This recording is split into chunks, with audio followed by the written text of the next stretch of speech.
war. I'm just like, oh, this is not my best girl. This is not my favorite female character getting the vote.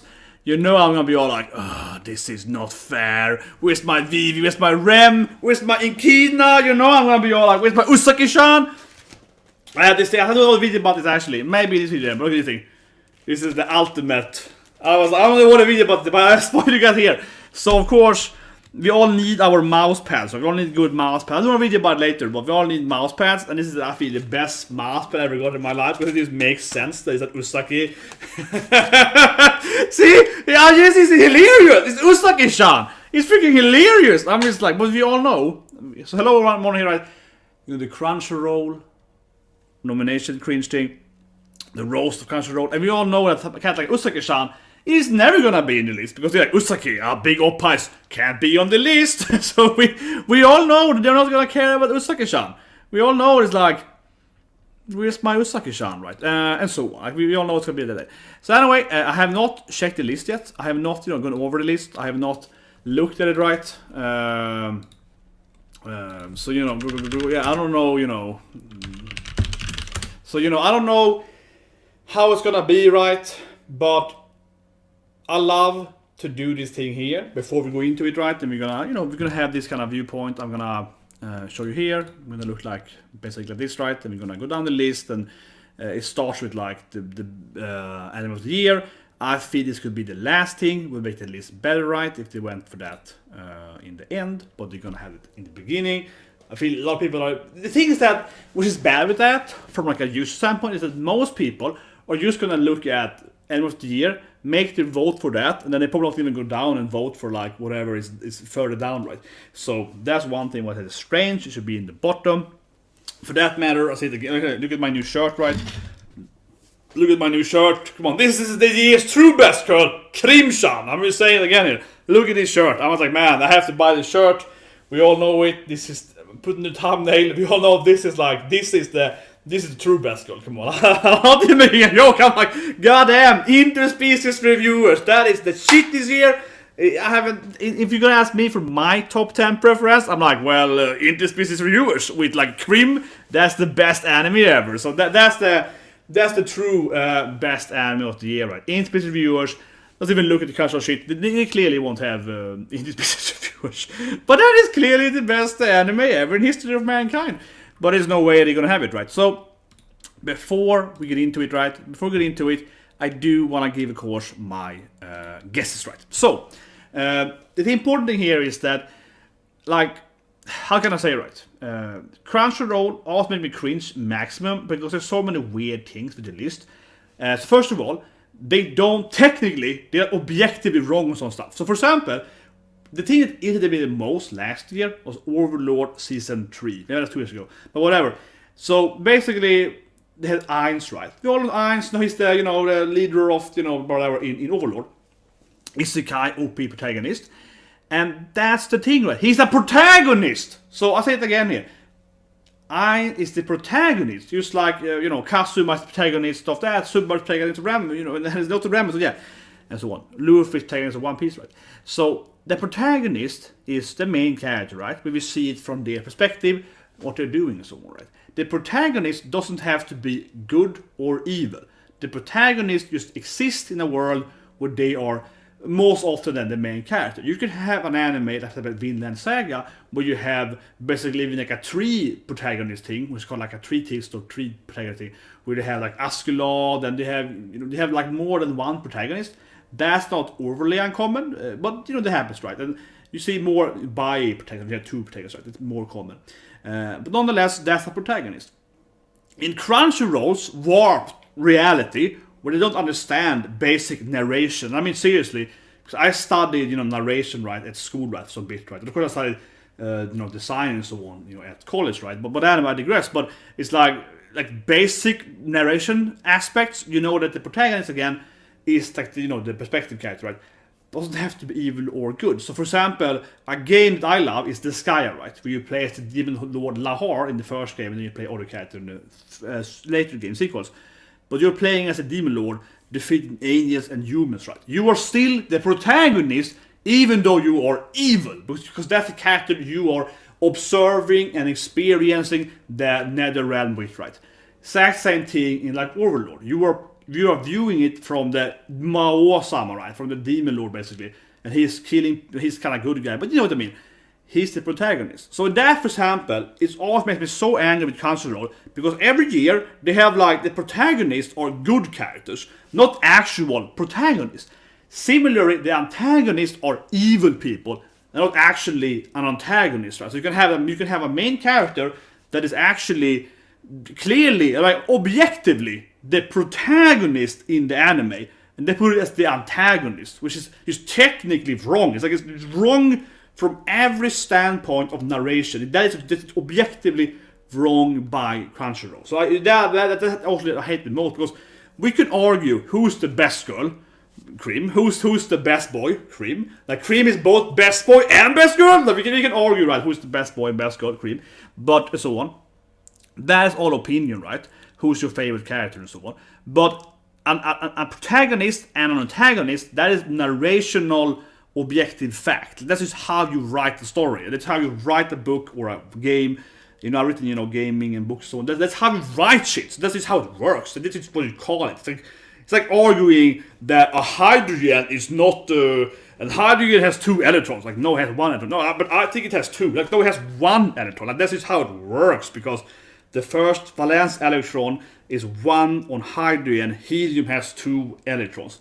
That's how physical science works. It's that level of, protagonists and so on. So those kind of things, Crunchyroll is very weird on. For example, I know Kaguri was like nominated 1 year, but that was like 2 years after it aired. So those stuff I hate. I mean, I said immediately, because we can argue, right, who's the best character and so on. But you can't have, for example, they had best romantic couple, Historia and Ymir, Attack on Titan, but that was actually 2007, and they had that episode was a filler episode. It's not canon. It's a filler episode, 2007, in the 2019 best romance. I'm like, that's 2 years after it happened in a filler episode. I'm like, what is wrong with them? Like, so yeah, we haven't even started here, but I'm getting all. I'm like, what is wrong with these people? Like, that's not even the same year. And it's a filler. It's not even canon. it's not even part of the manga. I mean, it's like, no, it doesn't count. It doesn't count. But it definitely doesn't count because it's not the same year, right? So that's the first thing with Crunchyroll. That always makes me angry. Just thinking about it, it makes me angry, right? I'm just like, I'm livid before we even got anywhere, because I'm just like, what is wrong with them when they can't even be technically correct on protagonist, antagonist, years, canon and filler and all that good stuff, right? But I think especially we have an anime which is like, it aired like 3 years ago. You can't count that as the current anime. It doesn't make any sense. So that's one thing.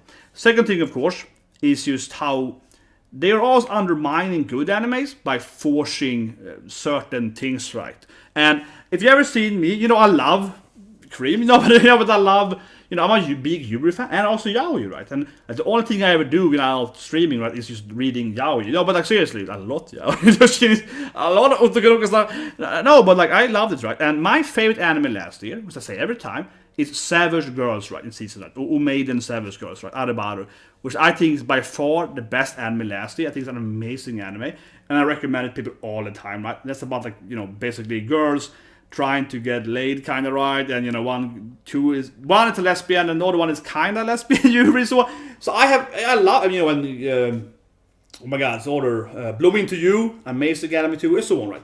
So I love those shows, but when with Crunchyroll, it's always so cringe because they're like, let's just take any yaoi or yuri couple and just force them into the best couple. So last year they had the cops from Sarasanmai.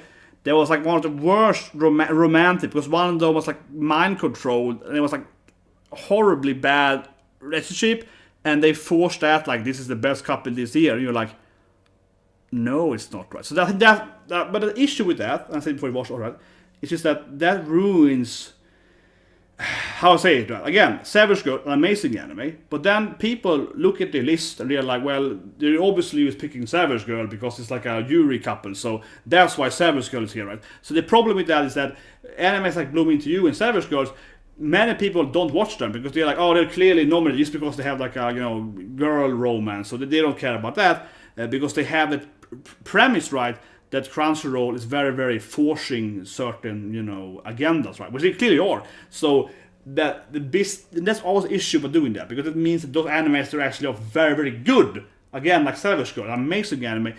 That anime then, people don't take it seriously because they're clearly used pushing an agenda, right? So that's the issue, right?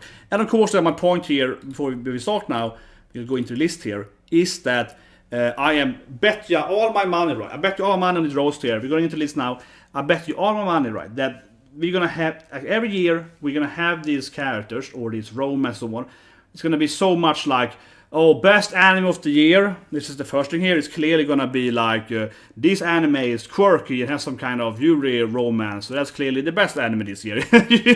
That's how they roll, right? That's how they roll. That's gonna be one thing, which is always really awkward. And I think especially anime of the year are so cringe in Crunchyroll because they pick animes that no one really likes. It's like, oh, this anime is so different. But they are what they call artsy fartsy, where they was trying to be so, look at us, we're so unique, we picked this anime.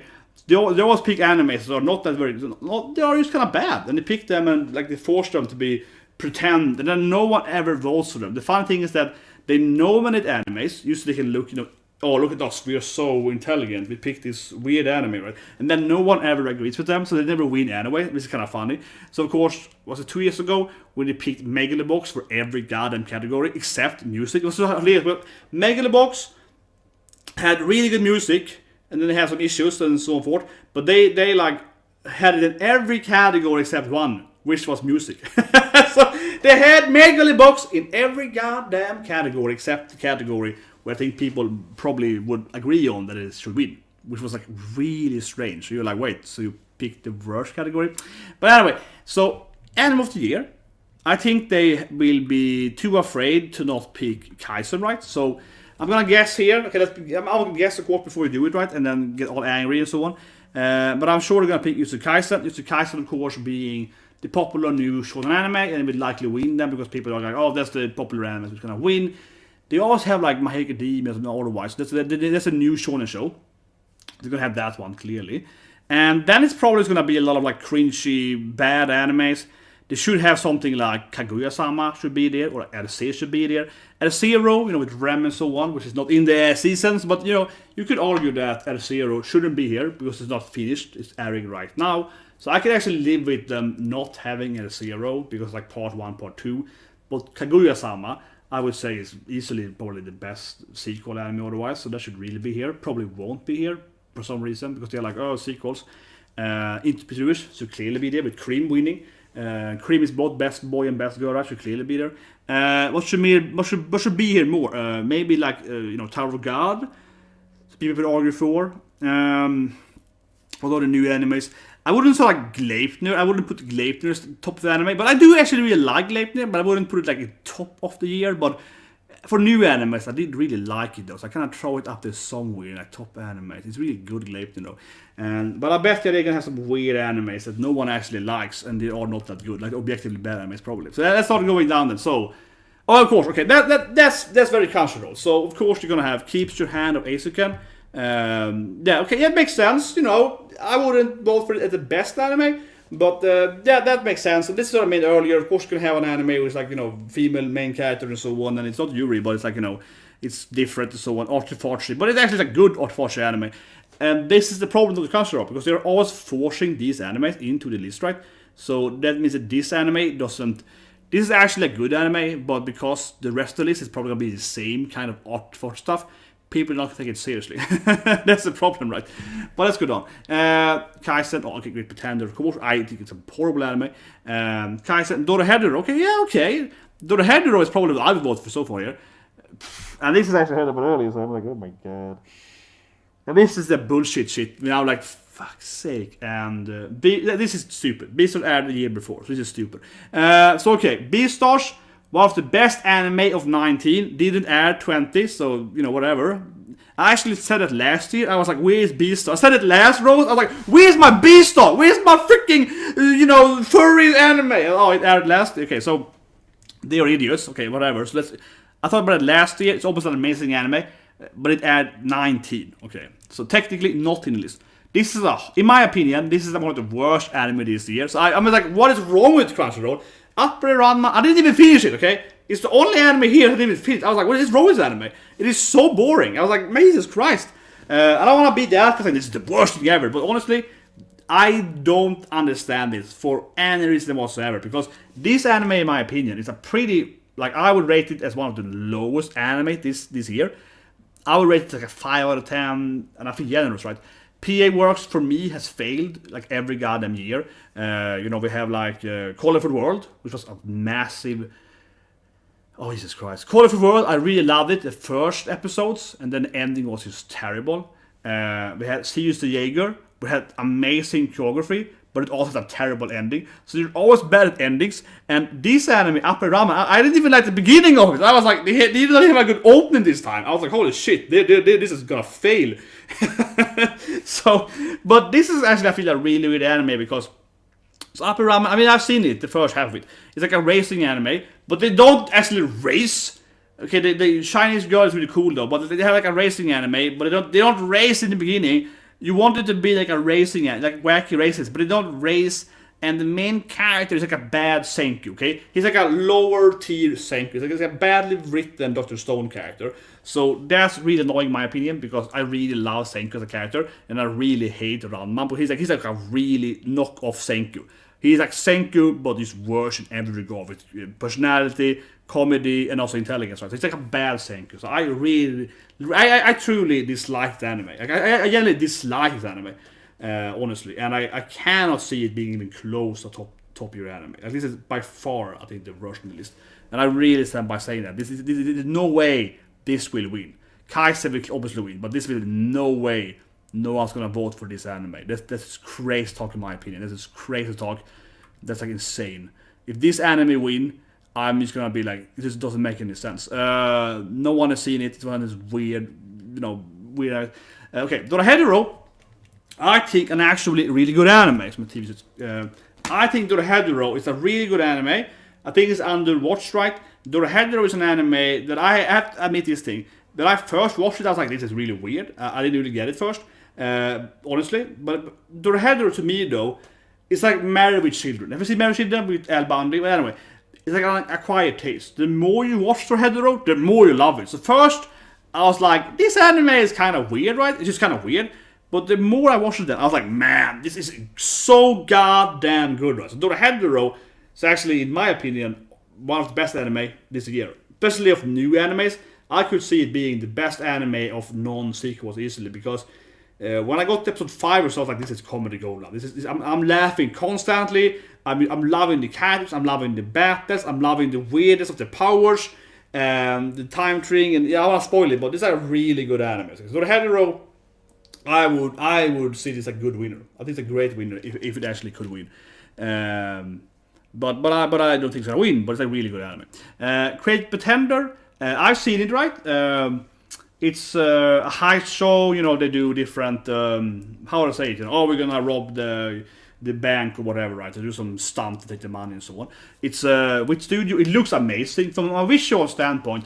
Great Pretender is probably arguably the best looking anime this year, and so further on the list, it probably has like directing or art, or it's probably gonna be something, best art of the year, right, or whatever, right? Best visual. So that's probably Great Pretender is gonna win that. Probably that feels like fair, honestly. But I think, and this might just be me a grumpy old man, right? But the reason I don't think it's the best anime here is because I think it's very obvious what's gonna happen. I think the plot points and the twists are not that good as anime, in my opinion. Because at least when I watched it, I could every time, like, I could predict the correct twist, right? So every time I was like, oh, best character this thing, and she's a traitor, and I could always, in every plot point of this anime, I managed to correctly predict what's gonna happen. So that made me be a little bit like, it's quite obvious. So I wasn't like a big, that's why I didn't like it that much. Like, that's too much. And of course, Kaisen is like, it's shonen anime, right? I was even on Japanese TV for this thing. So I was actually interviewed by Japanese TV talking about Jujutsu Kaisen. So it's obviously the best anime ever. It's Psycho, but it's of course, I mean, it's the new popular shonen anime, right? It has great battles, cool characters, really funny comedy. I feel it, but I always say this thing, right? If you have seen, One Piece, right? Obviously, One Piece, right? If you have seen My Academia, Black Clover, and so on, I think you know kind of what you get, right? You get a good shonen show, and I think this will easily win. It's obviously the most popular anime, but I would argue for that it is. I mean, I like it a lot, but I don't feel it's the best anime last year because it's like, I mean, I like it, but it's very similar to like every other shonen show out there, right? So I'm just like, you know what I mean? I'm just like, I've seen One Piece, I have seen Black Clover and so on. I'm just like, I mean, it's a good show, but it's just like, it's just Black Clover again, kind of that, right? And honestly, in my opinion, though, don't hate me here, but I actually did prefer Black Clover last year over Kaisen. Shoot Messenger, even though it was on TV on this show. I mean, I like Kaisen too, right? But it's like, I think that Black Clover had a better reaction. Obviously, Black Clover is cheating because it's like built up by years. But last year, Black Clover had like kind of the elf ending and that stuff. So it was mostly filler, but it has some really amazing episodes too. But obviously, Black Clover was like 50 episodes and it's like 13 episodes. It's very unfair to compare them.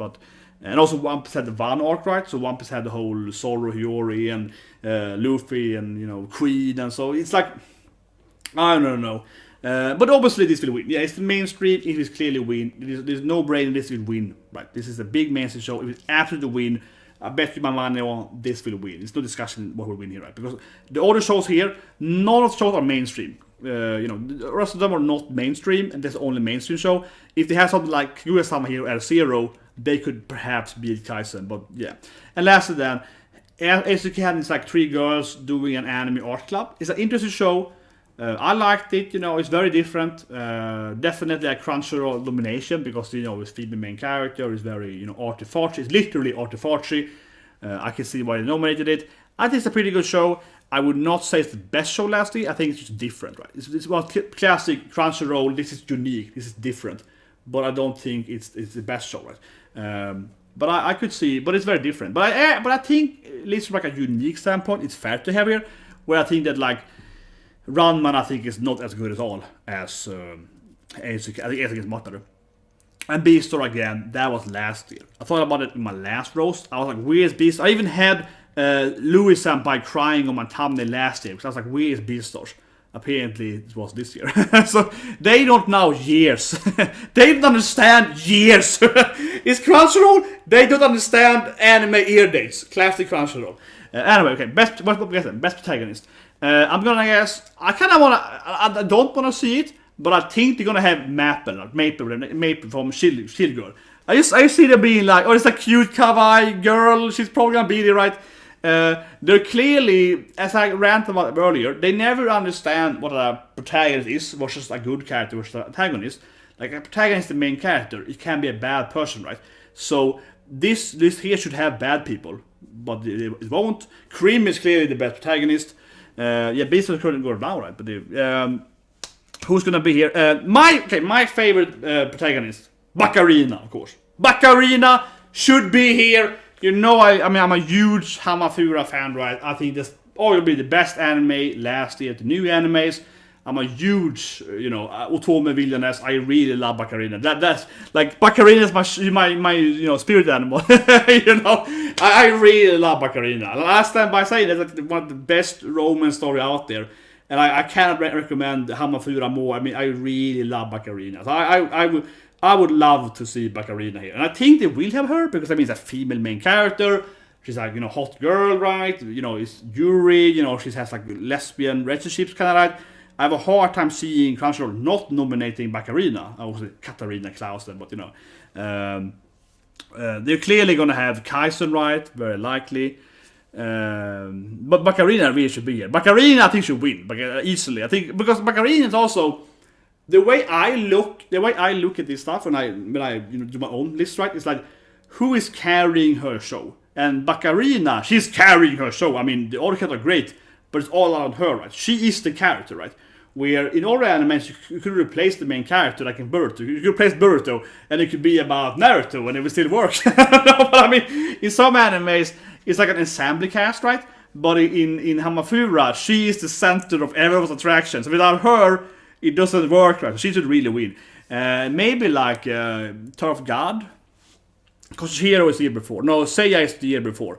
And there was no Crunchyroll. That was so annoying too. So last nomination, they didn't even have the opening of Crunchyroll. I was like, holy shit, that's a good anime. I restarted, freaking restarted. I have a restarted shirt over here, right? So, I love restarted. I have a restarted shirt in the room. But yeah, Crunchyroll should be the last year, but it wasn't. Okay, Natsume. I didn't see that, but she's like an Akko. So I like Natsume. She's like Genki, Attack on Titan kind of, but Genkiness. Interesting pick. Baccarina definitely coming, right? Oh, I knew it. Okay, she has to win. Okay, if Baccarina doesn't win, I'm quitting anime. Okay, but this is definitely. I mean, I start by saying this. Baccarina or Katarina, she is the best protagonist this year, and she should really win this. And I mean, this is the actual. I mean, it was obvious for me they're gonna have it right because she's a female main character. They're always having most of the female characters. She has, female, romance, Yuri, romance, right? Of course, you're gonna have her. It's an obvious pick from the judges to have Baccarina because again, female harem lead, right? She has like 3 girlfriends, right? She basically picks everything that Crunchyroll likes, right? But I do love Baccarina. Again, she's my favorite character of last year, so I really love Baccarina. She's like she's the best female character last year, except Cream, of course. But Cream is also the best boy, right? But really, I think Katarina should win. As I mentioned earlier, right? She's carrying her show, right? If you remove Katarina, it's not much of a show because she's the character. She's the whole anime. If you remove Natsume, Decadence, actually, Decadence has 2 main characters. She has the guy too, her best friend, her senpai captain guy. I won't spoil it, but Natsume has her idol, right? The man that trains her. He is equally the protagonist. He's actually more the protagonist than her. So actually, when thinking about it, she's a bad pick because he's the better main. He's the actual main character. He's more main character than her, definitely. But anyway, obviously Kaisen, obvious. Oh, Arnos, okay. he's the OP guy. Okay, sure. And of course, Heisuke, I'm going to love having the same things, right? I think it's a really bad pick. I mean, I like Hinata, but come on, he's kind of like down to death now. Pretty bad list in my opinion. Obviously Baccarina is like, this is the shit, right? And if she doesn't win, I'm gonna go out and be like, I hate anime. No, but seriously, I think that of course Yuji Itadori Kaisa is gonna win, right? Because it's a more popular character. But Baccarina is by far the best protagonist here, like easily. Anos is like, I think it's even a good main character. I mean, Anos is like he's like One Punch Man if he was even more OP, right? I mean, he's like, I guess he's carrying his show, but is Anos a good main character? he's a specific kind of character, right? I don't know. So Anos then, if you haven't seen it, right, Misfit Demon School, it's basically OP fantasy world, but this guy is really OP. He's like so OP, you can kill them and revive them and so on, right? He is quite he's incredibly OP, and that's kind of the thing. And like, I mean, it's entertaining, but it also doesn't have much of a personality, arguably. It's just kind of like, I am really OP, and I have like 4 waifus, and I'm a horror main character. So, yeah, he's very similar to Diablo from House, definitely. But I think Diablo has more personality. Diablo, I think, is more comedic. So, I don't know. Anos is like, is Anos right? It's more OP, yeah. It's like more OP, I don't know. Midori, of course, she's quite a funny character, but I don't think that's a good... I really think it's a good pick because... Eisuken is kind of like an anime where you have 3 main female characters, and I think that they kind of go back and forth. And I guess Kamen Mori is more the antagonist, but they kind of go back and forth between who's the protagonist. So I don't think she's carrying her show that much, just because they have kind of like 3 protagonists, right? So I don't think she's the good protagonist for top protagonist. Definitely not. I could see a lot of better. I think Kaiman for Dorohedoro we had earlier. Kaiman, I think, much better pick. Hinata, I think is a really crap pick, right? Honestly, this is like a really crap pick. And I'm not saying that, because I actually do, of course, love Hayaku. I said in every episode, I love Hayaku. But the thing is that if you're going to have like a shonen main character, my sports shonen main character, it's episode like 80 and 75 and so on, it's up to like 80, right? If you're going to have like a shonen main character, which is Asta, right? Where is Luffy? Where is... and so on, right? I feel like this to me is a really bad pick because this is just one of, season 5 of Haikyuu, right? And we have a lot of other animes that have so many episodes, and I don't think Hinata is the best shonen protagonist of this year. I think Luffy is a better protagonist. I think As is a better protagonist. Short, I think there's a lot of other shonen protagonists that's been better this year, or last year then, but you know what I mean. So I think that's, he to me, I think this is like a really, really weird pick to have. Really weird, because it's obviously season 5, or like 4.5, whatever, of Haikyuu, and it's been, there's so many other, like Deku, whatever, there's so many other animes that aired last year that had season, whatever, right? Season X, and they have better protagonists. Kaguya, I think, is a better protagonist, of course, and so on. Tower of God, better protagonist. Bam, better protagonist. Hinata, I feel, is a really weird pick. Honestly, very, very weird pick, I feel, because he's one of the many shonen anime. Honestly, very weird pick, I feel. It's very weird. Like, he's not a bad protagonist, but you have so many other shonen protagonists that are better, right? I mean, in my opinion, and have better growth and so on in their season. So it's a really weird pick, and obviously he's gonna win because it's Kaisen, right? One thing that I'll say before we go over next, but I'll say one thing here. I do feel it's an issue in Crunchyroll that they have, here's the best anime this year, right? Here's the best animes, and then it's usually the same stuff down here, right? So you kind of see the same thing over and over again. That's very common for them. So they have like, here's the best anime, here's the best character, here's the main character from that anime. That's quite common for them to just kind of reuse the same thing, right? I hope Rachel appears now as best. Rachel is probably best protagonist. Rachel for Tower of God. If we don't see Rachel here, I even prepared this, like, if I don't see Rachel, I even prepared this thing here. Like, I expect to see Rachel. I'm like, where's my we're gonna be Rachel, right? I'm just like, if I don't see Rachel appearing here, I'm gonna be like, I'm gonna be weird out, man. Go. Yeah. I'm gonna be surprised, right? If I don't see Rachel in, I'm gonna be like, what's happening? Where's the world going to if I don't get my Rachel? And okay, so again, they're probably going for new animes, but Golden Kamuy, of course, is the 3 easily best antagonist. With Ogata. That, I think, easily best antagonist, I think by far is Ogata, right? Kenya Suda as Ogata in Golden Kamuy 3. I think easily best antagonist, or all the other characters in Golden Kamuy, basically. Every year it's like Golden Kamuy have really good antagonists. Like, straight up. Black Claw has really good antagonists, but they're never gonna have a shonen anime, so they never care about that. That's why Hinata was so weird, because they never have shonen animes. Who is more gonna be here? Rachel has to be here. If Rachel isn't here, I'd be very confused, right? Maybe Cookies for Bacarina, that's like her antagonist. This is the thing with Crunchyroll. They didn't understand how this thing works. They didn't understand narrative. But I would argue that, Claire in Gleipnir, she's clearly the antagonist, okay? So if you watch Gleipnir, I think it's one of the best animes here.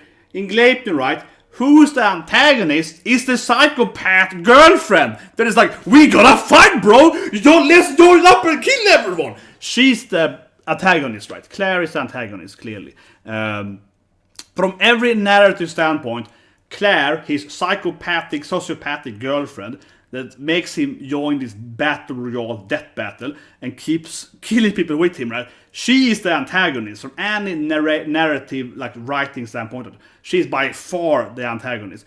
However, though, Crunchyroll is like, but she's kind of like on the main character's team. Isn't she then not an antagonist? So, they don't understand how you write, right? Because she's the antagonist.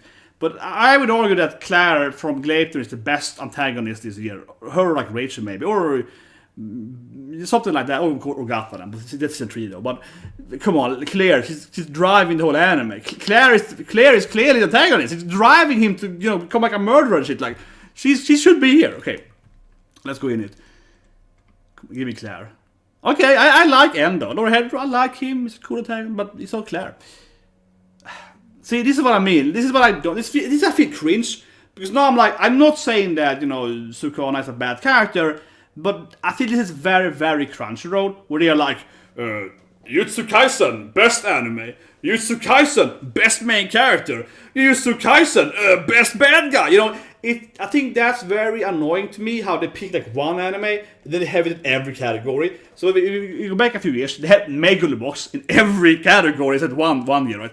They had, again, I said it here, they had Megalobox in every category except music. And that was the best part of Megalobox. I was like, but Megalobox is the best music.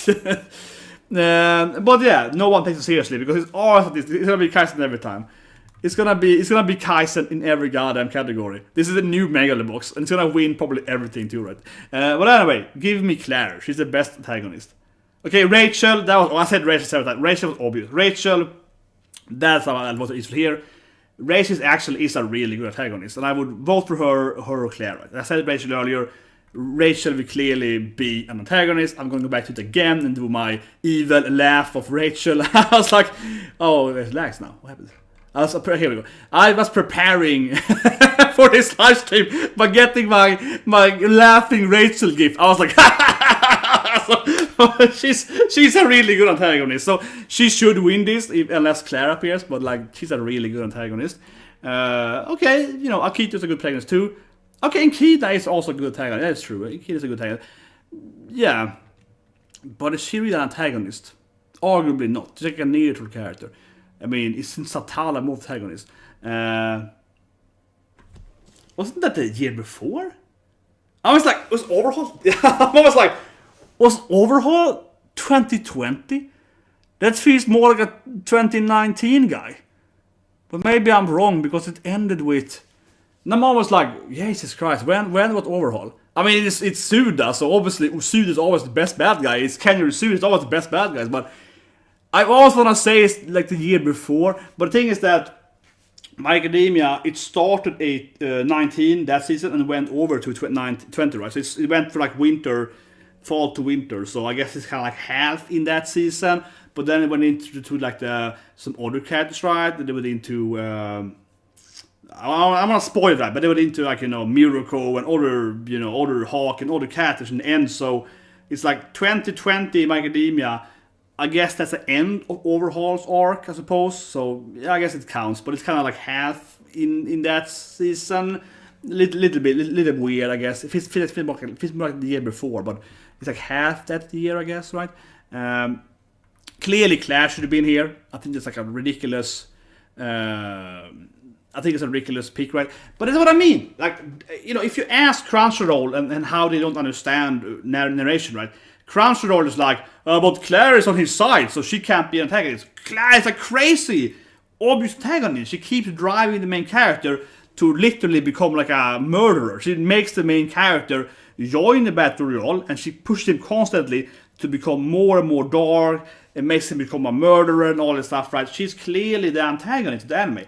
An antagonist can be your best friend, right? Because an antagonist is the person that makes is antagonizing the main character to do stuff, right? Which is clearly Claire.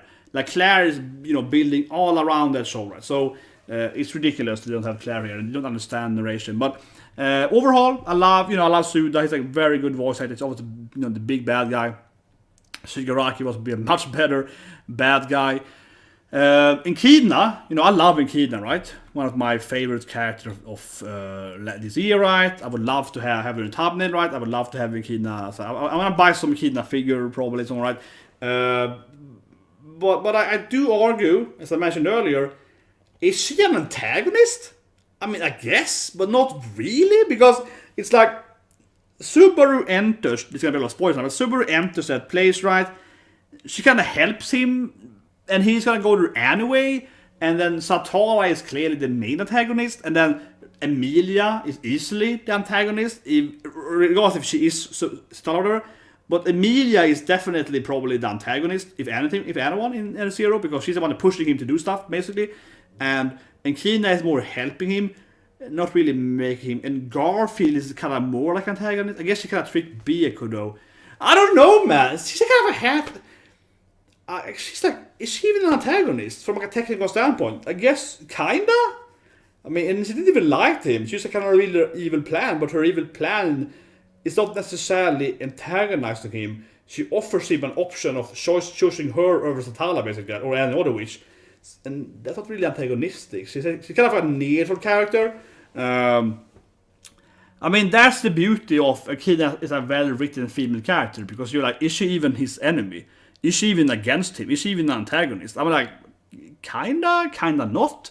So I'm just gonna be like, I don't know, she's a very good character. It's just kind of like, I don't know. Like, is she even the bad guy? Is she even an antagonist? Whatever. I don't think about it. But I don't think she's an antagonist. I don't think she counts from a technical standpoint. I do like Fruit Basket, right? I watched it. Akito is a good antagonist. She's very antagonistic. That is a character that's very antagonistic. This is like a much more... Akito is straight up like, I hate you, Toro. You know, try to kill Rin. This is a character that's very antagonistic. This is like unreal antagonist. Yeah, Pennywise is a good antagonist too, right?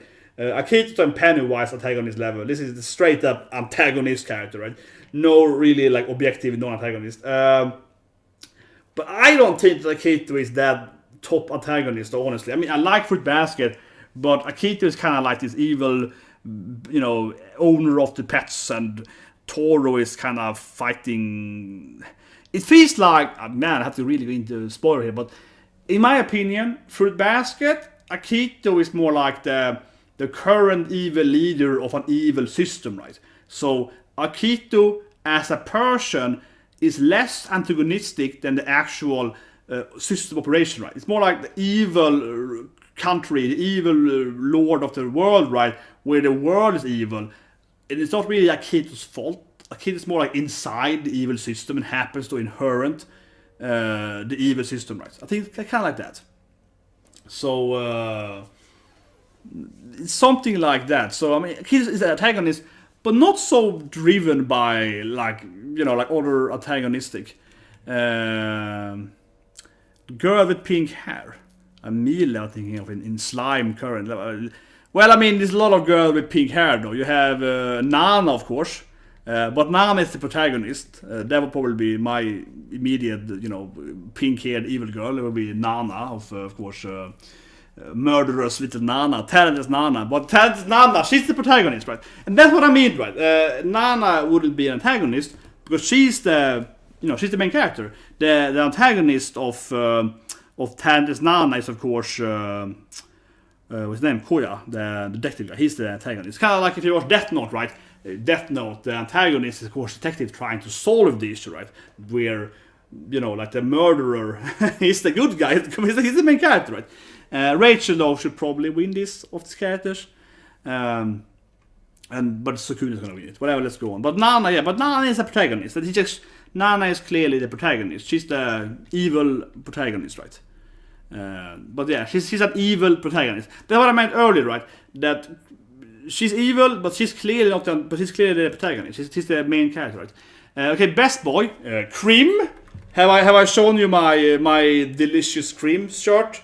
I spent a lot of money on this shirt, and it's clearly the best shirt I ever bought. I was like, what was the best anime last year? Interspecies reviewers. It's best boy and best girl in 2. So if Cream doesn't win both best boy and best girl, I'm gonna be very disappointed. But obviously, there's no way they're gonna talk about Interspecies reviewers, even though it's such a good show. They're never gonna mention it. And Usagi-chan and so on is not gonna mention it too, right? Best girl, Usagi. There's no way. But I was like, Cream could win both categories. Like, what was like? It's so good. Well, anyway, best boy. It's gonna be again Kaisen, right? It's gonna be, best girl is Katarina, obviously, for that Baccarina, right?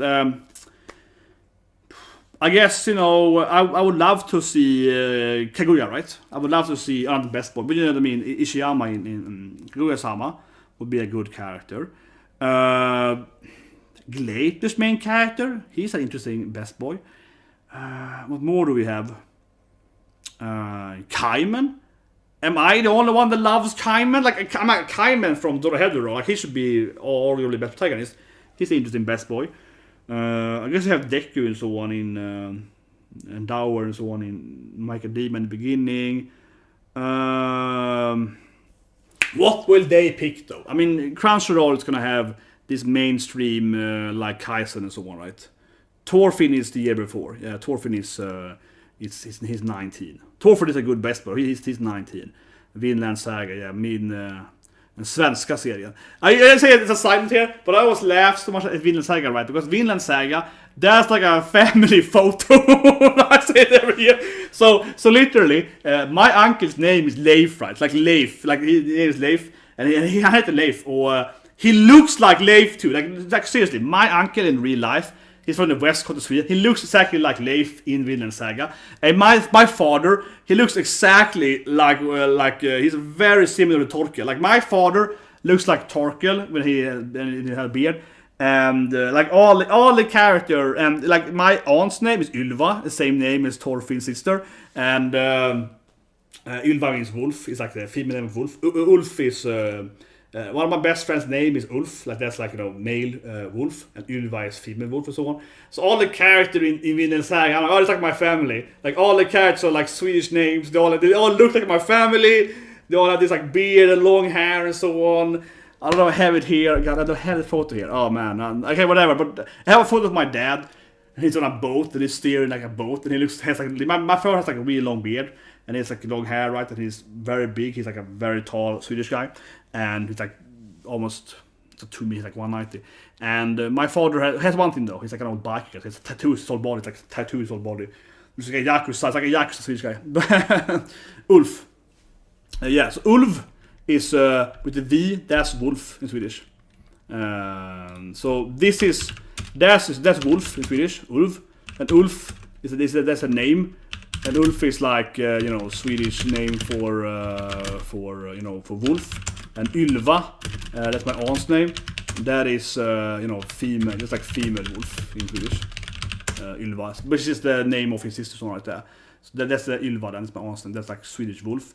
And you have the word varg too. Varg means wolf too, but Ulf is like a Viking word for wolf, right? As a side note, then I say it every time, but you should really read Torgal. As I write in the chat too. You should read about Torgal. This comic, Torgal. That's the best Viking comic ever. It's not a Belgian comic. I have all the volumes. It's like a Viking, like a really dark, gritty Viking comic where like they have R stuff, they have hen stuff. It's like picture Berserk. But they are Vikings. That is Torgal. It's way more brutal than Vinland Saga. Like the main character gets Ard basically. He actually gets. Yeah, it's true. Torgal, the main character, actually gets Ard like in Berserk. Like it's by a woman though. So on. That comic is crazy. That is way. It's like Berserk brutality level of a comic. Torgal. That I think is better than Vinland Saga. It's from a Belgian comic. I have all the volumes and. I have to have my aunt in French and so on. But anyway, that's the best boy, Torgal. Anyway, let's go to here. But I would say that, yeah, Vinland Saga, great anime. Of course, it looks like my family. And as a side note again, I broke 2 of my fingers exactly during the Torkel finger thing. I was like, man, this is like some kind of destiny. I'm injuring myself, just like the anime character. Kaimen, I said Kaimen. I was like, maybe, and Stravaganza.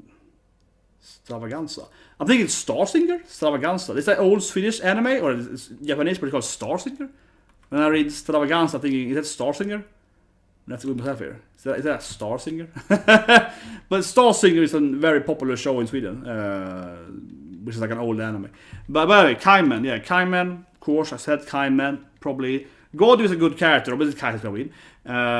Okay, cool. Yeah, see it happening. Oh, Legal. This is the wrong year, man. That was like a year before, right? So I hate the Crunchyroll. It's like we don't understand time flows. So we're like, what if it's like the year afterwards? What if I don't know. Crunchyroll. It's cringe to me, as always. Like, Honest again?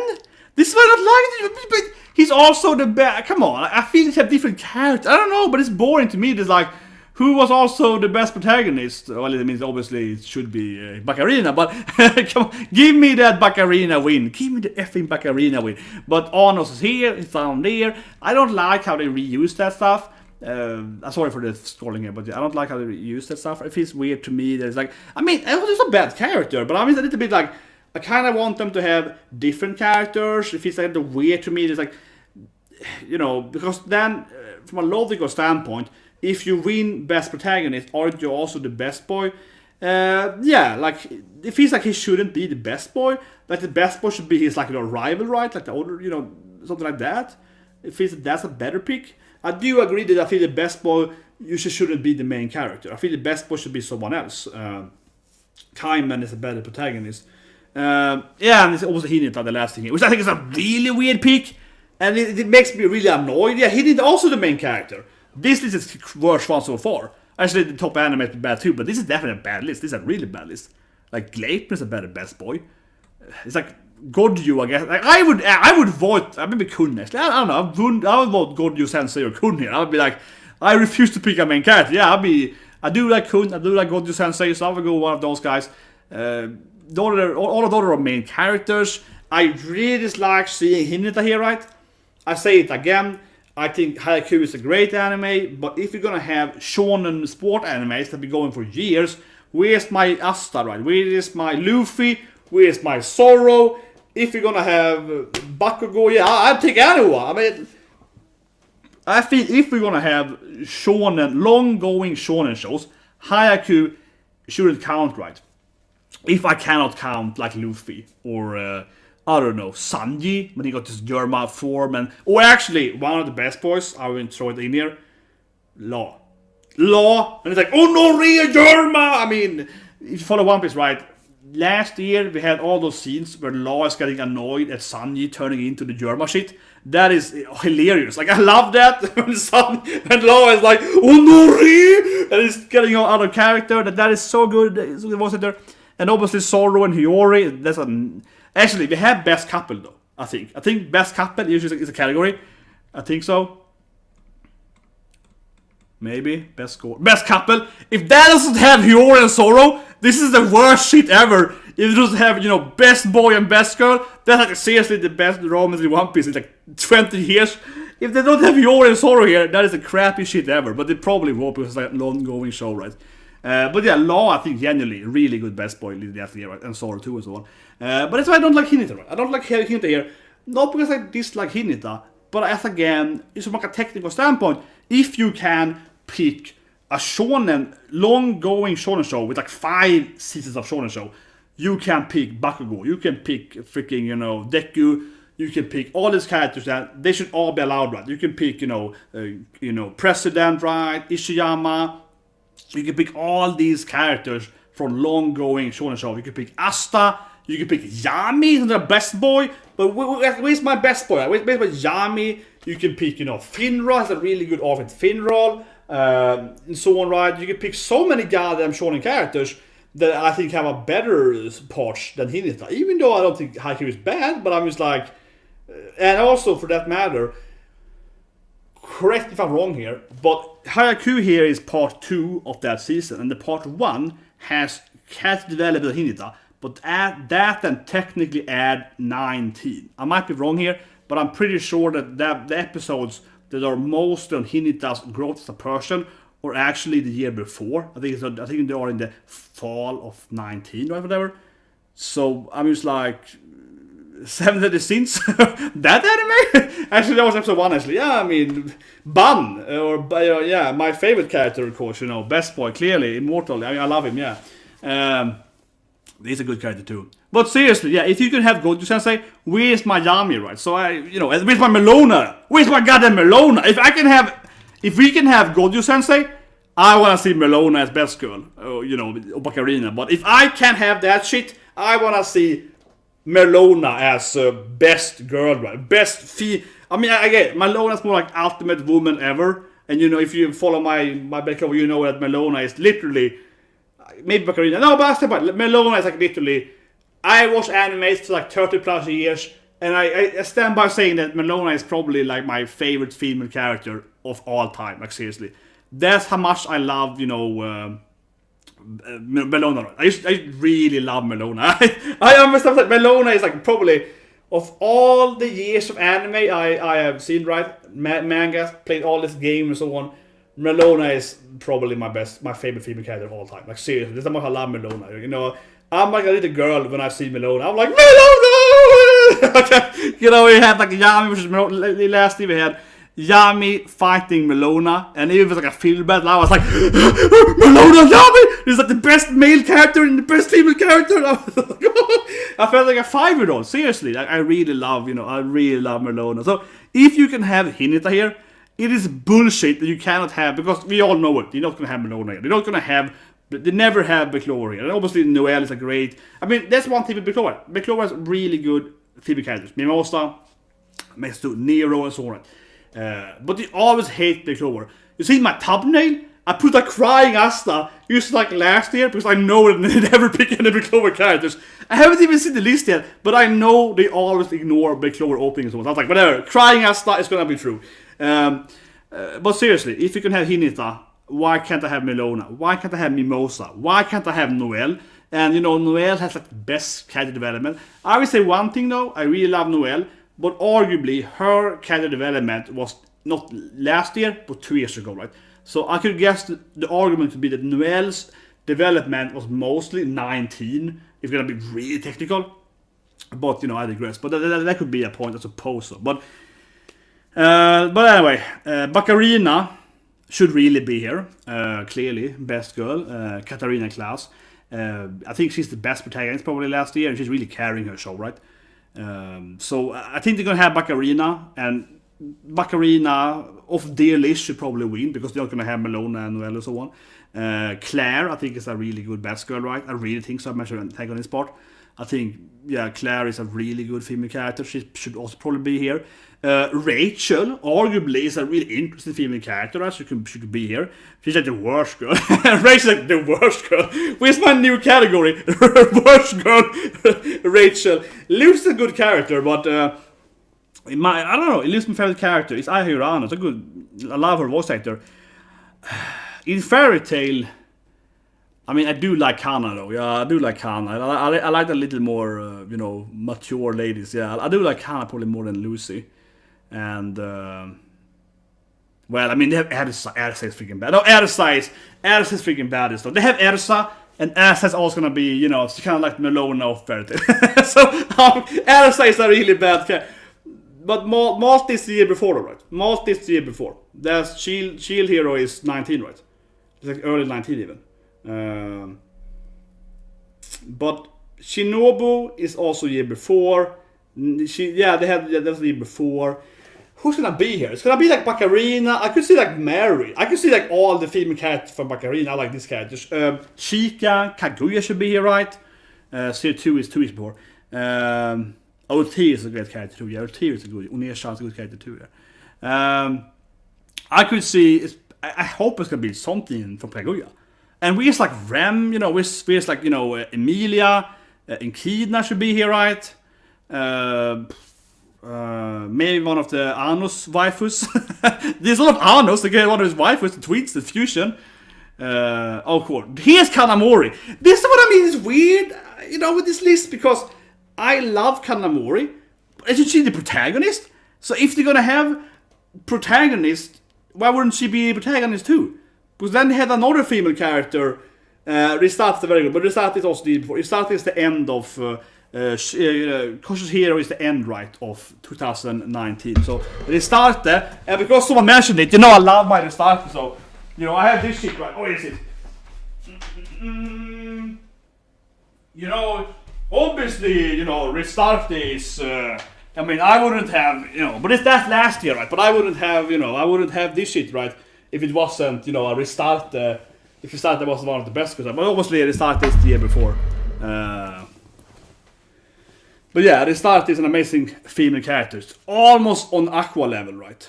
But anyway, Kanamori is like the antagonist or something, slightly protagonist of the other character. I do love Kanamori, but she's I don't know, yeah, it's a weird pick, right? And I feel that she's kind of like, you just want to have an Asian character in every category or something. I'm like, but I do love her as a character, but I don't think she's more like a protagonist, I don't know, antagonist. I mean, rent a girlfriend. I was like, I mean, I guess. I mean, she's voiced by the goddess. It is Sora. She's voicing her, you know, Wakwan, you know, yeah, it's like, yeah, it's true. Yeah. I mean, she's a really nice girl, but the problem is she's in the anime with the simpiest character. It's like, woo! No. Okay, I'm gonna say this right. Shisharu is a wonderful woman, but isn't like Sumi-chan the best girl? Isn't like Sumi-chan the best girl? Isn't Sumi, you know? It's like, oh, yeah. Usagi is not gonna be on the list. Yeah, forget about it. Usagi, the Oppai girl, not gonna be on the list. And I say it again because I said earlier in the review, sometime when I have time. I bought this thing, finally got it. I'm like, this shit is like the best thing ever. You know, we all need a mouse pad, right? And I'm like, if I could have one mouse pad with, you know, some, you know, protective for my arms, it would be this is the canon thing that makes any sense, right? I was like, I need to buy a new mouse pad, and what makes the most sense? It would be Usagi. So, you know, obviously I would love to see Usagi-chan in the channel. I was like, yeah, Usagi-chan would be, like, that thing is the... I was like, because currently I have an Astro mouse pad. I'm like, I need a new mouse pad, and like, yeah, Usagi-chan is the most canonly fitting one. Anyway, okay, Noi this is kind of why I found them very cringy, right? And it kind of, maybe the word incompetent would be a good word for Crunchyroll judges, and why no one takes them seriously. Because it's like, okay, we have like 50 judges, but it feels like they only seen 10 animes. Because it's like, okay, Dorohedoro, main anime, protagonist, maybe Dorohedoro, it's like, best boy, Kaiman, best girl, Noi. And I like Noi, right? But it's kind of like, why is, you know, Dorohedoro and like Eisuki and so on? You see what I mean, right? Crunchyroll, they picked a few animes, and then those animes cover like all the categories. I mean, it's like, come on, man. There are way better female characters than Noi. I like Noi too. She's like a muscular freaking, you know, character, and I like her. But come on, like, I'm really tired of seeing Dorohedoro and Eisuken like in every goddamn category. I'm like, come on.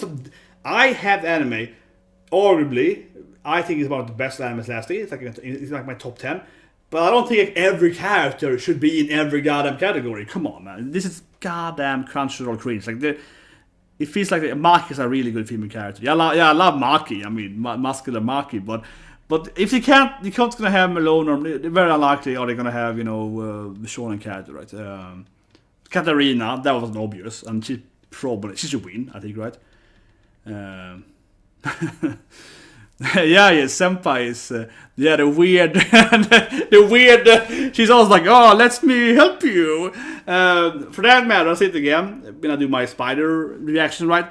Tamaki, of course, her voice actor, I say it again, right? I mean, I'm a spider to watch, right? But I can only see Tamaki. Every time I hear the spider talk, you know, I'm like, me neither! The only thing I'm hearing is Tamaki being like, don't look at my pies! That's the only thing I'm hearing, right, when I watch the spider, because it's the same voice actor. She sounds exactly the same.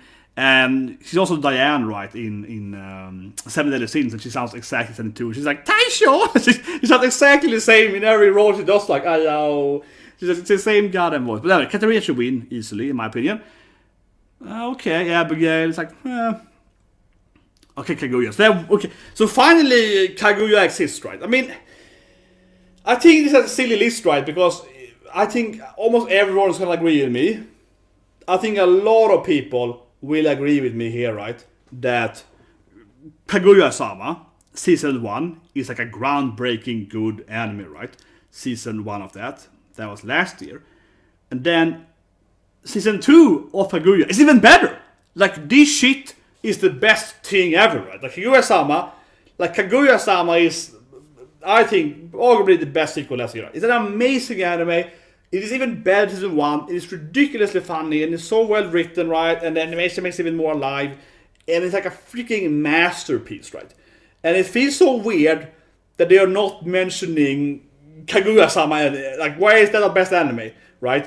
They're like, oh, but Kaguya is a good female character. Yeah, absolutely, but so also Shika. With president for best boy, right? So it feels absurd because Kaguya-sama, this is like an 11 out of 10 show, right? like season 2, season 1 is 10 out of 10. This is 11 out of 10. So I'm like, why is it more? It feels ridiculous to me. I feel like either you cannot use sequels, and then you should advance your career, right? Or if you can use sequels, she should be in every category. Like Hayasaka 2, yeah, but I mean, like, they should be in all the categories. I mean, either you cannot mention sequels, but if you can use sequels, again, right, Ishiyama should be in Best Boy, right, easily. And Shika and so on. If it's absurd, Best Protagonist, and Best Anime, it should be everywhere. It should be in all the categories, right, in that opinion. I think it's just silly. But obviously, for me, it's like, I'm not gonna press the button because it takes time, but I mean, obviously, I really love Katarina. I mentioned earlier, I think Baccarina really drives the whole anime. I think if I have to pick one female here, I would easily pick Baccarina. I'd probably pick Baccarina before I saw the nomination. This, to me, feels like the only actual good best girl here, right? If I have to pick one, obviously Baccarina. I would rather pick Sumi than Shizaru. Ishigami should easily be best boy, right? That's what I mean. This is so weird. If you could have Kaguya here, why can't you have Ishigami at best boy? Like Hinata? Come on. This to me is like absurd. Hinata best boy? Come on, kidding me? Again, I like the anime, but come on. There's so many better best boys. Like, Jesus Christ. But Katarina, I think, will actually win this, probably. Like, because she's really carrying her show, though. I said it earlier again, I iterate, right? But Katarina is the female girl, the character, that everything's around her, right? She's the character, right? You can remove Abigail from this anime, it doesn't matter, really. She can be replaced, doesn't matter. You could easily remove Nui. She's a very, supportive side character. It's a good character, but she's not even the female lead, right? It's not even his, romantic interest or whatever. She's like I don't know, the 7th character on the list, something like that, right? So, in that sense, but I don't know, Baccarina really, she really is the anime, right? Everything's around her. She's the comedy, she's the foil, she's the antagonist, she's everything. She's like both the protagonist and the antagonist. think about that. Katarina is the protagonist, but who's her antagonist? Isn't it herself? Isn't that why you love Katarina? Because she's both the protagonist and the antagonist? You see, if I did this list, I would have Katarina in both categories as antagonist and protagonist, because she's her own worst antagonist. That's the point, right? It's amazing, whatever. Obviously, I love her, she's really silly. Okay, opening. This is always what I hate the most, right? So, every year, so last year, they didn't have Hibiki, which didn't make any sense, right? So last year, of course, we had Dumbbell opening, and we all know that Dumbbell is like the best opening ever. It's not even a discussion, but come on, Onigai Masker, it's the most catchy opening in history of anime. It's so goddamn good. And I think it's also was the most played anime opening, I think, that year, or something. But they didn't even have that. They didn't even have that. I was like, what is wrong with them, right? It's so crazy because they refuse to have, kawaii girls, right? So they refuse to have.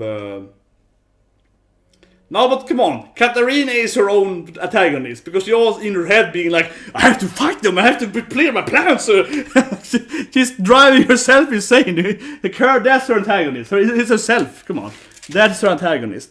Usagi is a good antagonist too, right? But that's her antagonist. Come on, that's the antagonist of her, right? Okay, so anyway, openings. Dumbbell, yeah. Dumbbell Onigai Masker, literally was the most popular opening last year. Wasn't even nominated by them. It was ridiculous. It's like, what's wrong with them, right? And obviously, Black Clover openings are always ridiculously good, and they never get nominated. They've never been nominated. In every year, they have refused to nominate Black Clover openings, even though they're basically the best opening every season, always. So you're like, what is wrong with them? So let's see. It's opening 13 now, Black Clover, right?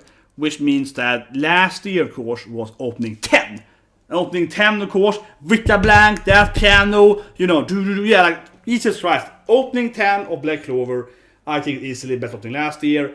There are other good openings too, but Black Clover opening 10. Vita Blanca. That opening is just amazing. The 2 different versions, one with different colors, right? You can see the pain of Lich and so on, right? Yeah, Eve is gonna be on the list. Probably gonna win, right? But again, I think that Black Clover opening 10 is by far, in my opinion, and in my humble opinion, I'm right though, is the best opening last year.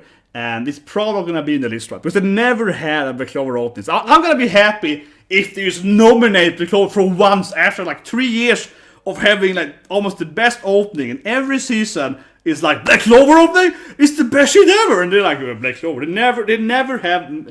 I don't think they have ever nominated Black Clover for anything. The only time Black Clover was ever mentioned on Crunchyroll was when Capcom was doing the best fight. Like Capcom, not Crunchyroll. There's like Capcom doing a Devil May Cry 5 commercial on Crunchyroll, and they nominated Jarmusch Lich. So that's the only time ever.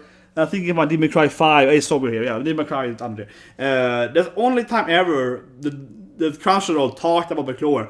Also because Capcom was like, that's the best fight. So that's the only time ever. But anyway. Oh my god. We're not gonna have it then. But yeah, I honestly be very surprised and happy if they have opening 10. Because it's so good opening.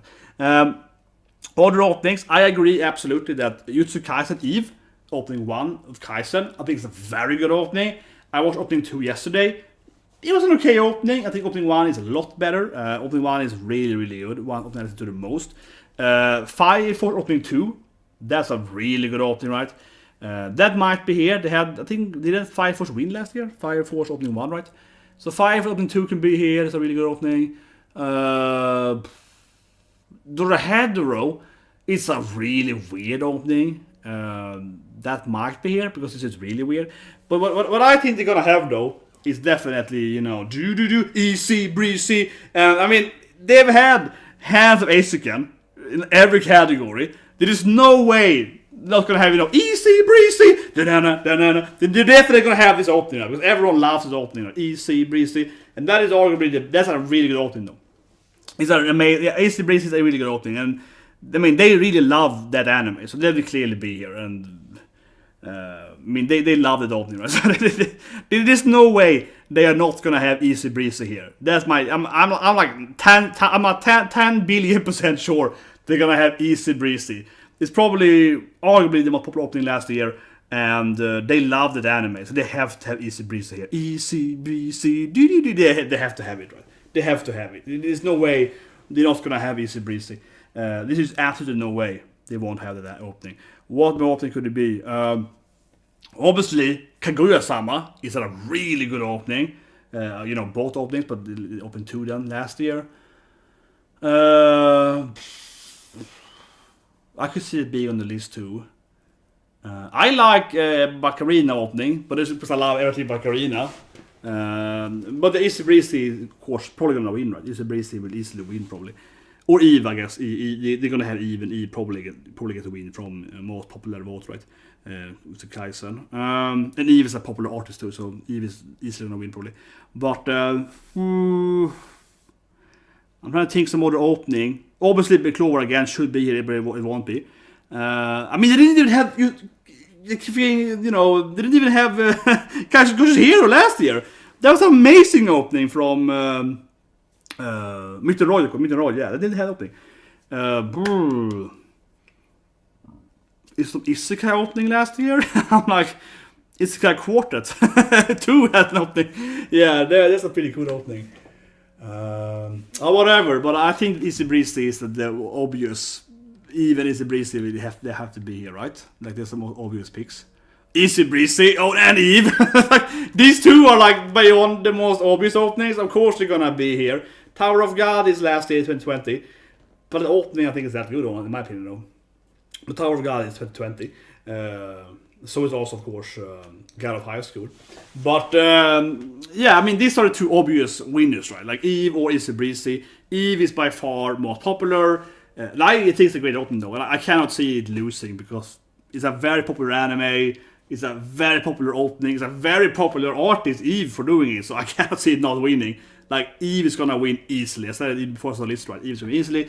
Beastar, that was 19. So this is them not understanding time again. This is Crunchyroll being like, it had 19, but I didn't see it until 20. So let's put it on the list. You know? But yeah, Beastar opening is the doll opening. It's a very special opening, but I don't think it's that good a song in my opinion. It looks different. It's one of these different openings. I don't think it was that good of opening that year, honestly. I think it's like a very different opening. But in 19, I did my top 10 opening list of 19, obviously a year ago. I didn't have it in my top 10. I don't think it was top 10 19. I don't think it was top 10 even. I don't even think it was top 10, honestly. In my opinion. Because it's like a really weird opening, but I don't think the song carried it. Like Eve, I can listen to over and over again, right? And I listened to Eve because before Kaiser, right? And I think Eve is a really good artist. And this, whatever for me. I didn't get the opening at all, from like lyric-wise. That's not a good opening at all. Great Pretender. This is Crunchyroll, being like, well, we had Great Pretender like 3 times. Let's say it the 4th time. This is so crap, right? Because it's like Abigail, if it's like you have the same anime over and over again. Come on, Great Pretender wasn't that good of opening. It's not even comparable to like Black Clover. It's okay. Oh yeah, it's like a mediocre opening, right?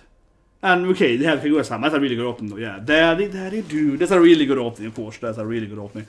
One of the best openings, right? As always, come on! What the F is this? Like, what the F is this? Why are they so hellbent on having Hayaku and everything? I don't understand. Why do they love Hayaku so much? It is a shonen anime. It has been going for like 5-6 years. I mean, obviously on and off. But why can't like Hagedima be here? Why can't Black Clover be here? I mean, I don't think that Burnout Sim is a bad music band, right? But I think it's like the worst opening they have done in like, they have done better openings than Hayaku, definitely. I do not think that is close to the best opening of Hayaku. Definitely not. And it just feels like, again, right, if you could have goddamn Hayaku and everything, you could also have Black Clover. You could have One Piece. Right? I think they're so much better. Fly is much better opening than Fly. There was something before, I was like, Fly has a way better opening, I think. Spy Area, and so on. Burnout Syndrome, I think seriously, honestly, and I'll say it a bit bitter here, but I really think that the latest opening is the worst opening of Hayaku, in my opinion. I think they have really good openings, and I think this is probably my least favorite opening of Hayaku. And I don't mean this to make a point, I really think so, that the previous opening are better. But yeah, it's like they have had IQ everywhere. But I told you guys, it's not gonna be in the Black Clover Open 10, even though everyone basically knows that Vika Black Open 10 is probably the most popular opening, at least until maybe Eve appeared, right? Use Kaiser. But if you go for like general, number of views, so to speak, I'm pretty sure that Open 10 Black Clover had most views last year. Eve, of course, added in the end of the year. So I think Vika Blanca is probably the most popular opening last year, of the most listened to opening from a number base. I know for a fact, because I actually checked it out, at opening 3, of course, also from Vika Blanca in earlier years. Opening 3 of Black Clover was by far the most watched and listened to opening on YouTube that year. I even went that time and that roast and looked at the actual numbers, and I looked at the most popular YouTube videos, right, on the different. I calculated all the videos had opening 3 on it because they're full and non-full and so on. And yeah, the Black Clover opening 3 had like something like, I don't know, 75 million views, and they had like Agresco with like 500,000 views or something. So it was like, I'm not saying that popularity makes it has to be better, but it was like, okay, so you have one anime with 75 million views, and you have one anime with 500,000 views. They're like, well, not even gonna nominate the anime with 75 million views. I'm just like, holy shit, man. Like, we could argue that, it's a fallacy to claim that ad populus means it's best. But at least from like, it probably means something. You cannot say that just because a lot of people say one thing has to be correct. That is, of course, false. That's a fallacy. It's a logical fallacy. But it probably means something where you have 75 million saying that we like this opening. You have 500,000 saying we like this opening. So, I mean, it's kind of that, right? But anyway, obviously, if they can have goddamn Hayaku here, we could have Black Clover Open 10 here, right? It doesn't make any goddamn sense. Like, it really doesn't. I think that everyone, like, seriously, I think it's going to be hard finding someone that likes this opening more than they like Black Clover opening, right? Opening 10. And even opening like door openings are probably more popular too, right? That's one thing with early years of Black Clover. Like, well, you have Black Clover openings, and they're all the best openings. Like opening 7, 8, 6, 4, 5. They're all better than all the other openings. Look at other openings. It's like top 1 to 5 is Black Clover, more or less usually. But yeah, I mean, I said this last time too, right? It's just like you're used to it by now, of course. So it's almost like, oh, god damn it, Crunchyroll. God damn it. What's wrong with the people? This is why no one takes this seriously. I think honestly because we all know that these shonen animes have better openings. They always have better openings, like especially Black Clover. But even like One Piece has better openings than this crap. We all know that, like, Fire Force is a way better opening. Fire Force is so much better, Jesus Christ.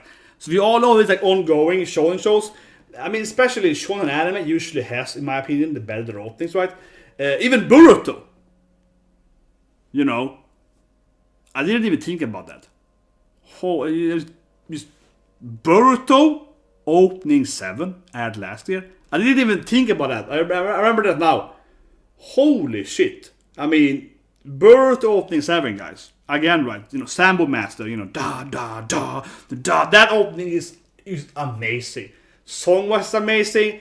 It perfectly encapsulates the old Naruto opening, something like opening 5 and 6 and 7, and they have the like Sambo Master, it's the Sasuke retrieval arc, it's the Namikaze opening. Like that opening is amazing, and the song is just so goddamn good, right? Like Boruto opening 7, that might be the best opening last year. Like, or 1020. That opening is amazing too. Right? Boruto opening 7. That's a freaking masterpiece. And it's like, what about Haikyuu opening 6 that no one liked? Put in there. Oh my god, that is. But I remember it now. Yeah, Boruto opening 7 at last year, and that was amazing. And I guess Burn the Witch opening this last year. So yeah, Dungeon I Can Only Enter. I was thinking about doing it yesterday, but I was getting like I had an issue on YouTube this week, and I was like, oh whatever. So I was kind of tired, and I kind of skipped out on doing some stuff. But I watched episode 1, right? And I mean, I liked it. It's classic ecchi. It's Hushan doing. Clearly, Yui Horie is doing the mentor girl, right? And it really reminds me of this old monk show. It was called Amarayatsu, about the guy that like has to fight demons, and it's like 6 waifus, and you have to like give him some family-friendly power-up so he can fight the demons. It's like, it reminds me a lot of that show, like this old harem show, but him being like a monk with every girl is like something in the different paths of Buddhism, like the one animal path and human path and so on, right? like in Naruto. That reminds me a lot of when it comes to dungeon. Like he has to back, get me some power up. But yeah, like Boruto opening. I didn't even think of it first, but Boruto opening again, that's amazing. But yeah, this is so crap. I mean, Great Pretender again. This opening, I think it's like a ridiculous too. But I mean, this is an opening. This is, okay, fine. Visually, this is a very good opening. From a visual standpoint, I think this is a very good opening. But it's not like, a good song in my opinion. And we're business reviewers, let's go to the, they're like, yeah, how about this thing, guys? Oh, look at those succubus. They're like, where's that opening? where's the reviewer opening? Where's the Dodahedero psycho opening where they're like, da da da da da da, and they're making food and it's flying back shit? Where's that opening? So, no, this is crap. Vista was the year before. These are, Easy Breezy and these are two are really, these are very good openings. Okay, fine. These are popular and very good openings. This could easily win. They're not very cultural. But I mean, obviously, Kaisen is going to win this thing. Easy Breezy is very popular though, but I think you can't beat Kaisen with E. It's getting possible. This is like obviously a no-brainer going to win, right? Popularity. But these are very good openings.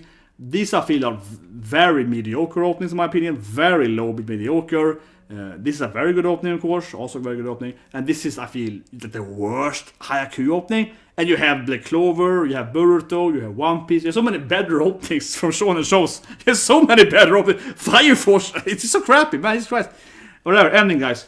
Endings. I just feel like I'm so salty after the bad openings always. I'm like, I don't care anymore. I would say literally, I think the best ending is in specific reviewers, the Disney ending, where all the girls are sitting on this Disney train, the special ending, ending 5, whatever it is. Like that's the best ending. When that like Disney, you know, like the party ending, where they are driving on those. That's the best ending. Come on, that's a good old ending though. Ending. Well, okay, Kaisen. It's gonna be Kaisen. It's gonna win. It's gonna be Kaisen when they do the ending. They all dance, right? It's a good opening too. 5 for the very good. Yeah, this opening. But ending is gonna be Kaisen, right? But here I think Kaisen probably should win. Like here Kaisen with the dance, that probably should win though. So as for that matter, I forgot about that. But one of my favorite opening last season at least is of course Taiso Samurai. Also from Mappa, right? They do this like hip hop dance thing. So I think that also is a good ending opening. I mean, yeah, Taiso Samurai also had a really good opening, right? But no one ever cast about Taiso Samurai. I'm the only person basically that reviewed and reacted. I mean, I'm like the only guy I feel on YouTube that talks about Taiso Samurai. But I'm like, this is a sweet story about a dad. He has like his dead wife, and like seriously, like Taiso Samurai. I'm sitting there crying, like, oh, he's trying to save his daughter, but he has like no job, but I'm like crying watching the anime. I'm like, man, it's so good anime, and the opening's amazing. But no one ever saw it. Taiso Samurai is a great anime that no one cared about. I loved it. Has to get open though. I think good anime. Okay, so obviously Kaisen should win this, right? So this is actually where I think they should win though. Baccarina ending is good too, because this like she's evil. It's like evil Baccarina, and that's a good ending too. Yeah, it's good ending. Kaisen is gonna win easily. I mean, this is easily gonna win. This is like a no-brainer. If Kaisen doesn't win this thing, most popular anime with the whole dance routine ending, like there is no way that this ending doesn't win, right? Because it's a good ending. It is arguably the best ending last year, ignoring that Kaisen is in every other goddamn category. And this is actually probably the best ending last year, right? So this will easily win. This is the most popular anime probably last year. And it is probably the best ending, so this should win. Like, this is gonna win from both being the best ending and being the most popular ending. So the popular and the best, right? So I don't see any other ending having any chance, honestly. But anyway, Great Pretender, not a good ending in my opinion. So again, why is it in every category? This is sort of Crunchyroll cringe thing. It's like they have like 50 judges, right? They're supposed to be like anime experts, and they physically watch like 5 animes. They physically watch. It feels like they seriously watch like, at maximum 10 animes, and then they pick these 10 animes for every category.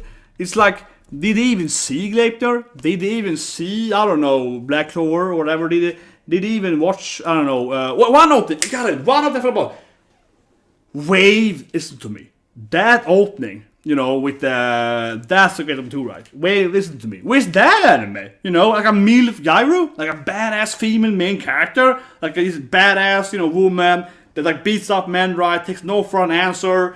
This, foul-mouthed Gyro lady. Like, where is, Wait, listen to me. Like, seriously, like, where is Wave, listen to me. But, hello everybody, going in the middle part here. I don't know. Great Pretender is also in some Middle Eastern country though. In one episode of Great Pretender, they're like doing some heist, in some airport, right? Isn't that somewhere in like the, I don't know, it's like undefined country something. But I don't know. Great Pretender I think is everywhere because it's artsy fartsy. It looks different, so they put it everywhere because it looks not as other animes, probably. But seriously, again, I say it again here from generally, I don't see anyone random saying it, but like, am I the only one that really loved Wave Listen to Me? And especially the opening? I just remember it now. It's like, again, Wave Listen to Me. They had like a badass female, and also for that matter, right? Because Crunchyroll love to have, female main leads, right? In the list, right? But how often do we have like an anime where you have an actual grown-up female character, right?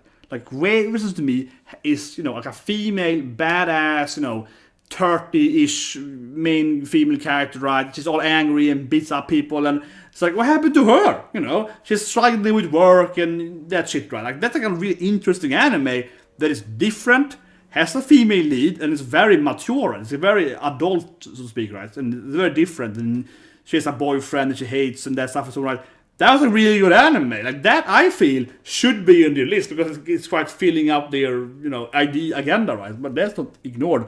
Probably because it's a gyro. Because they hate gyros. They never hate Bikini. They hate gyros, right? They hate gyros. They don't want to have gal characters. And it's like a MILF gal, right? They hate that character. I think from a visual standpoint, they don't want to have guys on the list. That's my guess. They hate gyros. They don't want to have a hot gyro. Whatever. BNA. I almost forgot about BNA. Trigger. The opening is great though. The opening is way better than Hakumen saw. The ending is pretty good too, but the opening is even better. Nagan has a good ending too. I almost forgot about BNA. What happened to Mishiro? Honestly, Mishi's a good best girl. The main Tanuki main girl. She's a good girl. And even Shiro here, boyfriend here, the main boy, he's a good boy too though. But obviously BNA has a really BNA has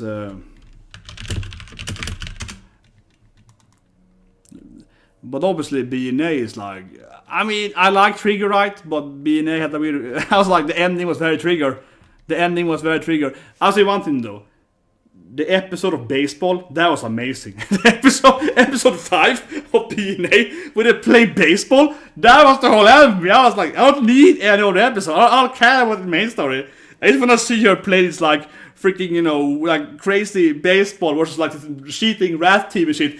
That was the best thing ever, where they're fighting with like, rats with like cheating bats and they're like destroying the ball. I was like, man, this is lit. Where's my like Tanuki kawaii Kuma Panda baseball anime? Where's that anime?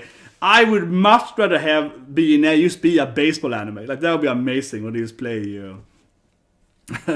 BNA could have season 10 to me. It's baseball BNA though. But they absolutely hate gas. They hate gas.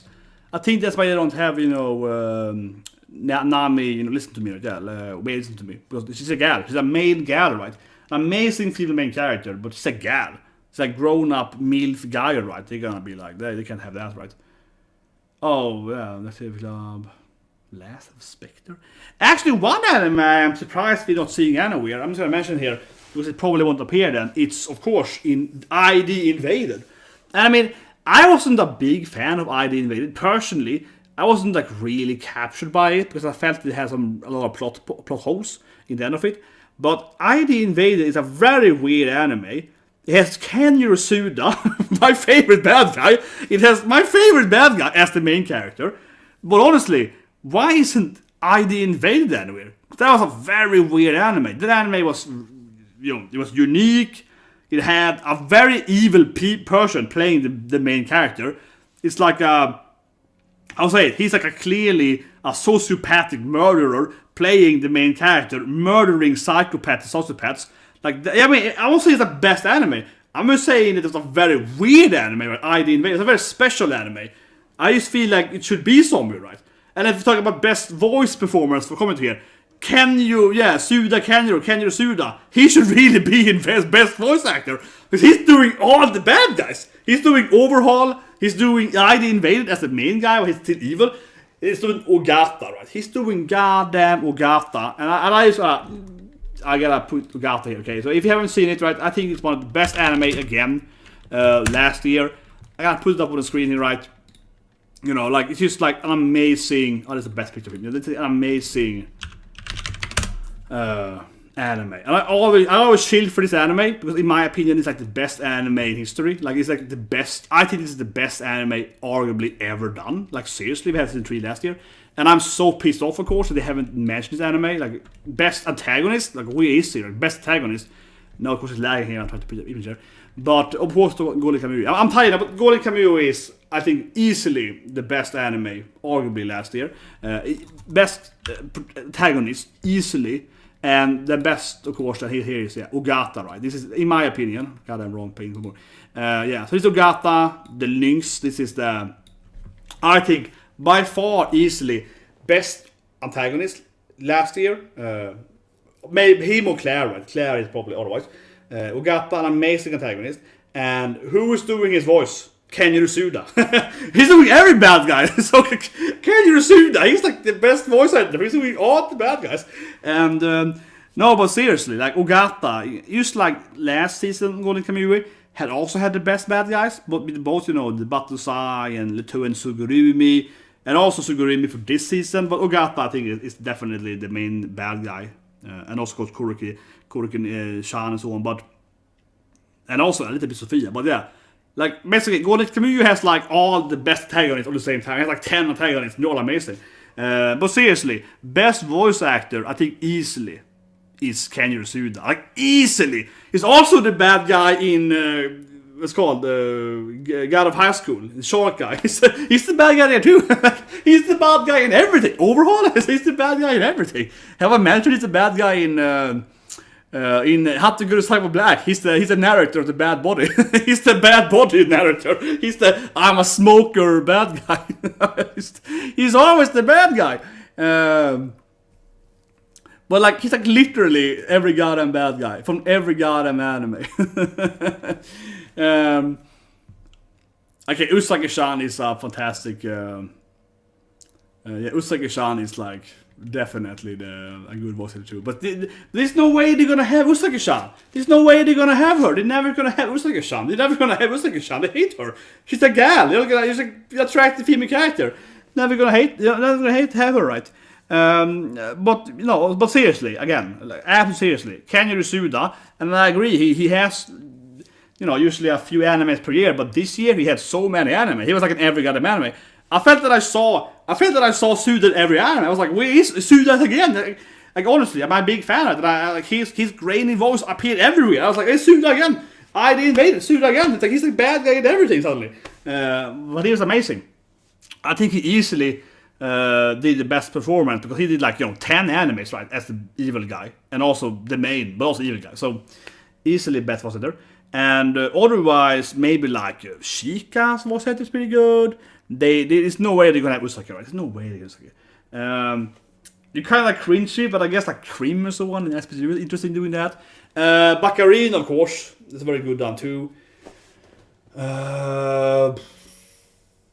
Like I said one thing 2 years ago, no one agreed with me, I felt, on Crunchyroll, but in real life probably did. But that year, I picked, of course, one of my favorite voice Bakugo's voice actor, because Bakugo has a really good scene. He was like crying in an anger thing to, like when he figured out kind of the thing, and that was like really good. When he did this cry thing, and I was really impressed by his like crying anger. Yeah, customized always good, but he's like, well, I guess it's Kai Quarter 2 was airing, but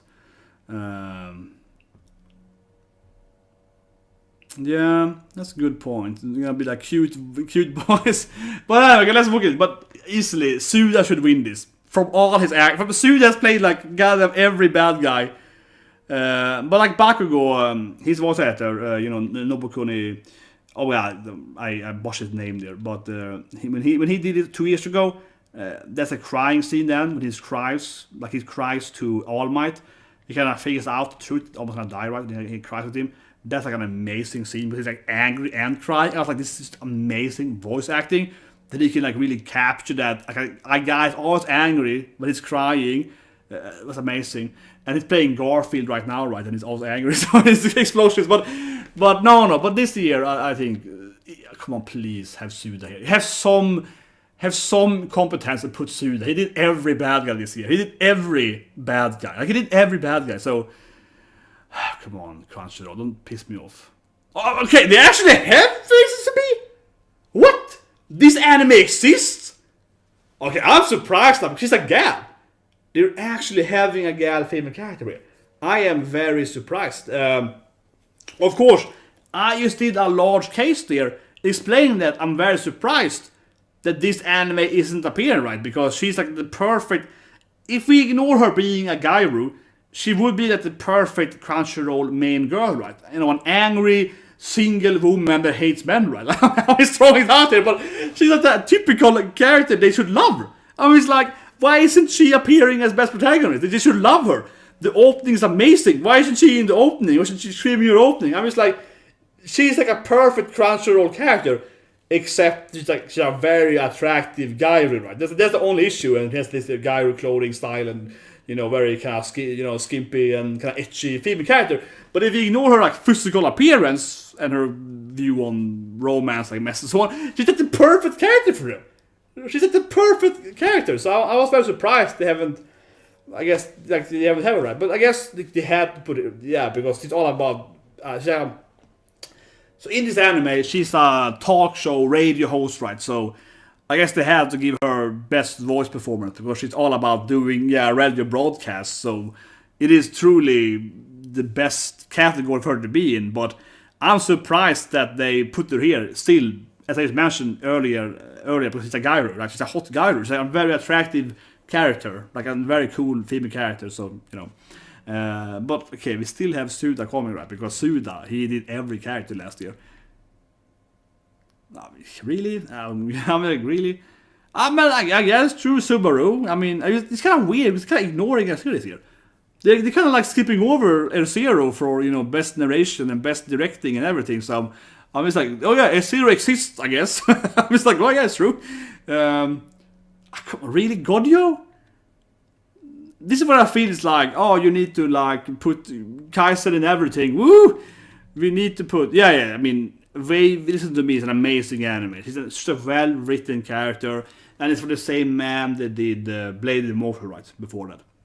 A very famous manga, right? So it's an extremely well-written storyline. Again, this is one of my favorite anime last year. It's like my arguably top 10 last year, right? Like, it's a really good anime last year, but no one saw it, but it's amazing anime. Very underrated, really good anime. Really, really good anime.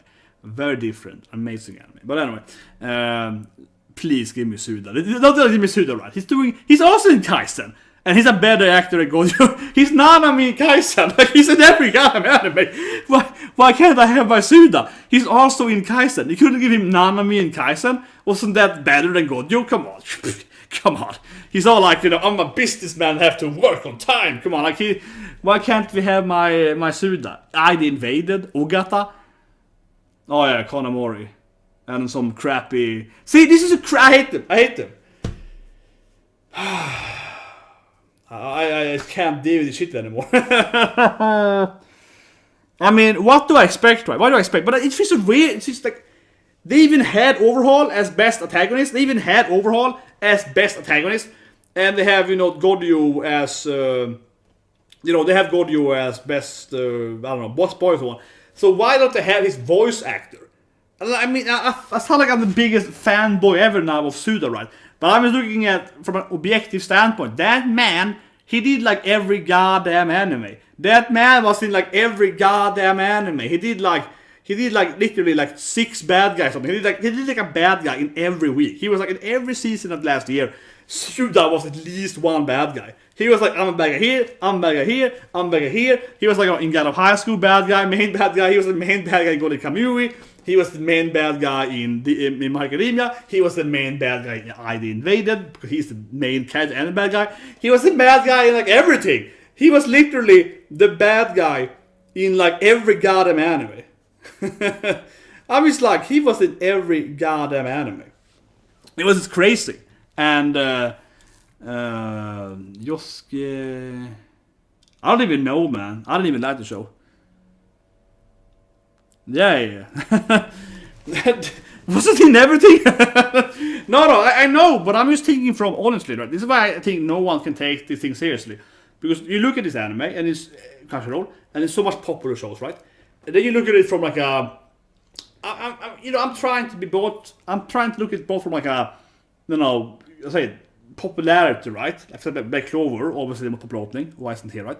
So I'm trying to look at it from a popularity perspective, but at the same time, I'm trying to look at it from also like an objective, who did the most work, kind of like, who did the most work, kind of like who was in everything, kind of like, who was the best, because this category is like, what's, VA performance, and I think this is bad, because in my opinion, that should you look at someone that did the most quality work over the whole year, right? Who was doing the most acting? This guy, Suda, he was like in 10 animes at least. He was like in every goddamn anime. So I was like, he must have done so much anime. You know what I mean? So I'm just thinking from that aspect that he was playing the bad guy in like every anime. And it's kind of like if taking a movie, right? where you see, oh, this guy again. He's in every goddamn movie. He's always playing the bad guy. He's like in every bad guy. And also in the sense that they are forcing in Kaizen character, right? They're forcing in Kaizen. So couldn't they put Nanami here then? I was like, Nanami is also by Suda. No, but seriously, I say it again, and I iterate that. I know I'm a boring, iterate person, but I absolutely genuinely think that Ogata was the best bad guy last year, right? I really think that Ogata was the best antagonist. Him or Claire, and that's Suda, right? And I didn't even really like ID Invaded that much, but Suda, he was that anime. He was ID Invaded. And if you look at Overhaul, they had Overhaul from My Academia as the best bad guy, right? That was also Suda. So I was like, how can he not be in the freaking list? Because he's like playing every goddamn anime. I'm just like, this is ridiculous. Like he's in every goddamn show. And he's a good character. I get it. Like, it doesn't make any sense. And then, in order, yeah, of course, always Okamoto Nobuhiko is always doing everything good, right? He's always doing everything perfect. And for that matter, of course, my goddess, our goddess, Sora, she's playing, she's playing, the best female, according to her, she's playing, in The Girlfriend and so on, right? And obviously we had Isekai Quartet, and Aqua is the lead of that show, definitely. So she's clearly, usually, Sora usually is the more or less the best female performance, I think. And Alice, she was basically carrying that show too, right? She was easily carrying that fantasy show, easily, I would say. And she was easily, of course, carrying Rent a Girlfriend. Without her, Rent a Girlfriend wouldn't be half as good, right? So I don't know, but I think that she's just... Sora is like always like the best voice actor of the female every year. But she's like the best female voice actor every year. And it's like everything she plays is just so perfect. It's like, Jesus Christ, man. I don't know. Or why isn't like Hushan here? I mean, Hushan, my favorite female, Naru and so on. Hushan did a few roles too, right? Usually a supporting character these days, but yeah, Sora is, of course I subscribe to her main channel, cooking food and piano, and she's definitely the waifu. She's the goddess of everything, but I mean, Sora, she did so many good females too this year. Just doing Aqua in both the movie and Isekai Quartet, just carrying it so hard, right? But anyway, I refuse to vote here because Suda should have won. I refuse to. This category is crap. I'm like, where is my Suda? I say it last point here again, right? I don't care if he wasn't the best character. I was like, he was clearly the guy that did the most stuff. Like, where's the respect for the guy that did every goddamn anime? He did every anime. That is, I respect his hard work. He's in every anime, basically. I respect that. And I literally don't care about it at all. This is the female English actors. I never listen to dubs. I have zero understanding. I just want to see what animes appear. Maybe Kid has good English. I don't know. I have no idea. I just want to see what anime appears. Okay, so Tower of God. But it's the same anime. I make it even. But it's like, oh, Great Pretender, interesting. Beastars again. It's like the same, mostly the same animes. So now then, best director. What they do then, usually here in Crunchyroll, is that they pick the best director. Is almost exactly the best thing as top anime. So, best director are probably gonna be the directors of, Eisuken, Great Pretender. I'm telling you guys, you're gonna see the same animes because it's always like they don't have any understanding of the difference between directing and best anime. So, of course, you can have an anime that is actually well directed, but actually a bad anime. You can have a well-directed movie and still being a bad movie, right? If anything, I think it's more common, especially in real life, when it comes to any product, you find stuff that is quite actually decently produced, like directed. It can be a game, it can be a vacuum cleaner, whatever, right? But the idea is bad, right? Or vice versa, you can have a really good idea, but really bad execution, right? But in Crunchyroll, best directing, which shouldn't mean best anime, but for them it's best anime. So they're gonna pick the same animes that they had in best probably. So let's see I'm right, but this is how it is. So it's like, oh, it's Eisuken? Oh, what a surprise! It's the same like the best anime everywhere. This is exactly what I mean, right? This is why it's so cringe with Crunchyroll, because is this the best directed anime? I don't know, but it's in every category, right? So this is every year. They cannot distinguish between good anime and good directing. Because I have seen animes, right, that are really good directed, but they have horrible storylines, right? So you can have an anime that has like a really bad, I'll say it, main premise and an uninteresting plot, right? But it can still be incredibly good directed. So I would think it's much more interesting if they had like direct good, animes are actually are bad, but they are, well executed, right? That would be way more interesting. But of course, it's gonna be the same as top animes because they are not able to distinguish between these two things, right? So this, in my opinion, should be a technical aspect, right? What was the best, from a technical directed aspect? But of course, it's gonna be like these are the best animes. So probably what we saw earlier again. On Decadence, Kaisen, Great Pretender. I knew it was gonna be Great Pretender. I mean, it's like, come on, it's just. I hate them so much. They're so predictable. It's so boring. Jesus Christ. I just, this is sad, right? Isn't this sad? I mean, I called it 100% right. This is why I feel this is so sad, because, I mean, we could all call this, right? We all know it's gonna be like, oh, I wonder what best direction would be. I mean, obviously, they have director names there, but that's what I feel, right? Do you honestly feel like Hiro Kaburagi, that this person is a good director, or is it just they picked their, best animes, right? Because this is almost exactly the same list as best anime. It's like 90% the same thing, right? So it's like, I don't know. That's why I can't take this list seriously at all, because I know it's so predictable. They can't distinguish between, good direction and good anime, which is that deep difference, right? They can't distinguish between that. And it makes it so boring. So you're going to have the same list. And I think from every aspect, right, that means to me at least that like I can't take this list very seriously, because I don't feel they have cared here about who actually did the direction. They just took the popular top anime and put those animes, right? So I could argue that Black Clover, it is, I sound like I'm biggest Black Clover shit ever, but like Black Clover, I would argue, is way better directed. The fights, the openings, they're amazing directed. Or like even the filler of Black Clover was actually pretty good for the anime. So it's like, aren't they good directed? Because they took filler content and made it watchable, which some animes I think fail at. So is Black Clover's director a lot better because they managed to direct a filler episodes and they were enjoyable? Isn't that a better achievement? I don't know. So it's like the worst list ever. They do the same list as the best anime. It's always every goddamn year. Okay, Yuri-sama. That is a winner here easily. Like seriously, this is the only anime that I feel is good directed here. Okay, maybe give Tennis good director, I suppose. It's visually very appealing, but like I don't feel that Decadence is a good director. It's even a bad director in my opinion, because Decadence is a really weird ending. It's kind of like, man, this is hard to explain without spoiling it, but Decadence twist, I think it's too on the nose, too early. That, in my opinion, is bad directing.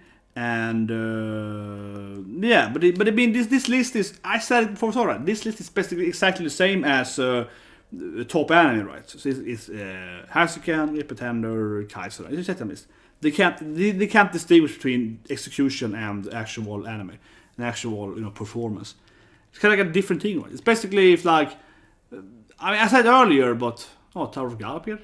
Oh, whatever. I didn't see like that a good directed anime. I guess. But I just said again here, you say it right, because I think the important point is in life in general, right? Like for example, I worked in this game. I bet a man against my life, like for 40 games, but I worked in one game a few years ago, 2 years ago to be exact. And this game was like, I mean, the game is pretty good in my opinion, but it's horribly directed. Like the game is horribly directed. A horrible producer. He was useless. I had to do his job basically, very competent. And so on, right? And the market of the game was really bad. So that's like a good product, even though it had really bad production, really bad direction, right? You can still manage to do something good. Basically, in that case, I would say very incompetent owner of the company, but I still managed to do my job correctly. So I ignored his really bad advice and just did what I wanted anyway, right? And that was better. So that's like a really bad direction. Very technically very bad direction. But what I mean, of course, is that you can have something, you can have like a really good idea, and you can do it horribly right. So you can have like a really good idea and you can perform it in the worst way possible. Or you can have a really bad idea, but you can make that, as best as you can, right? That is good direction. You have a really bad idea, a really bad concept, but you have a perfect execution, timing, budget, and all that stuff, right? And that's very usually pretty common for like anime and entertainment, gaming and so on. When you produce something, right, we have to think about budgets and timing and this and so on, right? So I think that's what I would look for as a good director. I would just pick like the popular anime and just like, yeah, that's true though. It's like, what's the best anime? It's Ufotable or Mappa. It's like, yeah, probably. But really, Kaguya-sama I think should easily win because it really has amazing direction. Like this is an actually good director show, I feel, from every aspect of good direction, and it makes the manga even better, right? Like it really expands those scenes. I pretend it's like a freaking arty-farty visual mess that is like kinda good, but directing, no, not really. But anyway, best animation. Obviously, Great Pretender is gonna be here because they're obsessed with Great Pretender. So Great Pretender is gonna be here because it's in every it's a new Megalobox, right? It's in every category. So Great Pretender, if anything, is visual. So it's gonna be here clearly. I absolutely agree that Mappa should be here, which means that Kaisen is gonna be here too, and Kaisen is also in every category. And it always feels kind of fun to know. I mentioned earlier I was on Japanese TV right before the Christmas, talking about Kaisen. So I should be the biggest supporter of that, right? but that's what I mean. I said this last year too. It's like best with Megalobox. I said that too. Like I didn't dislike Megalobox, but Crunchyroll made me dislike Megalobox. I liked Megalobox, but it was in every category except one. When it was like in 13 out of 14 categories, right? So I had sit there in my last roast of Megalobox and be like, it is not that good. It is not this good, right? See my point? Like I liked Megalobox, but it didn't deserve to be in like 13 out of 40 categories. So I have to sit there and like shit on it every category because it's not that good. It's good, but it's not like the best thing ever. It is not the second coming of Christ, right? And now in this here, it's like Eisuken, Kaisen, and Great Pretender in every category. So I have to sit there in every category and be like, well, I mean, Great Pretender is pretty good, but it's not that good. So it's like, and that's what people with Kaisen too now, because as I said on TV, I was like, I like Kaisen a lot, right? I like Kaisen a lot. I watched it yesterday. I liked it a lot. But I feel like, is it the best anime in every category? It's not that good. I mean, it's good, right? But it is not a 10 out of 10 show in every category. I'm just saying it again. It's not the best anime in history of mankind, right? Like, for example, best antagonist, again, I think it's Ogata from Golden Kamuy, easily in my opinion. Or then Claire, I suppose, right? From Gleipnir. They didn't appear, right? Either, and so on, right? So, or Rachel, perhaps, of the Alcapictor, right? And so on. Best girl, it's clearly not, anyone in Kaisen, right? It is Baccarina, and so on. You get a point. So, I like Kaisen a lot, but it's not the best in everything, right? But still, they have it in every category, and Great Pretender. It's getting annoying, right? Because you have to be like, Jesus Christ, it's anime again. So anyway, best animation, it's clearly gonna be Mappa. So Kaisen is gonna be here because Mappa is Kaisen, and I agree, it's really well animated. Like it's really well animated. But you know what I mean? They're gonna have Kaisen here because it's like in every it's a new mega. That and Great Pretender is in every category. So they're gonna have both of them are gonna be here. Great Pretender and Kaisen. And it feels like in their worldview, only like 10 anime exist, right, at most. Like 6 anime exist. Like, these categories could almost only be 6 animes. Almost in every category, right? So, it's gonna be those 2 animes, clearly. Very, very clearly. Otherwise, I would argue that God of High School has better animation than Kaisen. Like, the fight scene between 2 girls. No, I can't remember the bad, or she wasn't bad character, but like the enemy female character, and the sword dance fighting scene in God of High School is probably, in my opinion, a better animation than in Kaisen. But they're very similar. They're both on my Mappa, so they're very similar. But I think it's a better fight scene than in Kaisen, in my opinion. from like a technical standpoint. I think it's better animated, the back-to-back fight scene. And I would say from from like a technical how you do it, right? Even though I used to work at art director, so some for that aspect. I don't know. Otherwise, we know what's gonna happen, right? But Black Clover has some amazing animation. Black Clover has some amazing fight scenes, like the Captain Tournament fight scenes. Yami and fighting. That was amazing. Of course, and also the end of the Black Clover Elf arc was amazing. Wasn't that last year? In the beginning of last year, that was amazingly animated. But there's no way they're gonna have that because they hate Black Clover. Evidently, they don't even have the opening of Black Clover. So there's no way they're gonna have Black Clover. I will say this though. Obviously, I agree that Black Clover as average has bad animation, right? Because it's like very low quality for the fillers. So, but Black Clover is like an anime where you have, bad animation, right, or really good animation. So it's kind of like they have that. Boruto is the same thing, right? Where they have the fights can be really good, and between the fights kind of bad, right? So Boruto is the same thing. So I think it's fair to not have like Boruto and Black Clover here, because their average quality isn't that high, but they have really top quality when they want to, right? So it's kind of like a hard thing to judge, I guess, judge that. One anime I would love to see here is Gleipnir. So I've been mentioning Gleipnir, right, probably like 20 times now, and they have no Gleipnir, right? Because Gleipnir has like a psychopathic Gyroshik as the main bad guy, so they don't like Gleipnir. Come on, they don't like Gleipnir because Gleipnir is a crazy hot chick, and she's more crazy than hot, but but seriously, Gleipnir had really amazing fight scenes. They were so good animated. The way to the punches, like when they were fighting in this like a warehouse in Gleipnir, and you see her punch this lady right, and her body flies in her face, and you see that the back. Like Gleipnir had amazing fight. Like seriously, I would argue that Gleipnir had the best fights this year. Like straight up, arguably better than Black Clover and whatever. So like Gleipnir had amazing fights. I was amazed how good Gleipnir looked actually when they were fighting. Like it was crazily good fight scenes. So like seriously, I was like, holy shit, this is too good for like an ecchi battle royale anime. Like I was surprised how good it is. I was like, what is happening? This is way too good. This is too good for this anime. So Gleipnir should be here.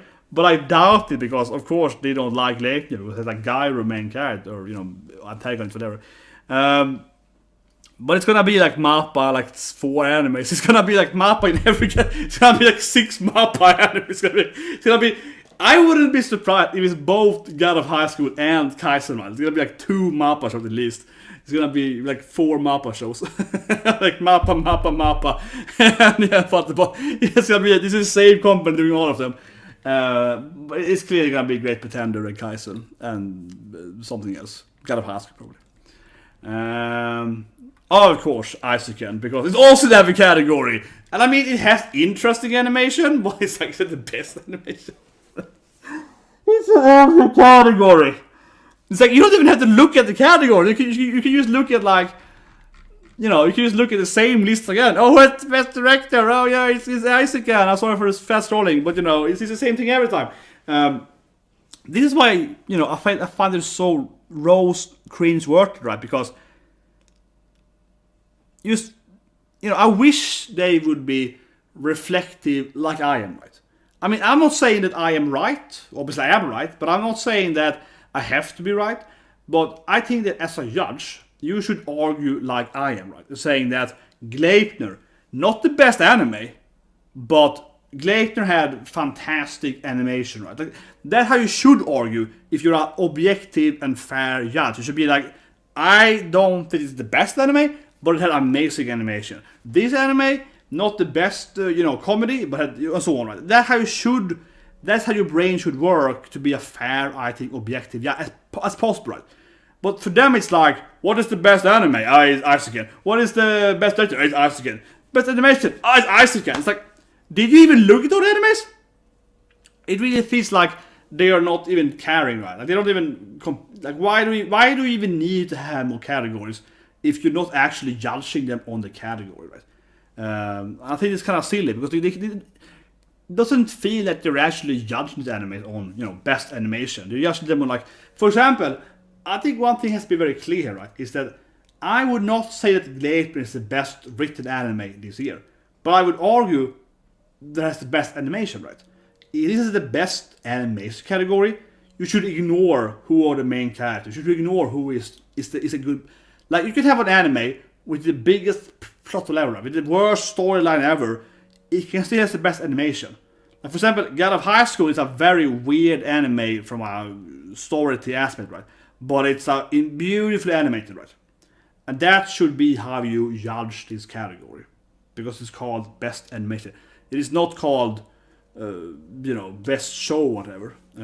No, but there is so many more shows. Like, I watched almost every anime last year. It's like 300 animes, and they managed to have like 6 animes in every category.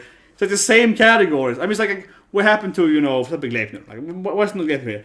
Way Listen to Me, main characters, so on, right? Whatever, Boruto opening 7, way better opening, so on, right? There is so many better animes than they have picked here, right? But it's the same anime over and over again. Anyway, it's probably Tower of God now, because it's Crunchyroll originally.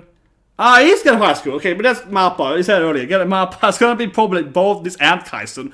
So Mappa is gonna be twice, right? Which makes sense though, but Great Pretender, most obvious thing ever.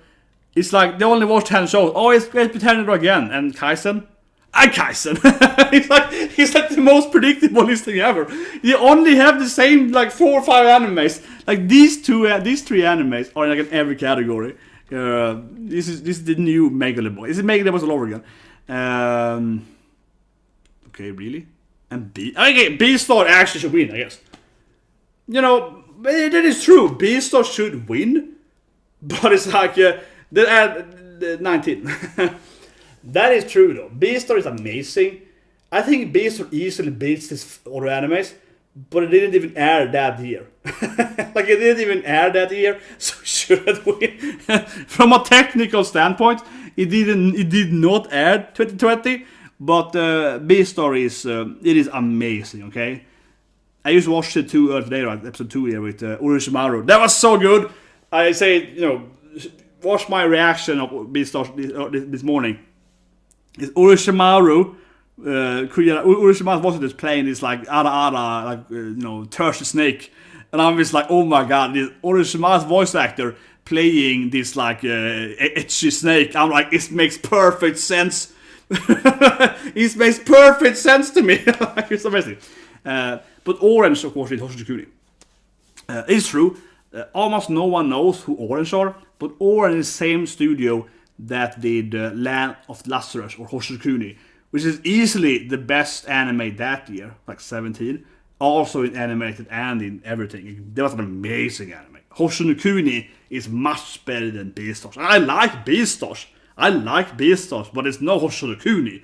Where's my Hoshikuni into? Holy shit, like, where's my Hoshikuni? That's what I really want.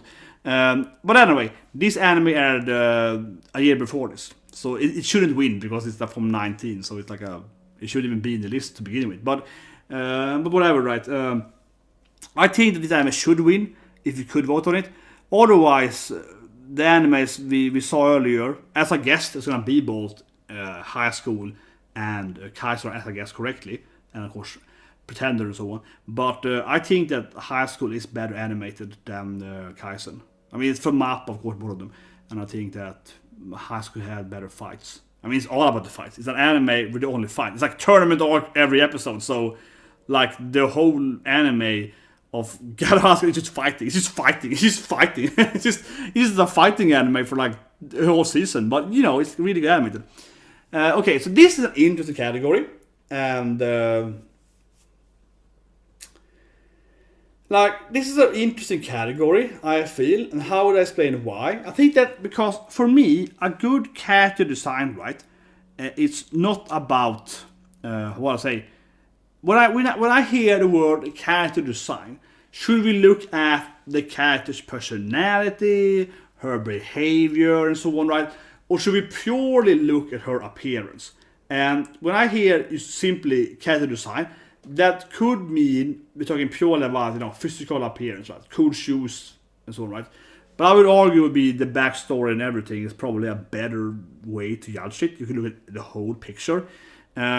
Nonetheless, though, what I would love to see here but I think they're gonna fail completely, is of course that there are many animes this year, right? There are many good animes, and there are also many bad animes, right? And I would say most animes are good, right? But there are many different animes, and of course my point here of being my annoying bastard as I am, right?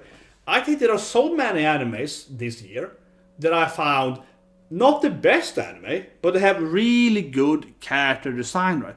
And it can also be a character like Melona, which is obviously the best female character ever. That is like amazing female character, regardless of all the characters around her. I mean, of course, every character is really good in Clover, but Melona, if she was in other anime, she would still be the best female character ever. You know what I mean? So this for a category, I actually think would be one of the most interesting categories, because here I could see like a character like say Law from One Piece, right? Amazing backstory, interesting dynamic with Dolphin, Rocinante, and very sad backstory, and his parents, and this journey, and that's very interesting. His current personality, very interesting. His clothing design, his behavior, his powers, very cool. So for example, I think that Trafalgar Law, a very, very good character design from the beginning to the end of the 1%, for example. So that's how I would love if they view this category. Unfortunately, I think we all know they're gonna pick characters from Great Pretender, Eizouken, and Kaisen, and be like, look at this, Gojo Sensei or something. It's gonna be the same characters. It's gonna be the same goddamn characters. It's gonna be like Kaiman. It's gonna be the same goddamn characters. It's gonna be completely like, what is this shit, right? That's probably how it's gonna be. But just to give some good examples, for example, we saw it earlier, but I would love, for example, Wave, listen to me, he's a great main character. That's one character. I'm gonna keep saying Ogata every goddamn category because he's such a good character. Sophia, actually, the badass Russian revolutionary, is a good character too in the community. I can see her. No, but okay, so some really interesting character designs. I would say it's generally, obviously, I think the Tower of God, Tower of God has probably the most diverse cast with all the weird designs. So Tower of God should be generally, because it has a lot of cool designs, especially the Lizard, yeah, like very cool designs there. So that's one thing. What more do we have? I think a lot of characters in Dorohedoro have very cool designs. Everything from N to Kaimen, so they're all really cool designs, so they're interesting designs too. There be some isekais, of course. They're kind of fantasy based though. Kaisen has interesting designs, but from a visual standpoint, who has the best backstory? Obviously, Beclore has ridiculously good character design, but no one cares about that, so they're never gonna have a Beclore character, so there's no way that. We had Hiyori, we had One Piece character appearing in Wano. Wano has some really good classic Oda top quality design, but there's no way they care about that, right? Would Kaido count for this? would those characters count? Would my favorite Wano character count this next year? But yeah. Oh man, let's just press this painful button. We know it's gonna be Great Pretender and Kaisa, it's gonna be Eizouken, it's gonna be the same character. I would be so shocked if they have other animes that are actually interesting. Let's look now. Oh, it's Eizouken? Oh, it's Great Pretender? It's so sad. Why do we even have different categories? Why do we even have more than one category? Like, why do we even have these categories? We know they're gonna have this type of anime every time. It's like, what's even the point of having these categories? Because Crunchyroll judges are always like, you know what anime I like? Great Pretender. Let's put it in every category. You know what other anime I like? Eizouken. Let's put it in every category. It's like, it is so predictable. It's so goddamn predictable. It is so sad. It is seriously so sad. I think what I see here, what I think about it, is probably Usagi, right? I'm gonna drop my Usagi again here. But Usagi, I think, is probably one of the best designs this year, because you really care to show. Kind of Katarina too. Usagi-chan is simple but a perfect memeable character, right? Very good design, actually. Intimate reviewers, right? Cream. No, but not only Cream, but I mean, every goddamn, place to go to, right? In reviewers is very interesting design, right? Yeah, like the salamander and the succubus and those unis. Every damn character is very interesting design in the harpies, the elves and the fairies, or the Mr. Music Girl, the witch, the good copers, the clone witch. I mean seriously, the most diverse cast, except Tower of God. I would say easily is reviewers, right? Intimate reviewers. That's the most diverse cast. Like come on, that's the best character design. This cast is gonna be here too, right? Let's go down. Okay. Oh, BNA? Well, I guess sure we have a lot of furries. Beastar should appear then, because Beastar is this year. It's the wrong year, but... Okay, Tower of God, as I mentioned, actually has the best diverse cast, I think, right? So that's actually the real reason, I think. Huh. Princess Half Demon, actually, interesting. This is like a really random pick there. I'm like, what? Not Beastars? I thought they would have the Beastars because they love Beastars apparently. Interesting. That's an interesting pick there. This little random pick there. But I think that, as I mentioned, of course, right, I think that before I thought Tower of God should win, right? It's definitely the most diverse cast. Different powers, and they have lizards, and they have dragons, and they have alien girls, so they have everything, right? They have a guy in a sleeping bag, they have everything. They have Zoro. They have a guy like a they have a guy that is Zoro. They have a guy that is exactly like Zoro from One Piece, but they have everything, right? So I think Tower of God should easily win that category of those picks. I think hands down easily. But yeah, of course, a pretender is the okay. So best fight scene. This is the only category where we will ever see shonen animes. This is the only category where shonen anime exists, right? Otherwise, shonen anime doesn't exist, according to Crunchyroll, even though obviously most of the reviews are shonen animes. It is so silly too, right? Because picture this thing how it actually is, right? So most people, they go to their website and watch anime on their website. They are watching like Dragon Ball, One Piece, Black Clover, Bleach, they're watching shonen anime. Let me tell you guys, if you look at the stats, right, if you look at the actual stats, I think we all know, right, that the most popular views of Crunchyroll, like 90% of their animes in total are shonen fighting animes, like straight up, right, they're all goddamn fighting shonen animes. And that's probably, I think, one of the reasons why their judges has to be like, we can't pick Black Clover as a good opening. That is for casual people. So we're gonna give them like AC Breezy or something, right? Which is a good anime. Okay. But still, that's how they add. It's very elitistic, right? Which why I dislike them, right? Because this is how I view every media, right? Anime, gaming, books, movies, right? Like here, like look at my collection here, right? Look at it. There's a few games I have on my board here, right? Katarina Full Body, great game, very naughty game, right? Like a puzzle, etchy game, okay? Neo 1, for some reason, is my board here, even, hard game, I played it, without any armor, so, hard, Souls game, right? FF15, right? That's like, casual JRPG, right? And then I have Neo 2, what was that Neo 2?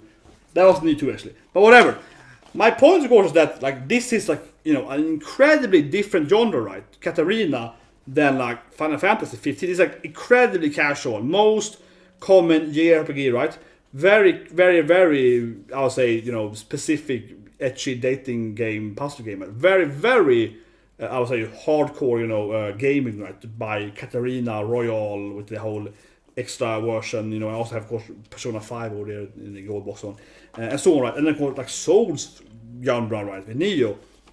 Very, very different games, right? Very, very different games. All good games, right? Because my point is that I play every game, right? I play the casual, the mainstream game, right? Very mainstream. I play the mainstream game, right? I play the hardcore, soulish game, right? Neo, the hard game, right? And I play, the dating game, right? I play Persona 5 and Katarina. I play the dating game, the kind of the romantic dating games, right? With storytelling and so on. My point, of course, is that I think that if you're gonna be a good judge or a viewer or whatever, right? Because I work with, in TV inside, I work with gaming primarily, so I'm interested in playing all the games and so on. And to do that, I think you have to play all the genres right. But I think it's very clear, I said every year, right? But with Crunchyroll, it's like, well, obviously everyone loves Black Clover. We can't have that in opening. Everyone loves Fire Force. We can't have that opening. Everyone loves One Piece. We can't have that couple, like, Hiyori and Zoro.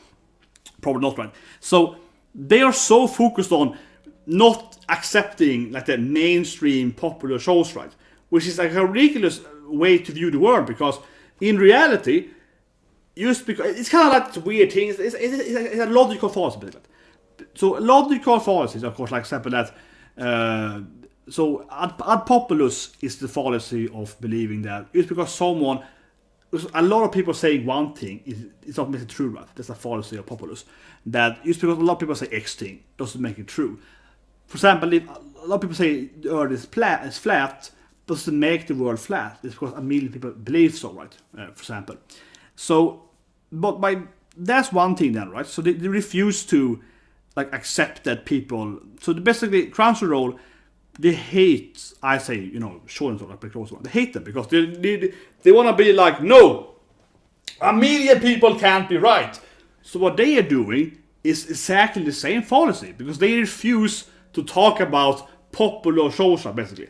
So they have to be this, pretend elitist way, right? So they refuse to talk about mainstream shows because mainstream are popular. That is the exact same fallacy.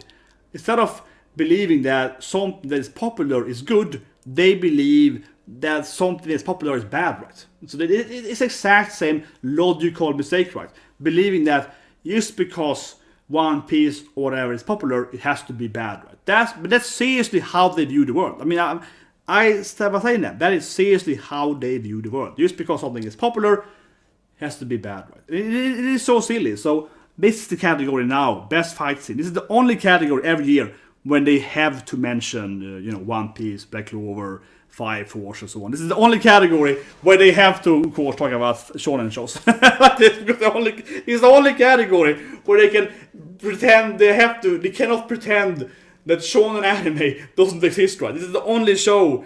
And of course, Kaizen is a new. That's one thing though. The new shonen show, like Macadamia show, that's fine. The newest year, Kaizen, right? But picture in 10 years from now, Kaizen will also be ignored, right? So that's that. New shonen is fine, but old shonen, no. But anyway, this is the only category the most popular show will exist, right? But I think it's a good point to make that, because it's kind of funny that it's obviously most people that actually go to their platform, they love these shonen shows, right? And then in every goddamn category except, of course, Kaizen, they never motivate, like, why isn't Black Clover there, right? It's just so ridiculous, and they're trying to, like, force people to watch their, like, kind of like artsy-fartsy shows, right? That they don't want, they probably would like. It's just so cringy. It's just so cringy. They're like, you have to watch our shows. But I want to watch shonen. No, you have to watch our shows. But anyway, it has to be Black Clover.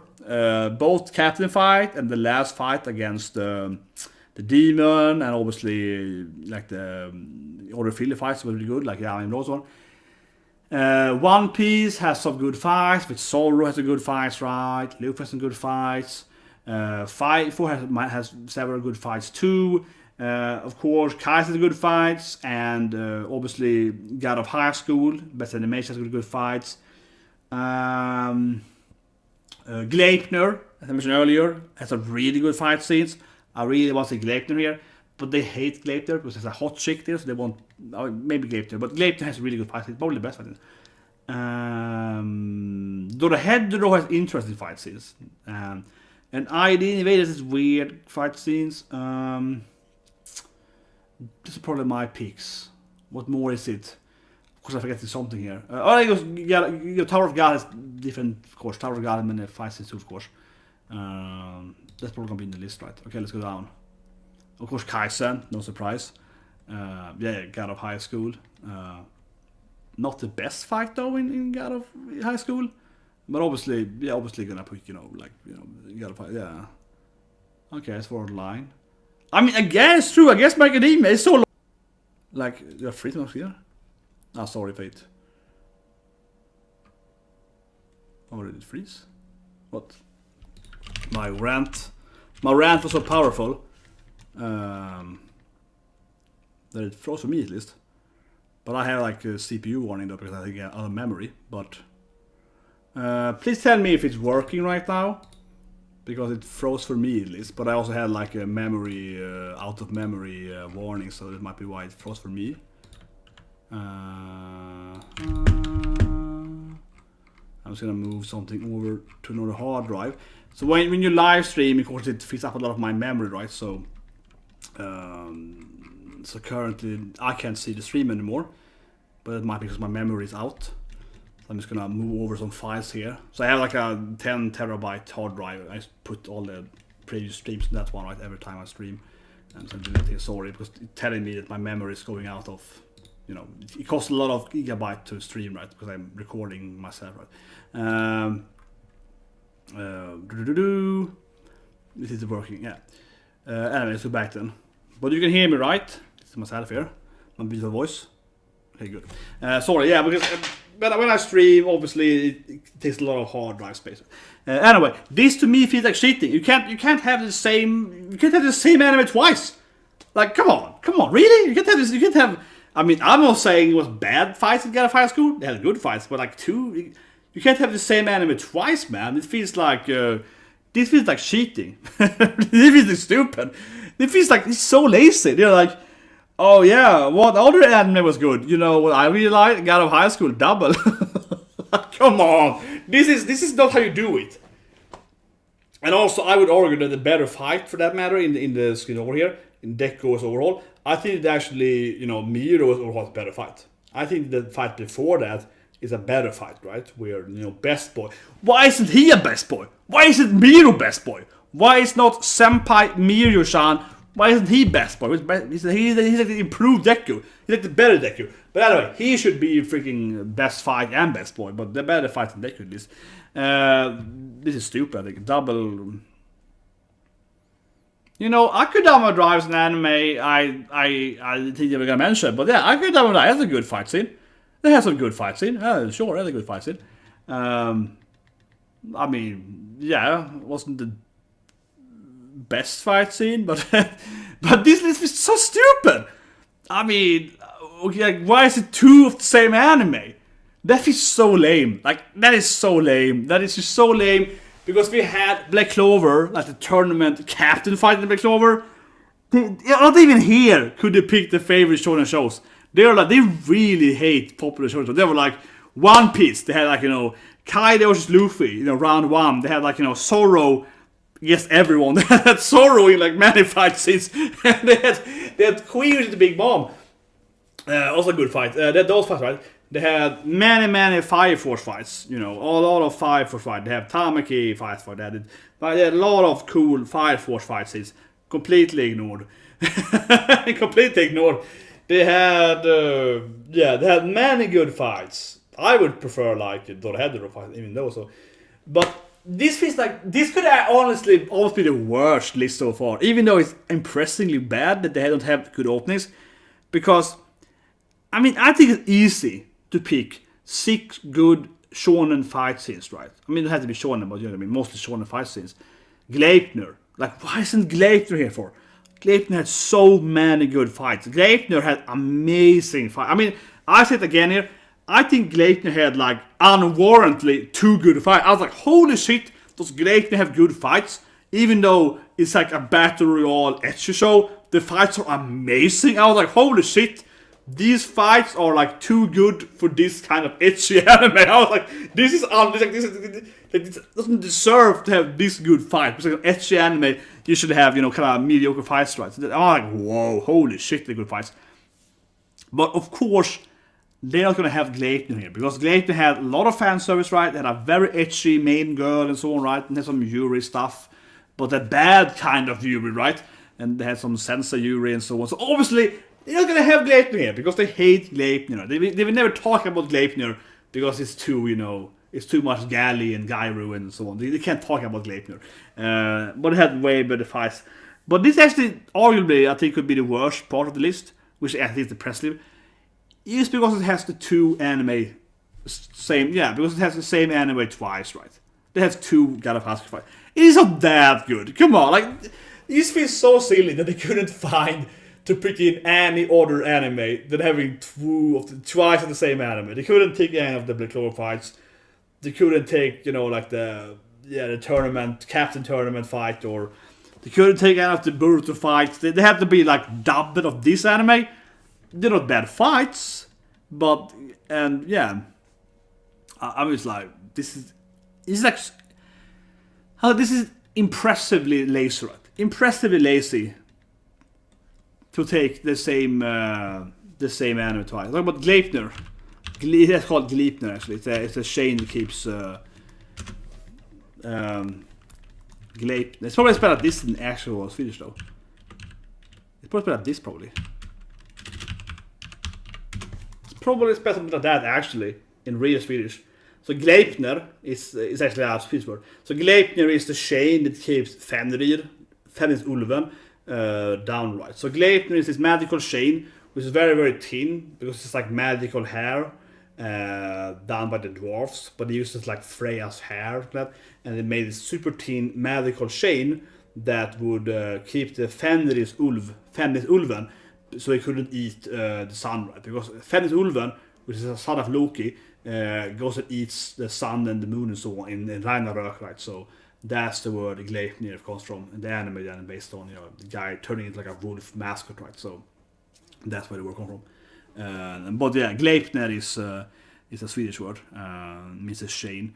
And Ulv then, as I mentioned earlier, right, with the Vinland saga, Fenris Ulven is the actual name of Fenrir, right? Ulven, so Fenrir is vargen, Fenrir is wolf, right? That's what it means. And then he has a brother too, another wolf, and is also the sibling of Midgårdsormen, right? Jormungand, Midgårdsormen, Jormungand, or the Middle Earth Snake, right? Is also a son of Loki, and also for them, Sleipnir Horse is a son of Loki as a woman. Have you actually read Norse mythology? So in Norse mythology, Loki, the bad guy in the Marvel movies, all that. Loki is actually a woman. Loki as a female horse seduces another horse that attacking Asgard and gets impregnated and gives birth to a horse with 8 legs, whatever it is. So actually, so Loki is the mother of Sleipnir in Norse mythology. So yeah, if you like genderbender story, you should read Norse mythology. Like Norse mythology is the original ecchi stuff. It's like ecchi stuff for Vikings. Oh, but seriously, Norse mythology is crazy. Like it's really crazy. Loki has like 10 children. He has like Hela, Hel, right, is his daughter, and it's also the mom, right, to a horse one. So Loki has he has both attractive like demon daughters and like a wolf and a snake son and like a horse daughter, shit like that. It's a very confusing storyline. Like Norse mythology is crazy, and it's really weird too because in one Norse story he goes to Thor to try to capture Midgårdsormen, which is his son. It's really weird. He tries to help Thor to try to defeat the snake, which is his own son, for some reason. It's really weird when he helps Thor trying to do that. And there's also another storyline where he makes Thor cross-dress to infiltrate the Jotun, so Jotun giants, right? He's trying to, so Thor has to infiltrate some kind of giant castle, a Jotun castle. Jättar is Swedish for jätte is giant, yeah. So Thor has to cross-dress to infiltrate this place. I mean, seriously, this is an actual storyline in Norse mythology. Like, Norse mythology is the original ecchi storyline. It's like Thor, and he has to something weird with Thor has to go to like Frida or Freya or this hot gods and borrow their hair. So you get like a beautiful blonde, hairstyle and so on, and they can cross-dress Thor. So I'm seriously, there is a storyline where Thor has to go to these other female gods, right? Borrow their hair and clothing to become this beautiful, blonde, sexy babe, right? So he can sneak into this giant castle with Loki as a woman too, then to infiltrate it. It's like that's a part of Norse mythology. But anyway, back to anime. But that could be an anime, right? Actual Norse mythology, like Thor as a crossdresser and so on. I'm that seriously because I read all, as a kid I read all, Norse mythology and Greek mythology and so on.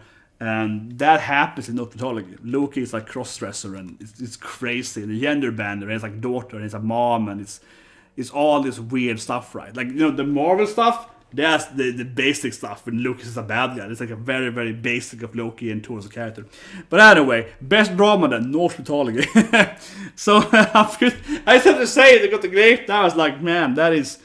Because Gleipnir is an anime, you know, the names are references to Norse stuff, right? But Jesus Christ, that storyline with the Gleipnir hair and so on is crazy too, you know. It's really weird. I was call it the Gleipnir, right? Like the air sound, right? The AE sound, you know, of Swedish. But the spelling is different too, because E and I is the same letter. So for example, in English you say Loki, right? But as a kid I would say Loke. We don't call him Loki, we call him Loke, right? In Swedish it's E and I, right? It's same with like Oden. You don't say Odin. Oden is the actual word for Oden. So why it's called Odin in English? That's actually wrong, because in old Swedish, E and I is the same character. So if you read old Swedish, like Odin, it's pronounced Oden with an E. So in modern Swedish, we call it Oden. And for example, Wednesday is onsdag in Swedish, right? After Oden, so it's ond to be E. But anyway, best drama. Best drama. For basket, it's good. I'm thinking like Great Pretender is gonna appear. Like, a Great Pretender is gonna appear! I knew it! Rapid Sinks? It's like a really random thing too. This anime exists? I was like, that's a different anime. They did watch more than 10 animes. I don't think it's a very good anime, but it's like, that's like an interesting anime. And that, for that matter, though, from the US, I'm sorry I'm doing too much Swedish stuff, but one thing I think is funny with the US people and so on. So you call it like, you know, Mjolnir, right? Towards hammer, right? It's Mjolnir. It's supposed to pronounce Mjölner. It's a very, very different in Sweden. Mjölner. Because the E is an E and it's an Ö, right? It's an O sound. So it's pronounced Mjölner and not Mjolnir. It's a very different actual pronunciation of Mjölner. Yeah, Mjöl. And the thing is that Mjöl is the same word as wheat and so on. And also then what you drink. So I think it's called mjöl, right? Mjöl is like old beer. So that the Ö is very important beer, because it sounds like, you know, Viking alcohol, right? Like mjöl, that's like when you drink as a Viking. So that's why you sound... that's why you have to really pronounce that Ö sound. It's spelled like this in Swedish. Mjölnir. Mjölner. That's how it should be pronounced. Mjölner. Like the beverage, yeah, mjöd. So mjöd is like a very thick beverage. I don't care about that, but but that's how you should say it. Mjölner. The ä sound, Ö sound. Some Ö means island, for that matter. So like Öland is island. It's a second biggest island in Sweden. Second biggest island in Baltic, right? But anyway, yeah. Sing I Said to Me. That's a pretty good drama. It's a pretty good drama. It's I mean, this story I think easily wins this, but it's a wrong hero. But they actually watched another anime. You know, I like Somali. That appeared here. Interesting. I didn't think they watched more than like 5 animes. Suddenly, this category actually has different animes, because the other 5 has been the same thing, right? Suddenly, they actually had 3 new animes. I'm like surprised that we finally out of like the same 6 animes for like 10 lists here. But yeah, so Fruit Basket, I think it's a very good drama. Great Pretender is the most... Like, I hate this anime now, because it's every category. This is a new Megalobox. It's like in every goddamn category. It's like, please stop having this in every category, right? It's not a good drama, in my opinion. It's more like a heist thing. It's even a drama? It's like an action anime. Whatever. I think Beastar, which is the wrong year, but otherwise Beastar is the best drama, but it's the wrong year. It did not air that year, but it's a very good drama, and I love it too, right? Somon, I think, is a very good anime. It's you know, a sad drama about, you know, like it's horrible spoiling it. Basically, it's a little human kid trying to find humans with its like dying papa. Its daddy is a golem, and it's about to die, kinda. And it's like a really sad, melodramatic drama when they're trying to like find humans, but the world is full of beasts and eat humans, and Small has to hide. It's not like a minotaur or whatever, the haunting, and it's like a really good mellow, you know, very like very depressing drama, right? And there's some like, he has to eat a parent, and it's like a really weird drama. But I really like it, but man, that's like a very sad anime. It could be the most sad anime last year. It's really sad. Like every episode is like, oh, this woman had to kill her mom, and like it's like, what is happening? Yeah, every episode is like really sad. But it's a very good drama. For that matter, the one anime they have completely forgot about, as most of the animes, which I think is a great drama, is Runway, Smile at the Runway.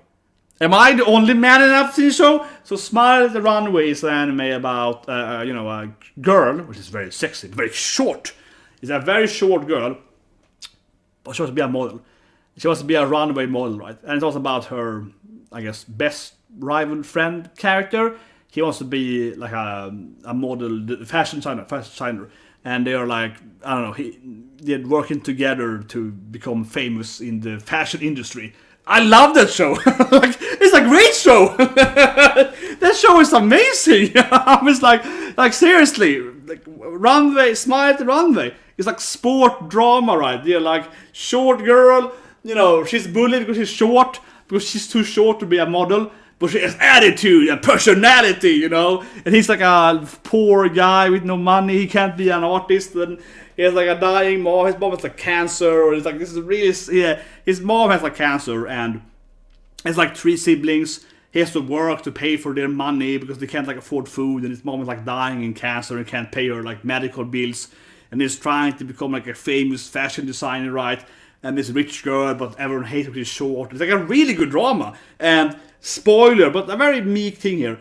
They started like best friends, but then they become rivals, kinda. And that makes it even more interesting. They kind of have to fight each other too, kinda. So it's a really good anime. Like seriously, it's like a really good show. I'm like, whoa. And the opening is different, man. It's a really good show. Because it reminds me of Ballroom, which I really love. Ballroom is an amazing anime. Ballroom Yokusen is a really good show. Also, no one's seen about Ballroom Dancing. It's a really good show. But I would say better than Runway. But Runway is also a really good drama show. Because it's all about this, like, it's not like romance, but it's kind of... There is some romance, though. No, he has, like, his kohai loves him. So there's some romance, too, there. Oh yeah, it is drama. And also, rivalry and enemies and a lot of like personality and dying mom, and he has all those tropes of like, his mom is like terminal ill cancer. Like, come on, that's a drama. I was like, why is Great Pretender and everything when we have this like dying mom out of cancer? Actually, one show, I'll say it again here. Samurai Taiso, okay? I know I am the only one apparently in whole YouTube that even mentioned show, right? Samurai Taiso. Goddamn, Samurai Taiso. It's such a good drama show. I cried for that show. It is so sad. I say it again, it is humor me, right? Samurai Taiso is about a guy, a gymnastic guy. Arigaki, famous gymnastic guy, which is now injured and old to gymnastic. His wife is dead before the anime starts. He's like a young daughter, and there's like no money, and he's losing his job. So episode 1 is him getting like fired, and he can't pay for like food or rent or whatever. And his daughter is like, I love your gymnastic, dad. And he's like, I can't tell my daughter that I got fired and so on. That's a really good drama show. And I'm the only one like, I don't know, but no one ever talked about the anime. But that anime is amazing. But I'm sure. I am freaking sure that no one at Crunchyroll watched that show. I bet you guys, it's like probably like one person of this youngster like, I really like this show about this like single dad raising his daughter without no money, and they're like single dad. Yeah, like a single mom show. No, it's a single dad, and it's very heartwarming and wholesome. Now that sounds weird. Do we have someone like a single mom instead? Like I'm telling you guys, it's probably how it goes. They don't do it like nah, single dad. That's like no, we can't promote that show. But yeah, Tash Samurai, really good show from a drama and some sport, but it's a beautiful show. Also from Mappa, great opening. It's a dance opening. I think that was probably the most sad show last season. It's a drama show. I would push it easily over like most of these shows. I think much better than these shows. It's probably around Somali for me, like sad parent, single. That's the single dad too, yeah. Single dad, it's kind of like Somali, but without this medical shit, But it's like down to earth instead. So actually, yeah, Taisho Samurai and Small are actually very similar. It's basically like, poor parent trying to raise single kid and so on. But here is all fantasy and magic, and in Taiso it's like actual real life, and it feels a lot sadder because it's like, you know, more real. It feels more realistic. They're like a poor man and has like a gyro grandmother. They should have gyros in the shows. That's why they can't have. You have gyros. They have like a gyro friend and so on. That's why they can't be here. That's true. It's a great drama though. So it's a comedy. Baccarina clearly will probably win this thing. Kaguya-sama, of course. But I mean, from their aspect, they're gonna have, of course, they're gonna have Baccarina, right? Because she's in, you know, a few nominations. Kaguya-sama is like a no-brainer. Isekai Quartet is, of course, amazingly funny. You know, Seiya! That's the best scene. I'm talking about, but she's like, Seiya! I wanna be in the show! Yes, it cracks me up every time, man. It cracks me up every time when Risata appears. I'm spoiling it, you know, when she's like, I also wanna be in the anime, Seiya! Can I please enter the show? Like, no, it's dangerous. I'm sorry, but in my opinion, right, that's the best comedy part of the whole last year. It's easily, Isekai Quartet Season 2, when, of course, Risato appears, second time she appears. She wants to enter the anime, she wants to enter the festival, right? And she's like, oh my god, a lot of cute anime characters. She's trying to enter into the anime, and Seiya is like, no, that is dangerous, and he refuses to enter the anime, and he leaves the anime. That's the best joke ever. He's like, I will not go into that show, because I'm afraid that he's too cautious, right? Because he's too cautious to enter the anime. He refuses to be a part of the anime, so he leaves and he never returns in the anime. And it's so good. Oh my god, I hope people get what I mean, but it's so funny because obviously, I mean, I know people have seen it, right? Cautious hero, right? We have the start hero, yeah. So yeah, he's a cautious hero, right? It's all about being afraid. So when he enters Isekai Quartet, he refuses to go into the anime, right? That's why, in my opinion, it's the best comedy of that year, right? Because he refuses to enter the comedy. He's like, I don't want to be in this anime. This anime looks scary. So he leaves the anime. And it's so funny too because he never returns either. He's just gone permanently from the anime, right? He doesn't go back into the anime. He's just like, nope, I'm entering that crap. In my opinion, that's the best comedy, like straight up. Isekai Quartet. Yeah, that could be here. Kaguya-sama's gonna be here, definitely, and Baccarina. You know, one anime I love to hear is, of course, is Princess, right? Little Evil Princess, Demon Princess. That is a hilarious show, of course, with Sleepy Princess kidnapped by the demons. And she's a murderous sociopath that keeps killing the demons to make, like sit down. Oh, I need to make a towel. Oh, I'm gonna kill some demons. I need to build a bed. I'm gonna kill some wood demons. Like that. That anime is hilarious. That, I think, was easily the best comedy last season. Easily. Little demon princess in the poor demon castle. That was hilarious. So, that I think should be here. What more anime is funny? I guess they can have Asuken here, because it's kind of like a comedy. Dorohedoro, I think, is hilarious. Dorohedoro is not a comedy, but I think it's comedy gold, right? And one anime that I always love is, of course, it's Golden Kamuy, which is really funny too. Like Golden Kamuy, where they like reunion scene and so on, right? So yeah, I think that, but it probably won't be here. I think the Baccarina and Kaguya are the two no-brainers. It was going to be in the list, definitely.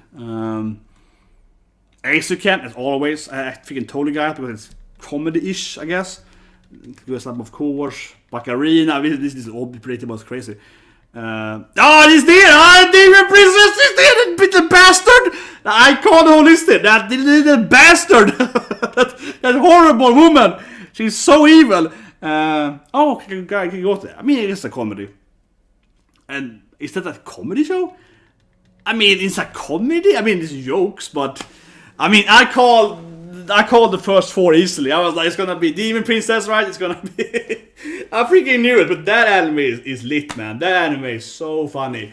Little Demon Princess. It's so evil. Like, if you haven't seen it, again, it's about a little girl. She's a princess.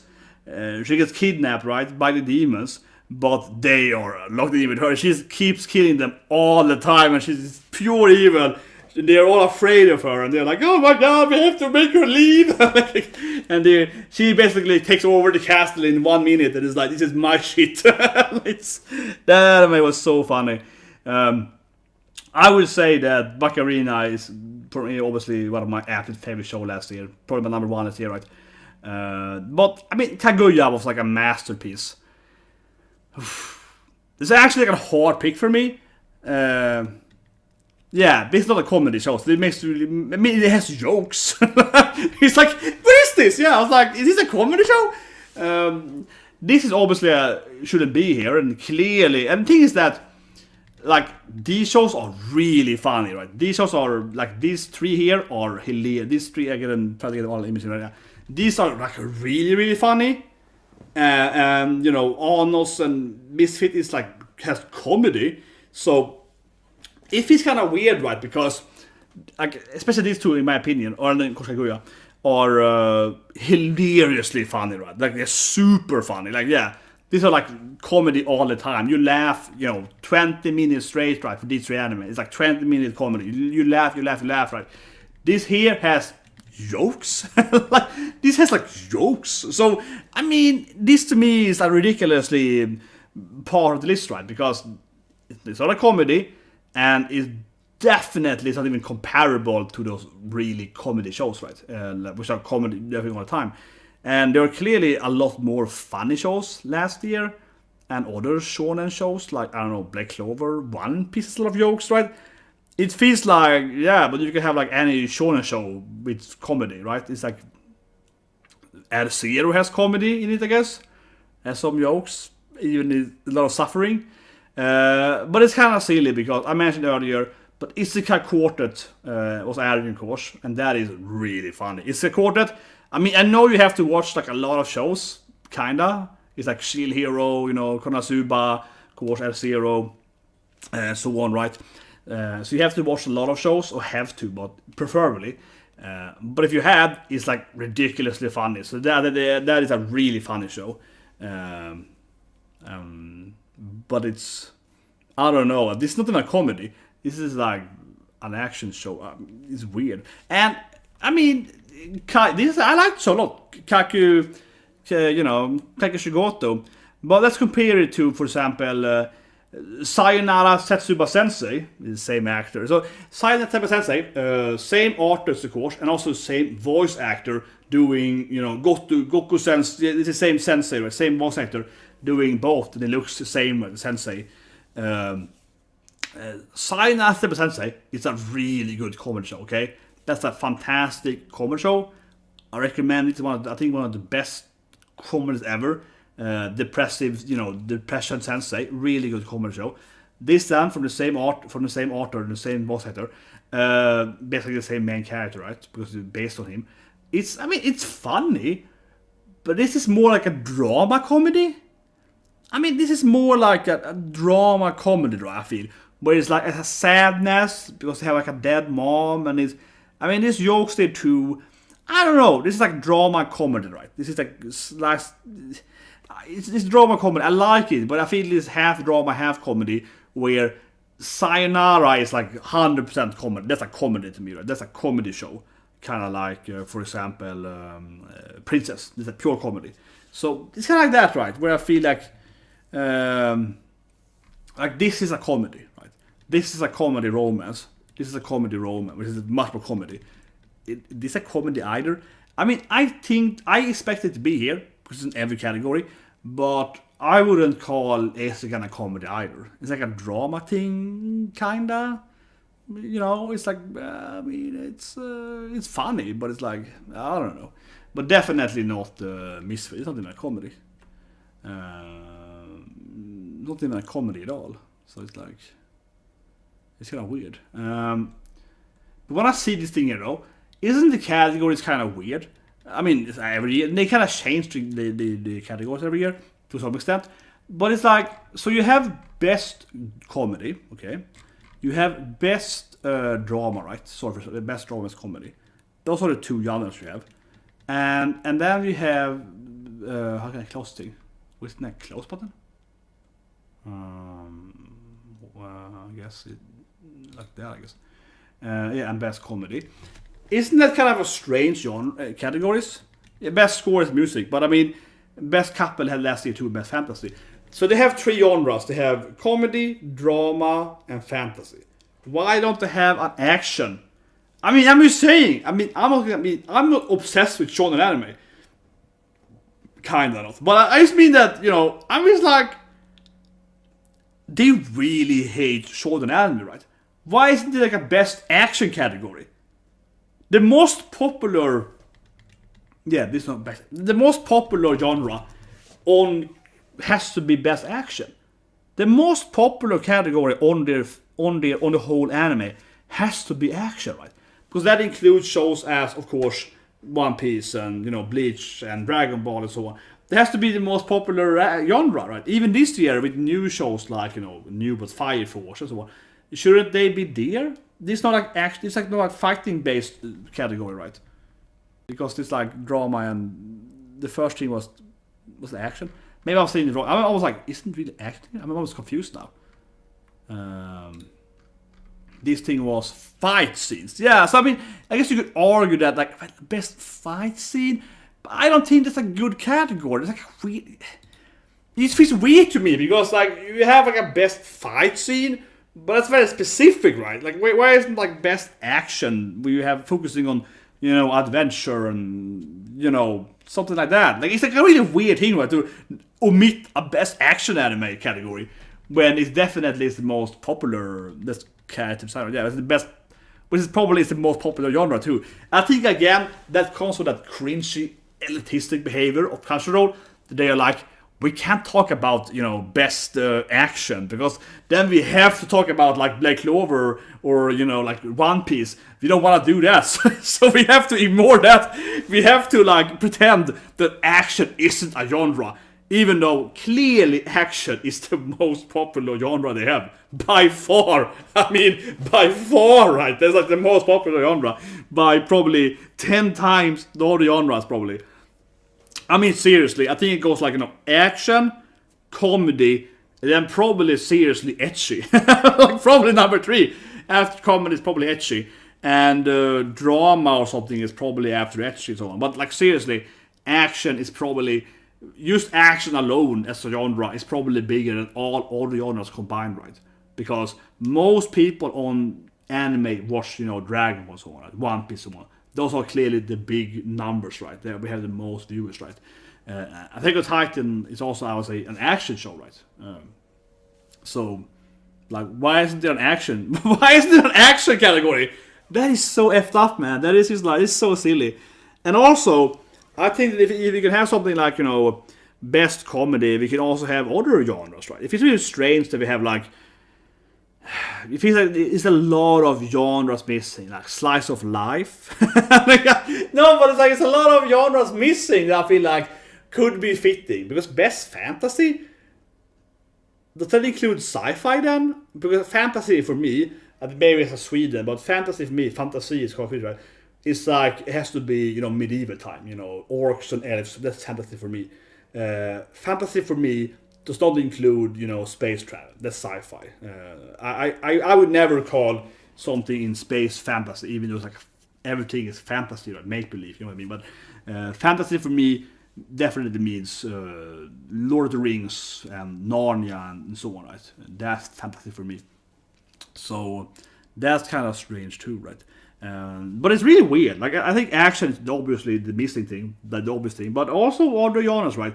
There are many other genres. Like one genre I'm a huge fan of, and I will say this thing though in the defense post, it's a hard genre to maybe find animes per year, but I love, psychedelic animes, right? Like, Kaji, Akagi, One Outs, gambling animes, right? Like Kakuri and so on. This kind of like psychological cheating and trickster animes. I'm a big fan of those animes, right?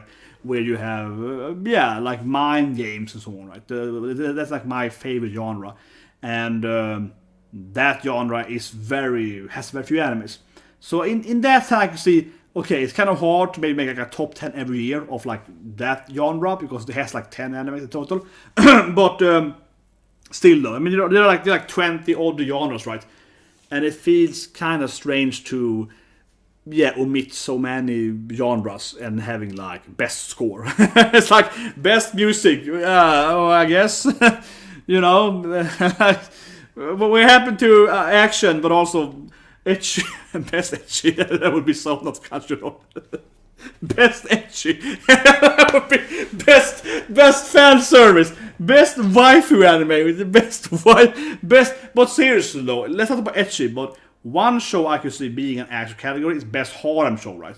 Like rom-com, right? Because comedy, of course, Kaguya is a rom-com, but you also have like quintuplets, you know, rom-com harem, right? Harem anime is very, very popular, right? It's a very classic genre. We love Hina, Tenshimoyo, you get a point. You have a lot of harem animes. But I guess they would be like, you know, comedy. Actually, there's no best romance category. That's kind of weird too. Like, why is there no best romance? I mean, I guess best drama is romance? Kinda? But I wouldn't say it's the same thing because, I mean, like Kakugushito, I would say is a drama show with comedy, right? It has zero romance. Romance for me is something like, what's called Tonikaku Married at First Sight, you know, yeah, that anime. Yeah, I have to make your own category, but real categories. Like, where's my best romance show? But seriously, like Tonikaku is a beautiful, you know, wholesome romance show, right? But that romance show, romance show, clearly has no drama. They get married and they're all happy and it's all cute. Like, where's the drama in that show? There's no drama. It's like wholesome romance, right? It's zero drama. This season we have, for example, Horimiya. I mean, I guess Horimiya has some drama, but also kind of like a romance show, right? With drama. Yesterday we had Bottom Tier Character, which I guess like a comedy with romance. So, but you know what I mean? Yeah, like where's a rom-com? Of course, is a classic genre, right? Romance comedy. But you also have shows that are just romance without comedy. I mean, you can have a show that has a romantic-based anime without it being funny. Like, those animes exist, right? Black Clover doesn't exist. Like, that anime they will never mention. That anime doesn't exist. It's a non-anime. We all love it, but we're not gonna talk about it. But I'm just like, you can clearly have... Come on, help me out there. There are a lot of romance animes which are sad and depressing, right? There's so many romance animes where I feel that this is like a sad anime, which is a painful anime to watch, but it's clearly a romance-based anime. Something like Nana. I don't mean the Nana, the old Nana show, for example. It's like a yosei, you know, quite a, you know, for older ladies kind of anime, right? Or manga. That's like a romance with like sadness, I guess, or like drama at best. But I mean, there's so many romance shows that are not funny nor drama. I guess they kind of are drama usually, but anyway, yeah. Like, why isn't the category for romance that are focused on romance, right? They're not focused on drama or comedy. It's the romance. Like, I would put Horimiya today in a romance category more than any other category. It's focused on the romance, right? Tonikaku again, super romance show. But anyway, I don't care about best score. Honestly, it's a boring category, I feel. Whatever. Tower of God, I mean, I guess. Great potential in every category. It's in every category. Keep your face together. It's just the same goddamn. It's just the same goddamn. How will I say it right? It's the same. It's the same goddamn animes in every category. It's like, oh, Great Pretender. Oh, God of High School. I don't know why they like. Sometimes it's like two yapping sinks. I guess it's like a different anime. I'm a little bit like, okay, it's a different anime, I guess. I don't know. Has a good score? I was gonna say, I don't know, like meh. Maybe had a good score. I never really thought about it. Like, yeah, I guess. I actually probably would give it to Ace. It actually has a pretty good background music. Like, actually has a pretty good score, I guess. And Beast has a good score too. This is the most overrated anime ever, I feel. Great Pretender is the most bullshitty overrated anime ever. Whatever. Is this what? Anyway, let's go on then. Okay, so best couple. I have it prepared. I have it prepared. I don't care if I spoil you guys. There's some people got is obviously best boy, but the best boy, best antagonist. Where's my image? I mean, I have it prepared somewhere. Prepared, but I mean, here it is. this is clearly the best couple this year. like you know, this is the best couple this year. I don't care what you say, God and Crunchyroll, this is the best couple this year. And yeah, there are spoilers. This is like freaking months ago now, okay, guys. Beyond the anime schedule, right? This is the best couple by far this year. I mean, easily. Like, this is the romance of a lifetime. And I would say it's so beautiful, and it's all fun all the time. And the scene where Zoro like pushes away Sunny to save Yor is so good. When Sunny's like a lady in trouble, and Zoro's like, "Muay, chef!" and he smacks away Sunny, and he smacks him away and saves the girl himself. Oh, it's so good. It's so good. That romance is fantastic. It's the best romance ever in One Piece. I mean, that is some legit shit, right, with Zoro and Hiyori. But that's a One Piece show, right? And these judges, they don't watch popular shows. They will never watch something like Black Clover, or they will never watch something like One Piece. They don't think One Piece exists, right? No, but seriously, I seriously think these people, they are like, what's the most popular show? One Piece on Crunchyroll. Okay, yeah, One Piece popular. We won't watch that. What's the second most popular show? Dragon Ball? I won't watch that. Like, I don't know, Bulma or Vegeta. Or actually, I did the best couple in Dragon Ball. Of course, it's Android 18, right? And of course, Krillin, right? C18 and Krillin and so on. That's Kuririn in my language. Yeah, that's the best couple, of course. But like, they are never gonna, look at those shows, and like they have like Black Clover, like Noelle and Asta and so on, and I don't exist either. Like, so they're never gonna. I mean, I would genuinely love to see Hiyori and Zoro here, because they will feel that. I mean, in my opinion, it is the best couple this year. But I'm just imagine that, given how they are, they look at the top 10 popular animes and they ignore those animes. They're like, they don't exist, right? So I'm not gonna have it. That doesn't make any sense. Another good couple is, of course, in Gleipnir, because they're like, kind of like a couple, I guess, It's couple, right? I guess a good couple would be, a trash taste would be something like Rent a Girlfriend, I guess. They might have Rent a Girlfriend as a couple, like, maybe, I suppose. They would think it's a couple, Rent couple. Baccarina, maybe, but I think that Baccarina has a lot of romance interests, so I don't know. Like my favorite would be, of course, Baccarina and Cookie Girl, Mary. It's like, cookies, it makes me cookies. That's like the best. Maria is gonna be jealous, like so on. Alice is kind of cute couple, I guess, but it's very classic, Sundere. I don't love you or anything, even though I save you every day. I mean, I don't love you or anything, stupid night boy, It's kind of cute. Dora Hedero with Kaiman. This is a pretty good couple, actually. What more do we have?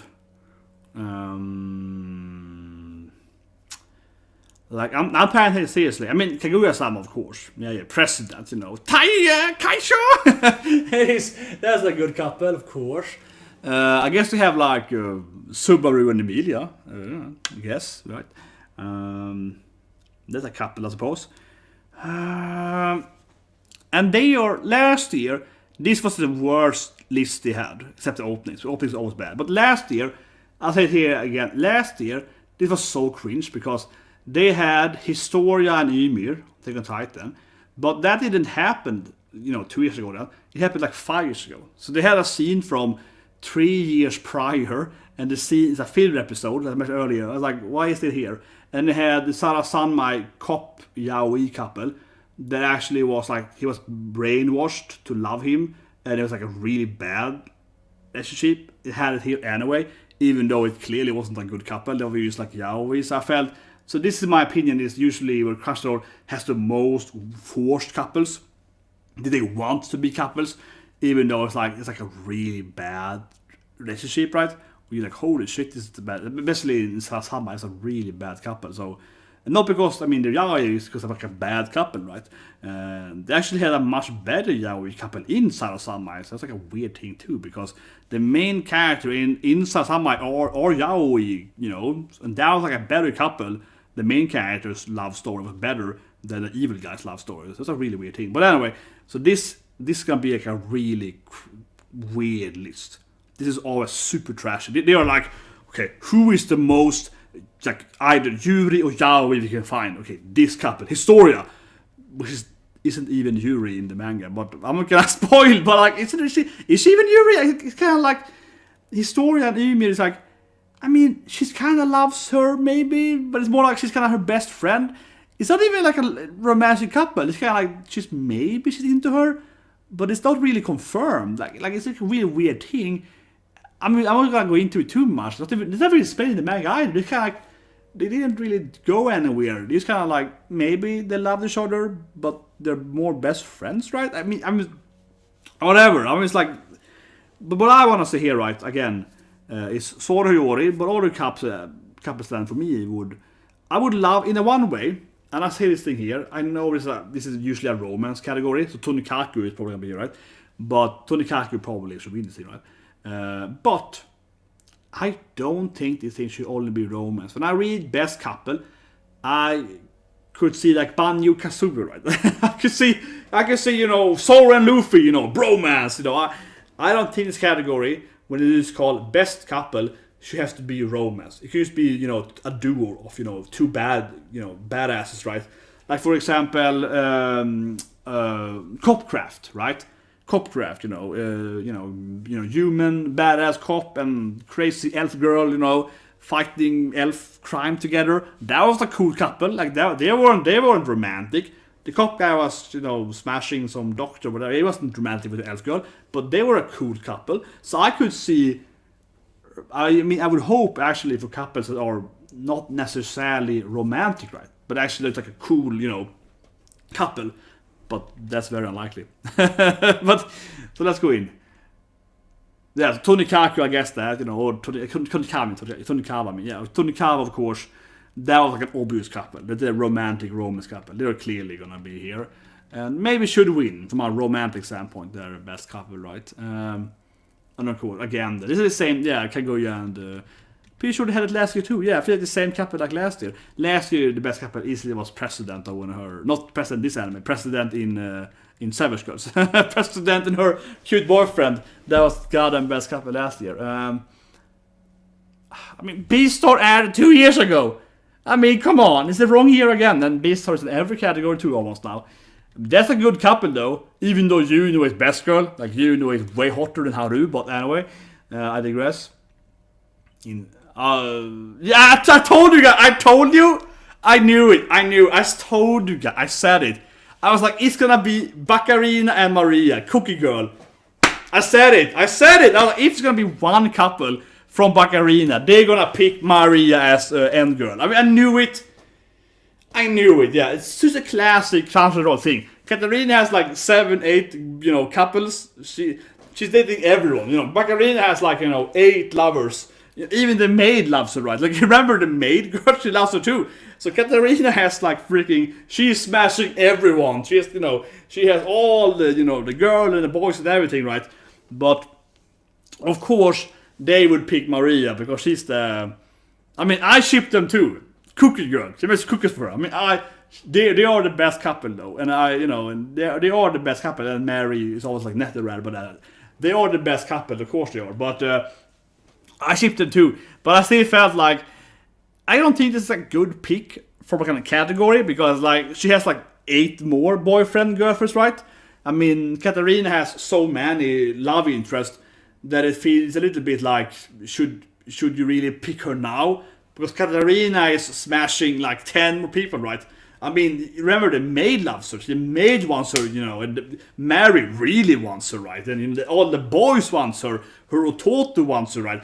So it feels a little bit like, is this really the best couple? Because Katarina has so many couples, right? But, you know, this is the best couple. But I feel it's a little bit predictable by them to pick. This is what I mean, you know. Crunchyroll is going to be like, how can we make this Yuri as possible? So even though you could argue that Baccarina and one of her boys is a good couple, they would pick the female love interest, right? No, I agree that Maria is her best love interest, but still, you know what I mean? I feel it's forced, right? I feel it's like forced by Crunchyroll to be like, who's her best female girlfriend? I see them thinking like that. They're sitting there down like, we have to pick Katarina. Yeah, Katarina, good romance. Okay, who is her best female interest. Well, Mary is fun, but she's kind of thirsty, she's kind of naughty. I can't pick Mary. And the other girl, it's kind of like a best friend. It's Maria. I pick Maria. She's the best Yuri. Okay, pick Maria. Yeah, we pick Maria. Yeah. Everyone agrees. And someone's like, maybe her fiance. No, he's a man. Okay, pick the boy, girl. Okay, pick the girl. Yeah, Maria. It's Maria. I just feel them, going into that like. Oh, but Katarina actually should be in every category. No, but Katarina is in a lot of categories. Not on the same level as some other animes, but Katarina is in categories where it makes sense, I feel, right? She's in the categories like best girl, best comedy, best protagonist, which are all carried by her. And best couple, I wouldn't say that this is the best couple though. That I will say though. I mean, if I have to ship Baccarina with someone, it's obviously Maria. But it is the best couple. I still think, of course, that Hiyori and Sora is the best couple this year by far. I don't think this coupling is the best couple compared to other animes. So I think it's like in that sense, it feels very forced that Baccarina is here again. So yes, Baccarina is in too many categories, arguably definitely in that sense, because she's not the best couple this year, not compared to like Sora. So I don't think that in that sense it's. Internally in her own anime, Maria is her end girl, I think, definitely. I mean, Maria is her rival, right? She's the enemy, right? So it makes sense to that Maria would be her love interest, right? And it ends with Maria saying, I love you, Katarina-sama! I'm gonna be a boy! No, but I love you, Katarina! A boy, Maria! I love you, I love girls! You have to tell me a boy! Like that, it ends, right? Like, she's trying to tell her, like, I'm in love with a woman. It's like, you can't love me. I'm your best friend, Maria. But I love you, Katarina. That scene is so good. And she's like, I get it. You don't like any boy yet, but we're best friends. No, I love you, Katarina. It's like, no, I don't understand. Like, that scene is fantastic. Because Maria literally tells her that she loves her. Yeah, she wants to be her wife or whatever. Maria literally is like, I love you. And she's like, I don't understand. So, but that's Baccarina for you. She's like, I don't get it. I don't get it. So, that's one thing too that makes it hilarious, but not the best couple, right? Because Zoro, obviously I'm a Zoro Hiyori shipper, right? But Zoro actually gets it, in my opinion, honestly. Like, he saves Hiyori all the time.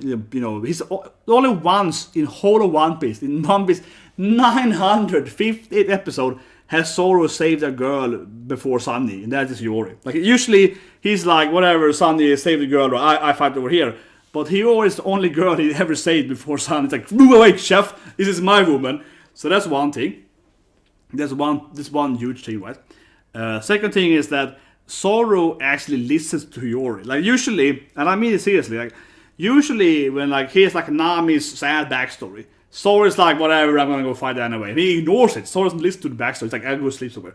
Like, literally, if you look at old One Piece episode, Zoro kind of ignores the backstory. It's like, I don't care, I just want to fight, right? And Luffy's kind of saying to him, he's like, I don't need to learn your backstory many times. Zoro usually ignores the sad girl backstory. He's like, I don't care, just let me kill someone, right? That's Zoro for you. But when Hiyori is like, let me tell you my sad samurai daddy backstory, he's like, interesting, tell me more, young lady. So Hiyori is honestly the only woman ever that Zoro like really listens to when she explains her the sad life and her samurai father and the sword and so on. So I think that is me. I always have shipping, but I think that's for me from like a narrative aspect from Oda, right? Telling us that Zoro actually does like her because he's the only woman he ever cared about. He's the only woman that he's like, instead of being like, who can I fight? He's like, interesting lady, please tell me more. Like, he's the only one he ever pretended to listen to. Seriously, in the whole of all the One Piece arcs, this is the only woman he's ever like, okay, you're an interesting woman, so I'm gonna, try to learn from your life and, learn your father's techniques and so on. And also, for that matter, spoiler whatever, right? It's the whole idea that Zoro has met a lot of ladies, right? Everything from, heartbeats and but he met a lot of ladies that maybe likes him and so on. Mr. Bushido with Vivi and so on, right? But Hiyori is the only woman that's like, you can have a sword, Zoro. Like, you can give me a katana?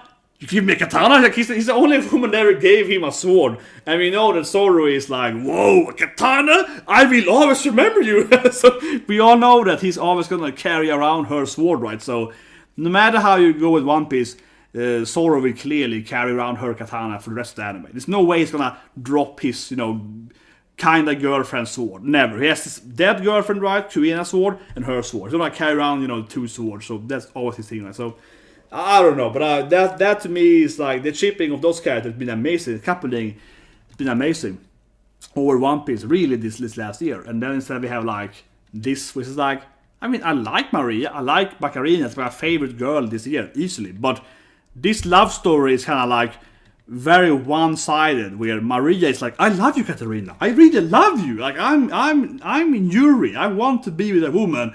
And of course, Katarina is like, so what you're telling me is that you don't like any men yet? He's like, no, I don't like men. I like the girls. Like, so any men yet? That's kind of like their love story, right? I mean, it's really funny, but it's like she's so stupid that she can't understand that a woman, can like her, right? She can't grasp it. Not because I don't think it's interesting. Actually, is Katarina into Yuri? She probably is, but she doesn't understand it. It's like, huh? So so that's what this couple is kind of weak for a best couple of the year, right? Because it's one-sided. It's very one-sided. One of them is the dumbest character ever. She can't understand that the other one is in love with her. Like, it's not very romantic. I mean, obviously, for example, this is a much more couple, right? Like Tonikawa, that's a couple for you. They're almost kissing. They should do kiss eventually, but I mean, they're basically dating, kind of. They're married, but they're kind of at like kissing stage after being married for a few months. But they're this couple, and I mean, yeah, I guess they're dating, kinda. I mean, they're a good couple, I suppose. But are they dating? Are they even a couple? I mean, neither of them would admit they're in a couple, right? Neither of them would admit that they're dating, so they're technically not a couple. Technically, actually not a couple, because neither of them will admit you're a couple, so they're not a couple. But I don't know. And in the end, as I guess, in the end, it's of course Rent a Girlfriend. I guessed earlier, they're probably gonna throw in this Rent couple. Have I told you that Crunchyroll is very cringe? So they can pick so many interesting couples this year, and they have so many lovable couples to pick from, right? And instead of doing that, they are like,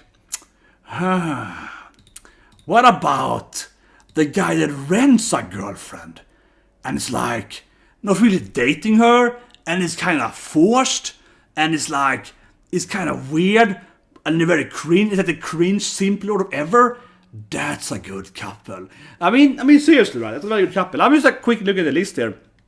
But if I would look at other couples, just generally, we have of course Zero, right? Emilia Subaru. We have of course, love is hard for a scientist, right? Ricky Guy Koi, scientist love. We have interspecies reviewers. They have a lot of couples. I guess we're Gakuen. Dorohedoro, as I mentioned, Kaiman is a better couple. I'm just looking at like the spring, winter season. Runway, Smite Runway, that's a good couple. Very interesting couple. And so on, right? I'm just looking at just last year's winter. I'm not even going into like the next season, so on, right? Just quickly, right? Tower of God, of course, Rachel and Gleipnir is obviously a very good couple. In Gleipnir, it's a very interesting couple. What more do we have? I guess Fruit Basket. BNA is a good couple, right? BNA with Shiro and Mishiro, yeah. Mishiro and her, kind of boyfriend. That's a good couple. What more animes do we have as a good couple? I mean, just generally look at the list quickly here, but and so on, right? Like, there's so many other shows where you have romantic couples with different romance and different aspects of that, right? So it's just like weird how to pick this, like, Rent a Girlfriend. I mean, they're fun, but is that a good couple? Is that a good couple, really? He's paying her to be his girlfriend. Like, literally, he's paying her to be a couple with her. it's not a good couple, right? It's like technically not a good couple in any way, shape or form. And the thing is that Sora, of course, my goddess, our goddess, she made, and I would argue that her other anime, right, Alice and and Iska, is a better couple, right? Where she's playing this Sundra and princess, and he's like this doofus knight, and it's very Romeo and Juliet, right? But that's probably a better couple than these two renters, which is like the cringiest anime ever. Except maybe Watamoto. I love Watamoto though, and I like it a girlfriend for its comedy, but it's like Watamoto thing is way better, clearly. But you know what I mean. I'm just like, yeah, it's I feel it's been easy to find better romantic couples in this years of anime. I didn't even look at the list. I looked at like the first beginning of the year. And this is, of course, the wrong year and so on, right? And not a couple. But it's kind of weird. It's always, I'm just like, Crunchyroll. This is so many better couples. As I said earlier, too, I think it's very fair to say that I think couples shouldn't have to be romantic. Obviously, they were never going to pick One Piece because they hate One Piece, they hate Black Clover and so on. They hate shonen, right? They hate shonen, so they're never gonna pick any One Piece and so on, even though it's the dumbest thing ever. For that matter, again, Usagi-chan, a senpai. Usagi, yeah, senpai and Kouai, also a good couple, and so on. Right? So and Gleipnir, of course, very good couple. So there are many couples that are better. Listen to me, kind of better couple too. There's so many better couples, and there are also Demon King. He has a lot of waifus. He's a better couple. Wants a lot of coupling. There's so many better couples, and. But I really think that you also have couples that aren't romantic, right? Like best friends, the bromance, right? The duo, the team up, right? I think there are other animes where you have two people just being like a power couple of, teaming up, right? Which I think should count. But anyway, okay, best fantasy. This is like a really weird category, so I'm guessing that they are including sci-fi. Probably, right? Even though anime doesn't have much sci-fi, but I think they're including all of that. This is like a very weird category because they don't have fantasy. I mean, they don't have action, they don't have romance, and so on, and they don't have sci-fi, etc. So they have like this. This is probably like a very generic, category where everything can be in it, kind of, right? Doesn't this feel like a very weird category? Like it's so undefined here what it means, and I've pressed the button. They probably won't define it, right? So. Like, what I mean is that I feel like anything could be included here. Like Tower of God is a fantasy, every isekai is a fantasy, every sci-fi. I just feel it to be a very, very, like, generic, super broad, general, generic category where Demon King is clearly going to be in it and so on, right? It's going to be, like, anything, I feel, with, like, magic or sci-fi. It feels like almost anything that is not on Earth with no more powers could be here. So Tower of like God of High School is like a fantasy fighting. I just mean like this category could probably almost include everything, right? Except like on Earth stuff with the not fighting with powers on. Except like slice of life anime, like Non Byaru. Yeah, every anime except like slice of life, cute girls going fishing, like Hokage Tenshi when you go fishing. That won't be in this category because you can actually go and fish in real life. So that's like the only category they won't have up here. So definitely Misfit will be here, Demon King will be here, Tower of God most certainly, right? R0 is Akina has been in the show and Subaru, so. I mean, obviously, R0 should be here. Clearly, the best fantasy last year, like easily Isekai, but my little Ram here. But obviously, the best fantasy. I mean, of course, I mean Isekais, but I don't think they're gonna be that many Isekais here. Right? I think they're gonna have. I mean, clearly, the best fantasy is the species reviewers that is clearly the best fantasy. But I mean, all those different magical animals, yeah, all those furries. But they probably gonna have like Beastars as a fantasy. It wouldn't surprise me, even if it's drama too. They probably like it's kind of like a furry thing. It's probably a fantasy. But let's see what they have done last. R0 should win easily. That's the list, like whatever. As here, read this easily. Like, I don't even need to see the rest of the list. I don't care. Obviously, I see it's gonna be by far the most popular isekai fantasy, right? But I actually really like. Okay, so I'm not reviewing or anything to die, but I even watched it today. I actually really like this anime. Okay, I'm a big Dragon Quest fan. You know, I stream Dragon Quest 11 and so on. I've played all Dragon Quest. I actually really love this anime. It's like a Dragon Ball, but it's Dragon Quest, and it's all like, you know, I can fight and turn into my dragon form. No, kinda, but I actually really like this anime. It's actually pretty lit. Like, seriously, it's yeah, but you got all the monster wisdom. Exactly, like Intimacy Review is best fantasy, right? But Dai is I actually really like the anime. Like, literally, it's a good anime. I genuinely like the anime. It's but would I call it the best fantasy? Definitely not, because I mean, it is just Dragon Quest. It's all the Dragon Quest. I know it's based on old manga as well, but it has all the Dragon Quest monsters. So it's not like it's a very not innovative anime. Because, oh, look at this! It's all those monsters I killed a billion times in Dragon Quest. And I even played monsters like Dragon Quest Monster Joker, Dragon Quest Monster Joker 2, because I know my Dragon. I even competed in Dragon Quest Monster. I know my freaking Dragon Quest, so I like the anime a lot actually. But I mean, it's like I wouldn't call it the best fantasy. I mean, it's not comparable to like a Zero. Like, it is amazing. This is like a good Dragon Quest anime. I mean, I like it a lot, but it's just a good Dragon Quest anime. This is like a freaking masterpiece. Like, it's not even comparable. This is like a very good Dragon Quest anime. This is like something else, right? Something from, you know, feels much more original, whatever. Decadence, definitely not. I think they really overrated the anime too. I mean, I seen the anime and I was like, it's an okay anime.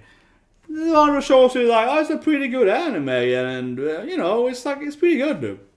I like the main character, both of them, best two main characters.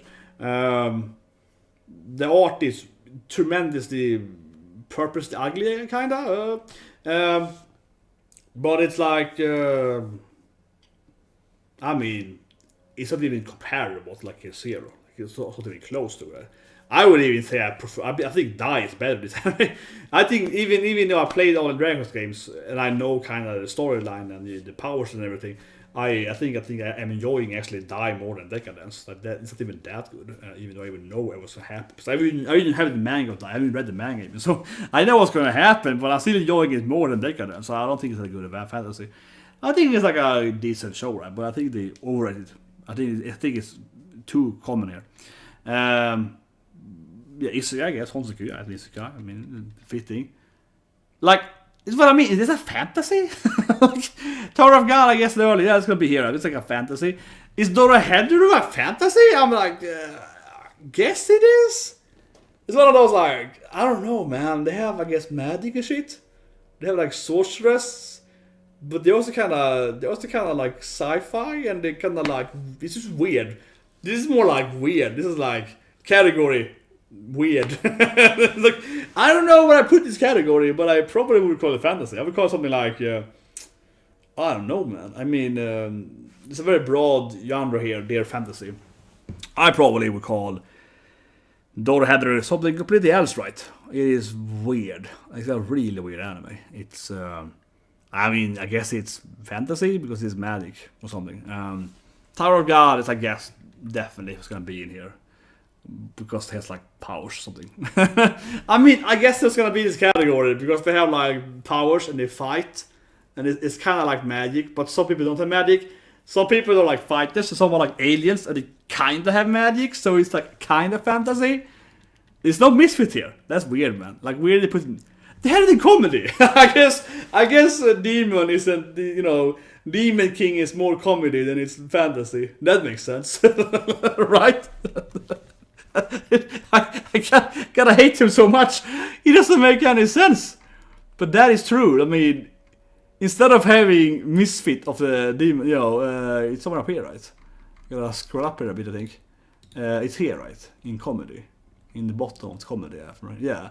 So it's here instead. I'm just like, yeah, I guess, like, did you see the show? I mean, sure, I laughed at this show too, but I feel this is definitely a fantasy show. Oh man, this is so stupid. I mean, I wouldn't say either, but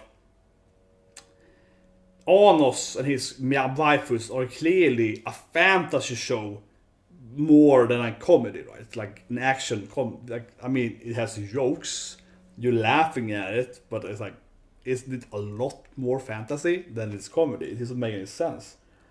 It just doesn't make any sense. It's just that is really stupid. It's holy shit, that is stupid. That is really stupid. It is so much more. It's so much more fantasy, clearly, in every aspect. Right? It's magic. They're fighting.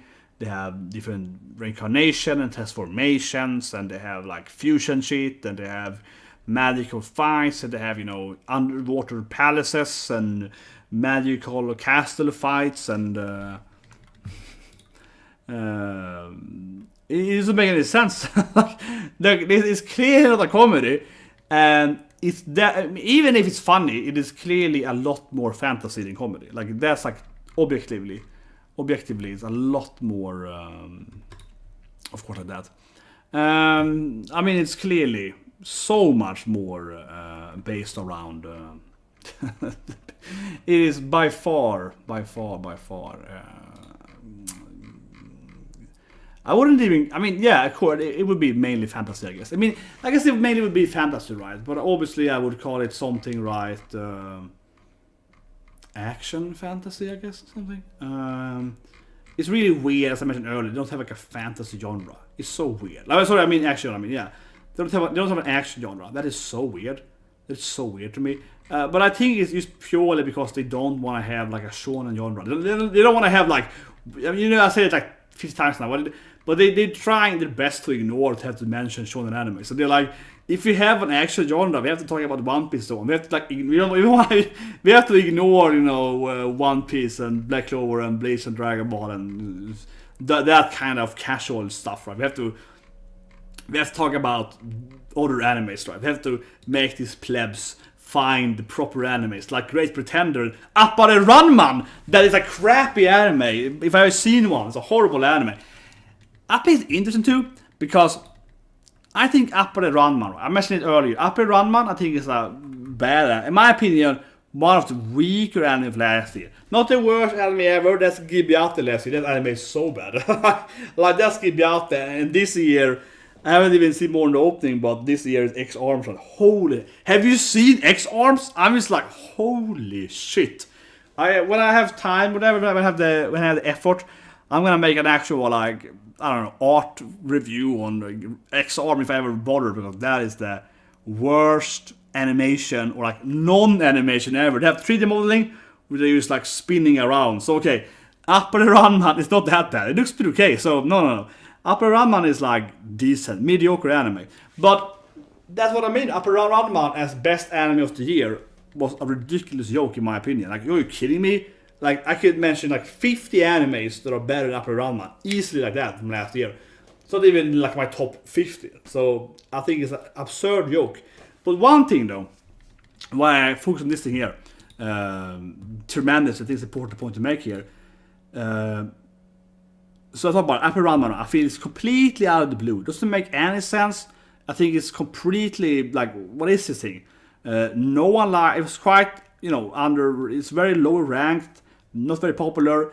PE works, in my opinion, that's like miserably done bad with the, like, oh my god, Fairygon, what it's called? Fairygon, oh Jesus Christ, that was so bad after the second season, oh my god. And Colorful World, the ending of that, I watched that show and I was like, what is this ending? Why is this time traveling so bad? I was like, oh my god. So whatever. But what I find really strange here, honestly, is that not only don't this fits here at all, right? It should be like not even top 10, right? So I don't understand why it's here. But actually, what I think is the most obvious thing here, and when I'm thinking, what the hell are these judges doing, right? Why is it so bad? How can they be so incompetent? Because the other animes, as we know, like Eisuken, right, is in goddamn half the categories. Kaisen, half the categories. Pretender, every category. It's like almost every goddamn category, right? It's in every goddamn category, almost like 90 categories. Dora Heldro is like also half the categories, right? B-stars, a little less than half, maybe like a third of some categories. Okay, you see a pattern here, right? This is never again mentioned. Isn't that really effing strange? Isn't that really strange? That by upper run, I was again, I think it's by far the worst anime of this list here, right? By far the worst anime. And I sound really hateful now, but I was comparing it to the other anime. I thought it's even close to this other anime. I don't even think this is the best anime this year, right? I don't think this is the best anime this year. I don't think that's the best anime this year. But I think that all of these are animes a lot better than Upper Ranma in my opinion. And I think probably everyone's gonna agree on that. This anime is quite not that good, right? I think like a very consensus. It's a pretty mediocre anime. Of course, someone is gonna disagree, but I mean, in general, most people won't have this in their top right at all. And like this is the first time I've ever seen anyone having it in their top 10 at all, right? It's completely ignored anime, and not because it's like just underwatched. I mean, people didn't like it. So I think it's really interesting, right? That they have it here. It's completely random, I feel, to even mention this anime, in my opinion, of course, right? But isn't it really strange then that it's never mentioned again? Because as soon as you go down to the separate best protagonist, why isn't Ranman here? Because he's like freaking bad Senku, right? He's like a bad Senku, but instead we have Decadence several times. Of course, Baccarina is in almost half the categories. Obviously, you know, Kaisen and so on, right? And we have Anos. I mean, yeah, this anime is very popular by them. Misfit Demon is a lot of categories, right? And obviously, and also Haikyuu is quite popular for whatever reason, which I don't like at all. Even though I like Haikyuu, I just said again, right? Why is Haikyuu in like half the categories, but not like Black Clover or One Piece or whatever? It doesn't make any sense to me that you have season 5 of Haikyuu, but you can't have like, you know, your other, you know, shonen going shonen. But anyway, I just find this thing here really strange. Like, really strange. I mean, the list is crap. Most, the opening is crap, the ending is crap as well. Almost every category is complete bullshit. But this is really bullshit for me, because it's like, why have they have this anime here? And of course, as we know, all the other animes are mentioned over and over again. They have, apparently, best character design, best director, best music, right? You know, best protagonist, best antagonist, and so on, right? You know, it's my point. But this anime doesn't have any good characters, doesn't have good design, even though they actually have good design, honestly, in my opinion. That's the best part of the anime, the design of characters. Not mentioned for that, I believe so, right? The music isn't mentioned. You get my point. Like, this anime, I mean, obviously, it sounds kind of, you know, counterproductive as I said earlier. I mean, complaining that they have the same animes over and over again. But I just see that. But that's what I mean. The pattern is really broken here, because all the other animes they love, right? For example, then Great Pretender, most for example. This anime, according to them, is the best anime this year, right? And then they have like Abigail, you know, best girl, right? They have the music, they have the animation, and you can point. They mention this anime over and over and over again, right? So they are clearly hammering down that it is a good anime, right? And so on. Kaisen, of course, best fight scene, yada yada. But Apple the Ranman, which I again, as I mentioned, I think clearly is not a top 10 anime. It's like it's never even mentioned. They don't have any of the characters. There's no best girl. There's no best boy. The music isn't good either. It's not good direction. It's not good animation. There's no good fight scene, even though the fight scene on the bridge when the Chinese girl fights a guy with there's like a girl fight scene on the bridge against like a woman with the guns, which is actually a pretty good fight scene, because C.S. Diego has a good fight scene, so they have like pretty good choreography. P.Verse does actually pretty good choreography. So like they didn't give this anime anything else, and still they have in, you know, top of this year. That makes no sense, even according to their own system, right?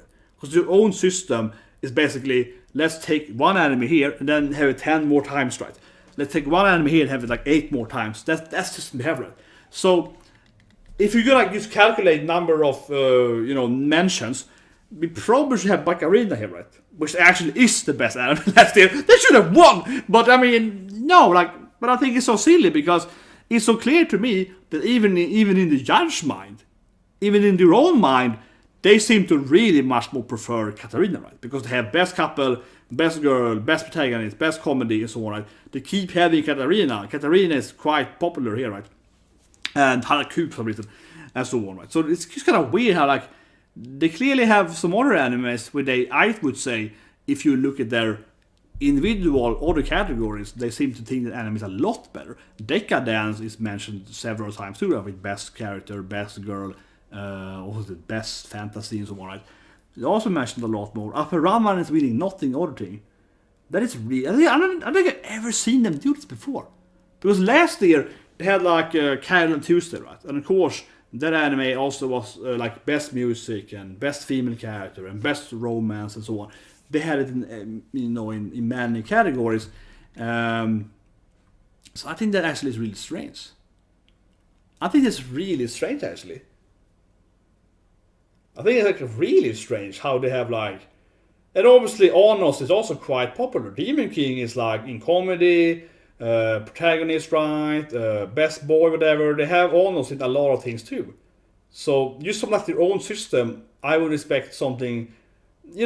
If you read this in the back, if you read this in opposite order, if they had best anime last, which I think they should have for a better listing, whatever, if they had best anime last, I would never expect this anime, right? That's what I mean. This is really strange because, of course, you can point if we went in the other direction, of course, and we will first look at let's look at best boy, right? We first look at who is the best protagonist. Okay, or maybe like, oh yeah, Decadent, interesting pick. Okay, obviously Katarina. Okay, Kaiser Core. Oh, also he's popular, and Asukan, and very strange. He needs a very strange pick too, right?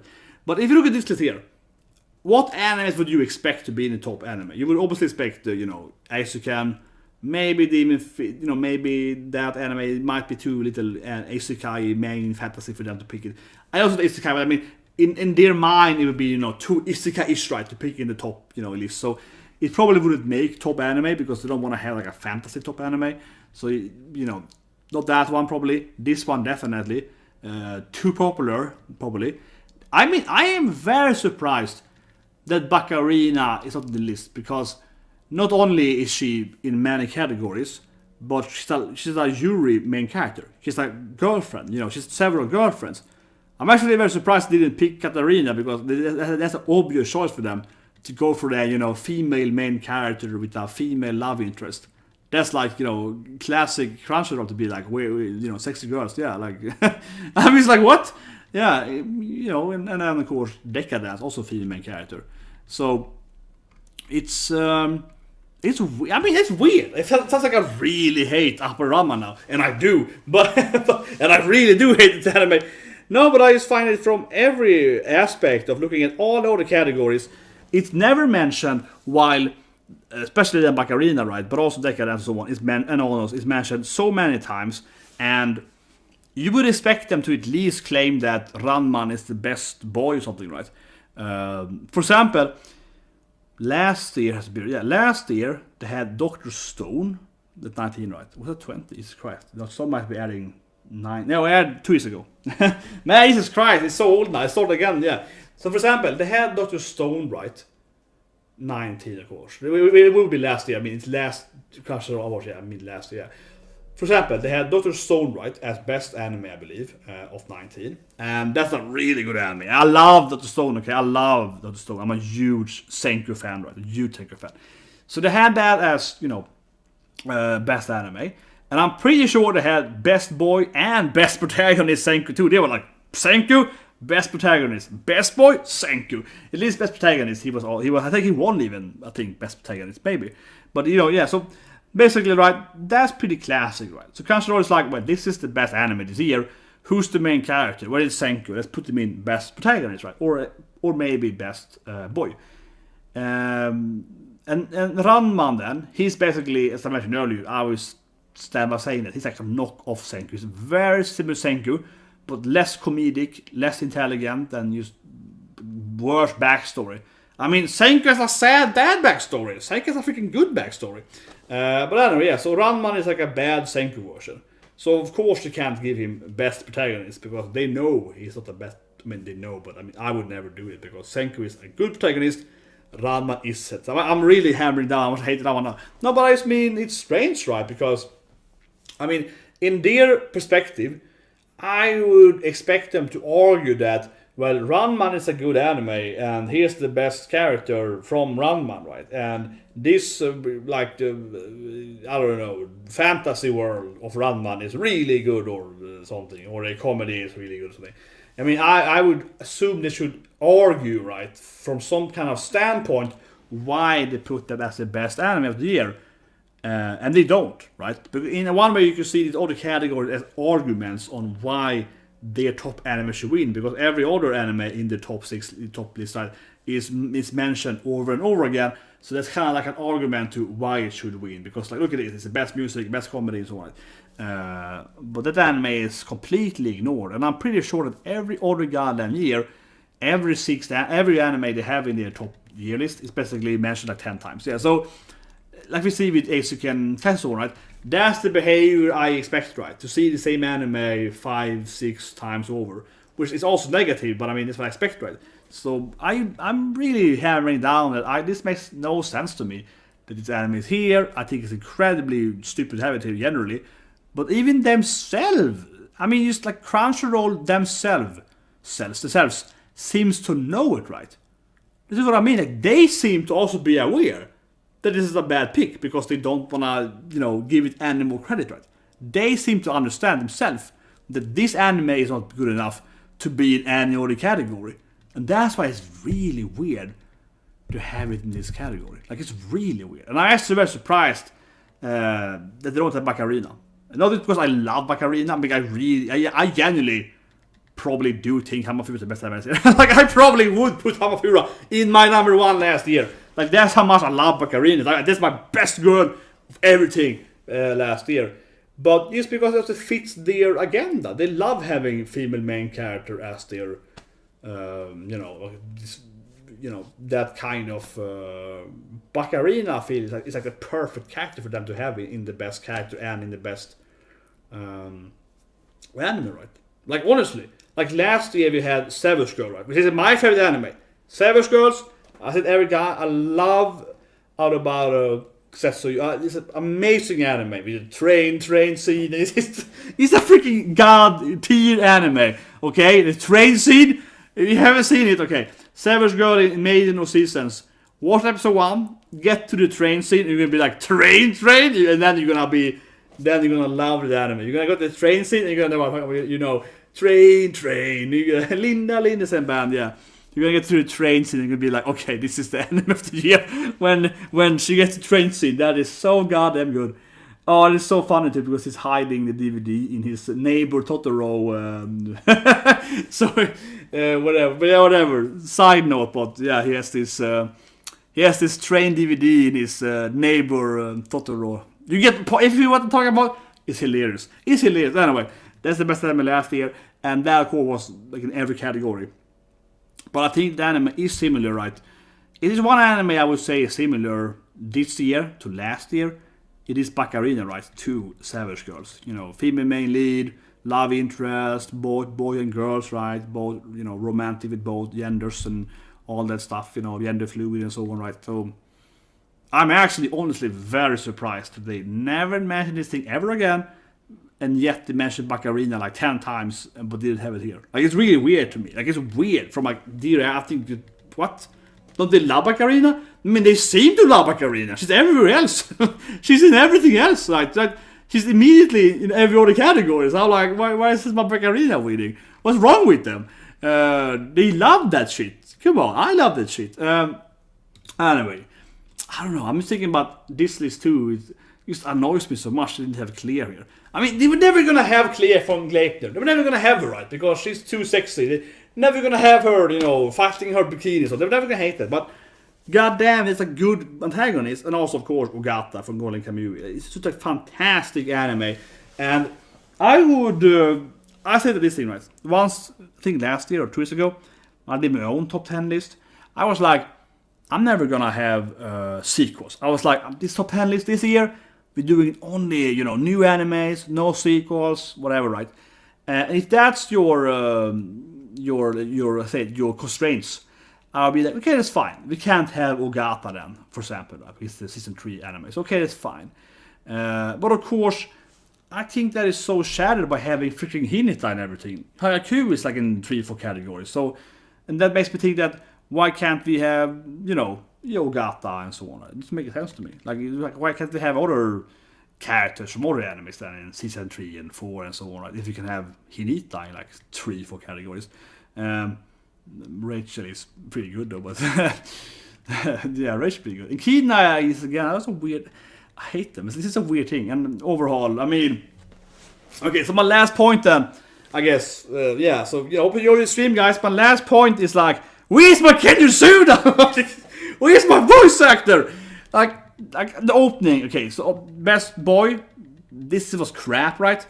This was really crap. I mean, I don't like it at all. I think there's so many other best boys. I don't want to see the main character. I like Kaiman, but I want to see the main boy here. I don't want to see Kunippu. I want to see the main character. I want to see all. I want to see supporting characters. This is kind of. I don't want to see the main. Yeah, I hate seeing the main character. I think it doesn't make any sense, kind of. Except Bakarina because she's so goddamn good. But the other characters don't count. Yeah, Hayasawa. That's better, best girl. Hate it all. Opening, as always, was the worst thing ever. There's no Black Clover, it's no Fire Force, it's no shonen animes. It's like, East Breezy is a good anime. I mean, okay, fine. East Breezy is an amazing opening.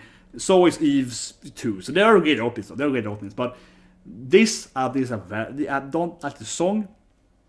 Very bad, I feel.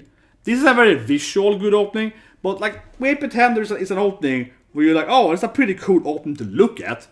But can I put it on repeat when I work? No, I can't. I mean, for me, it's like, to be a good opening, it has to be good visually, right?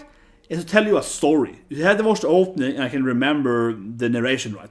For example, one of my favorite openings, right? Naruto Shippuden opening 6, right? Okay, flow, sign, right? You see the story of Uriah, that's versus Sasuke. Naruto crying, you see all this like bam, bam, bam, you see the pain bit. Like, that's an opening where you're like, I can remember the whole storyline of Uriah and pain and so on. Watch the opening, right? Opening 16 in Naruto Shippuden, you can see, you see Madara walking as a kid, you see Naruto running as a kid and so on. You can remember the different flashbacks, you can remember the Madara storyline, the Obit storyline, the Sasuke storyline and so on, and the fighting and stuff like that, right? Amazing opening. Ending 37. Keep Naruto here. Naruto Shippuden. Ending 37. Love endings. It's like 41 endings. 37 is a manga ending where you see different manga panels, right? Kind of going at you. And on the same time, you see Naruto in the middle. And he's doing like the fist bump, and he's doing like the sharing the ice cream with Uriah and so on. And at the same time, you see different death scenes. That's like an amazing ending. It's like, that's an ending of a visual masterpiece of an ending. That's a really visual ending. Fantastic ending. Visually appealing, tells you a story. That's a good anime opening or ending from a visual standpoint, right? And from a narrative standpoint. The next part is having an actual good song, right? So you can look at the ending and listen to it or opening, whatever, right? And then you can have the opening going in your, in your headphone, whatever, right? Working at your desk or whatever, right? Like I do at work. And, still enjoy the opening or the ending. If you can't listen to the opening and ending, that's not a good opening ending, right? Sounds pretty obvious, but I think easily that maybe I am harsh now on this opening here, right? But I'm like, is this a good song? I mean, I've seen the anime. I'm just like, this is not like opening I can listen to. This is an opening which is like, okay, it's like a cool visual opening, but the song is like, it's like a very kind of like just a melody kind of thing, and kind of like a Pink Panther, Rosa Panther, yeah, like that kind of like. So it's like a fitting, like pretty cool high 80s, 70s show kind of thing. But it's not an opening where I can sit and be like, oh yeah, I can have this 3 hour in my headphone when I work. Definitely not. It's an opening I can look at and be like, very cool, stunning visuals, right? But it's completely not listened about it. Where something like Fire for opening, right?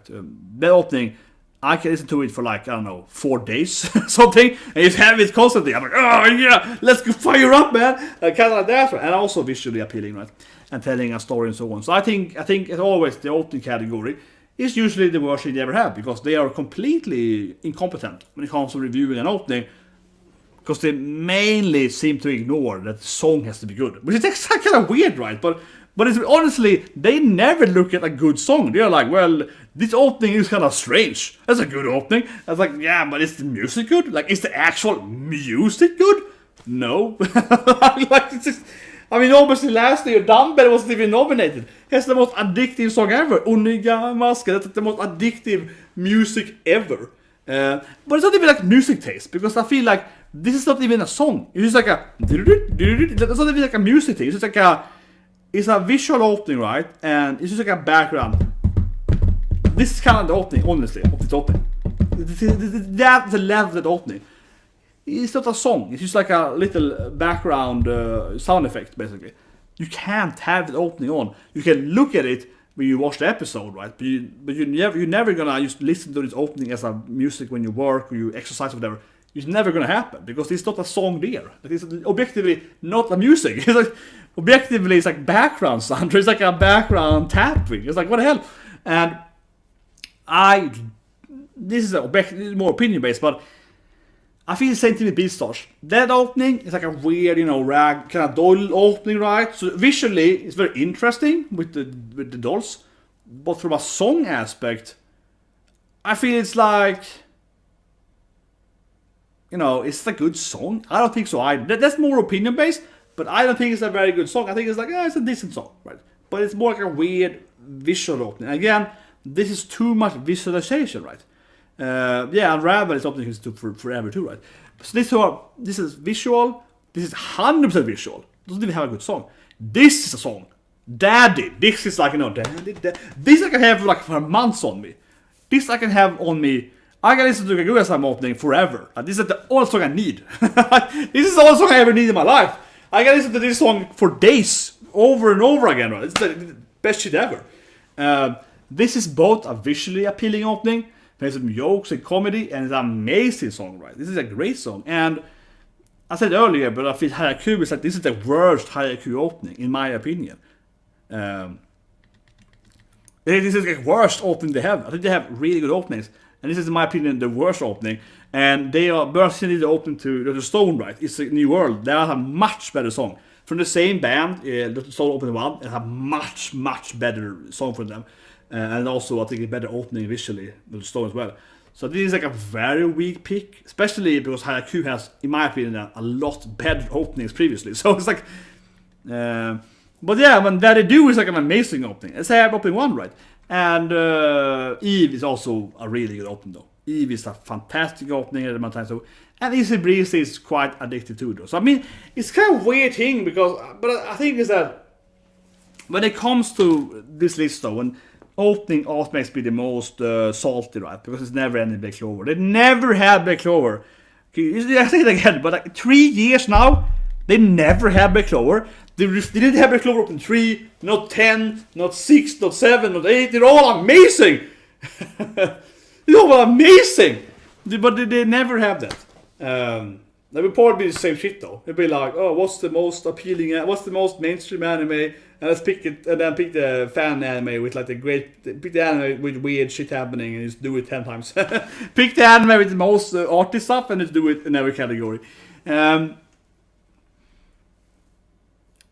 But Black Rover is just so good. And I said earlier, but Black Rover was like the most popular opening that year of like a ridiculous landslide with being like, basically Black Rover had like more views on YouTube in total than like almost all other openings combined that year. It's like it's absurdly popular. And they didn't have Black Rover, right? It obviously had won because everyone loved it, so they won easily. But they've never had a Black Clover opening, nor a One Piece opening, or like a Dragon... No, I don't think they had Dragon Ball Super either.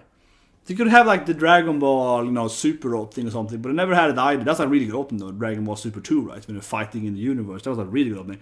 But anyway, I think is that when I see something like Easy Breezy, I can really rant about openings for days, right? But when I see something like Easy Breezy is a good song, I think. I think it's a really good song. It's an addictive song. And the opening is, visually fantastic, right? So that's my point. I think that, but it feels to me like they picked this song because one reason, they apparently they have to have Isekai in every category, so that's one thing. But secondly, it's like, again, right, it's a very visually appealing opening. Funimation is like, we can't have any anime with female characters. So Funimation is gonna be like, like, this is quite hard. But I mean, Crunchyroll is quite famous for 7 issues too, right? But sure, Funimation did some really weird, especially translations, where they kind of like changed words and like, oh, she actually didn't say this thing and so on. So they kind of, I guess, are worse, but they're both kind of up in arms with weird stuff, right? But it's been like, I just feel like they picked this opening because it's the anime they want to sell, right? And it's visually cray-cray, right? So it feels like they haven't even heard the songs. I feel like they have been like visual opening, very visual, extremely visual opening, I guess popular visual and good song, and like, I don't even know what they like haiku so much for. I feel like some of y'all is like, I need to put haiku in everything. Can we have Hinata here? Can we have it here and here and here? Someone is like really selling that haiku shit maximum. But I don't know. But yeah, the sub is legendary in Funimation. They're like, oh, let's change the sub like this thing. I remember it's like a Shield Girl joke. They like kind of censored. They were like, let's put it like this instead. Like, I don't know, guys. I don't know. This is so classic. It's just so classic, right? It's just classic how, especially with the openings, they are never going for the good opening. They're never gonna pick like Black Clover or Black Rover or or just like any other similar to that. And it annoys me so much, right? Because I think anyone that's really into anime openings, we need openings that we can listen to while we do other shit, right? Like, we know that an anime opening to be good means I can put it on, and not just put it on, like put it on repeat and be like, okay, Sambo Master, Boruto opening 7, okay? That shit can go for days for me. Okay, Boruto, that can go forever in my background. I can do anything that is going right. And when I look at Boruto opening 7, it's a visual masterpiece too, right? So like, that's a really good opening. That's easily a much better opening than any of the openings they had in that list there. Even though I'm a big fan of, for example, Kaguya-sama and so on. But I don't think it's even close to like Sambo Master opening with Boruto. Not even close. Or for that matter, close to Naruto 5, right? The classic Sambo Master opening, and so on. So it's just like, no, because Kaguya-sama, that's a good opening. The song is fantastic, but I think it lacks in the visual narration, right? So it's a very beautiful opening, but it doesn't tell you a very good story. It's like a joke where Shika eats the food, but compare that to like a Naruto opening, right, where it tells you a death scene and some kind of drama and some kind of betrayal, and like, it doesn't tell you that kind of narration, right? So it doesn't come up to the. Again, I review it in 3 ways, right? Like visual, narration, and song, right? And Kaguya-sama is like 10 out of 10 song, I guess 9 out of 10 visual. But narration-wise, maybe it's like a 2 out of 10. It's like a pretty weak narration. I mean, it's like a funny comedy joke, but it's not like doesn't tell you like a masterpiece of an epic journey of rescuing your best friend or killing your father. It doesn't tell you like a journey. So, unfortunately, the anime itself is a comedy drama, so it's kind of hard to tell you that. But I feel that's where it lacks, right? And that's usually, in my opinion, and I'm a huge into anime ops, right? And like, why I think that anime shonen ops, right, in particular, Naruto, One Piece, so on, right, Bleach, etc. They really tell you, they usually are the best openings, right? Because they tell you they have that. That's the journey, the narration, the storyline, the battle, the drama, the betrayal, the road. They have that, all the things, all those pieces together. They come together in the open, right? Plus, a music. And then also, usually good visuals, sometimes amazing visuals, right? So, it kind of needs to be almost a shonen to really have that the narration in the openings. And that usually why I think almost every goddamn year, the shonen animes are almost always, in my opinion, the best openings if you look at those 3 categories, right? Those 3 factors. The shonen openings are almost always the best every year. Like, more or less. Dumbledore, the song was just so good. Dumbledore, the song was amazing. It could not win, in my opinion. But I think this is like, especially them with Crunchyroll, they're like, oh, this is like crazy visual opening. Okay, but you can't listen to the music. Like, you could basically put it on silence. Like, that's not a good opening. It's weird. And yeah, of course, but they never culture. I mean, obviously, they will never go for, Cream, right? Picture Cream winning both Best Girl and Best Boy. I would easily have Cream as both Best Girl and Best Boy. As I mentioned earlier, I would have Baccarina as main protagonist and antagonist, because she's her own worst enemy. So I would easily have Katarina as, she's also her own internal enemy. Katarina Council, that's her worst enemy too, so that's kind of like her worst enemy. But I think easily right that Claire should have, probably from a narrative standpoint, from a writing standpoint, Claire easily is probably the best antagonist. Her or Gata, but he's like a three character. It's cheating using a sequel anime, I think, compared to her then. But lastly, my last point, guys, subscribe, press the like button, so on, right? Have, smash the like button. And again, what happened to my Kenji Suda? Like, I'm seriously pissed off that they couldn't freaking give me Kenji Suda. That poor man, he did his grainy voices in every goddamn anime, and they even had Overhaul as best bad guy, best antagonist, and they can't give him his voice actor some credits. I mean, he was doing I said earlier, he was doing like every goddamn bad guy. I felt like every season, Kenji Suda appeared in like some anime, and he was like, he's the bad guy. I mean, I said briefly again then, right? So we had Overhaul, season 1, the winter last year, we had Overhaul, right? Of course, Master played by Kenji Suda. He was also playing the bad main character in Invaded, right? The psychopathic cop guy.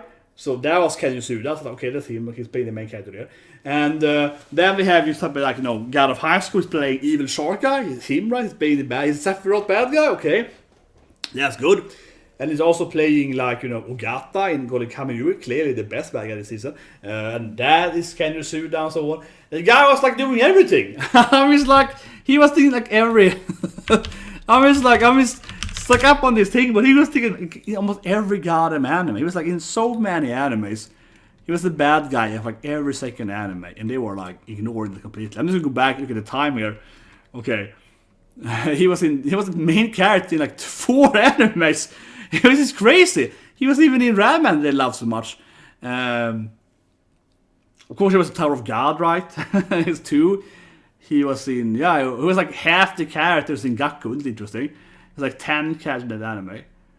He's, of course, like, Sad Black now and so on. And he was in West Park too.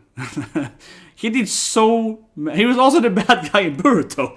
He did like the bad guy of like 10 animes last year. Like at least he did like literally like at least 10 animes as a bad guy, and then he did like 5, 6 animes, right? He was doing so many animes, and he was like the best bad guy in so many animes.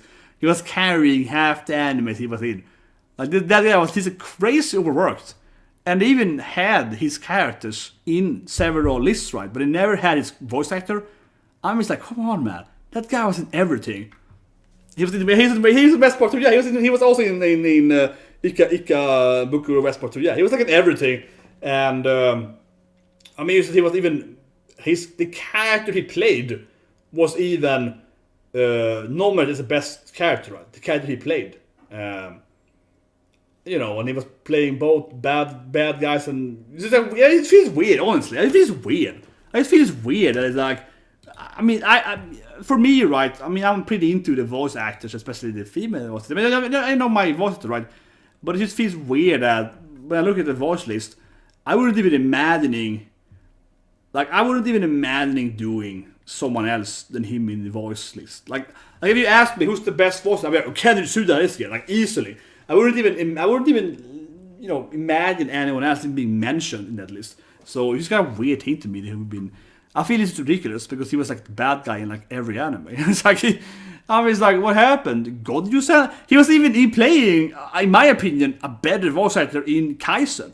Like, I mean, I like God Sensei. Don't get me wrong, right? But I think that Nanami was better voice acted by, of course, Ken Suda. Man, I'm not like the biggest fanboy ever, but I'm just like, did he do a better voice acting?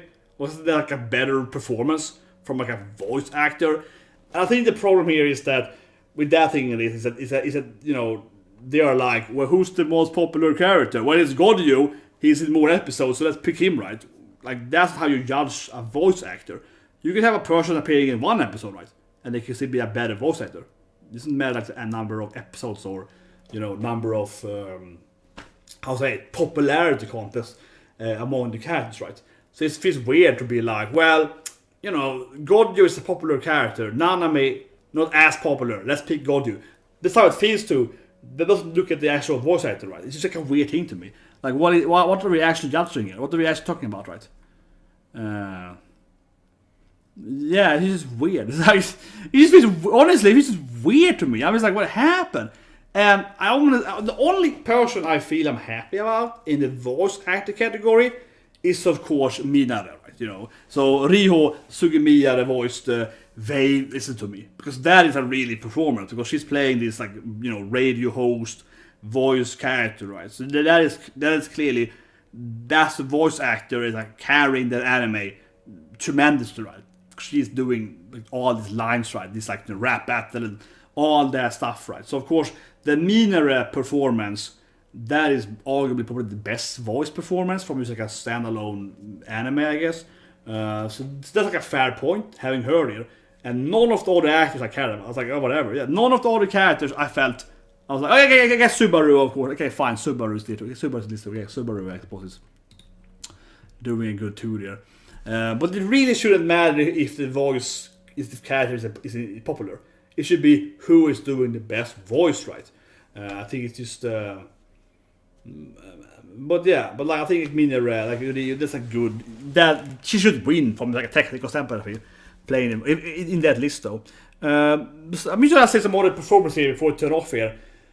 I'm just thinking, I mean, obviously I'm an absurd Baccarina fan, but I think her voice actor did a lot of good work. She was playing the 5 different Baccarinas too. You know, she has to perform the different Baccarinas in her voice, right? In her head. She changes voice depending on what Baccarina she is. That's pretty interesting. Actually, she plays different Baccarinas, right?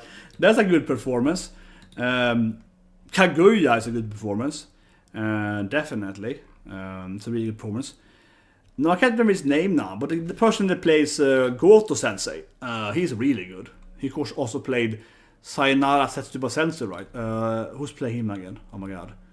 Hiroshi Kamiya, yeah, he's a really good. He did really good, of course, as Goto Sensei in. That's a really good. Usha Maya, but like Goto Sensei, also probably I think a good voice actor. Maybe I would say someone else. I kind of drop it here though, but I mean they're never gonna pick a shonen character, but. Obviously, I'm very biased, but maybe someone like, Sorrow. That was a really good performance with all the Hiyori dates. That was a really good performance. I'm just like, man. What other animes do we have? That's a Suda anime. What animes did we have that wasn't played by Suda?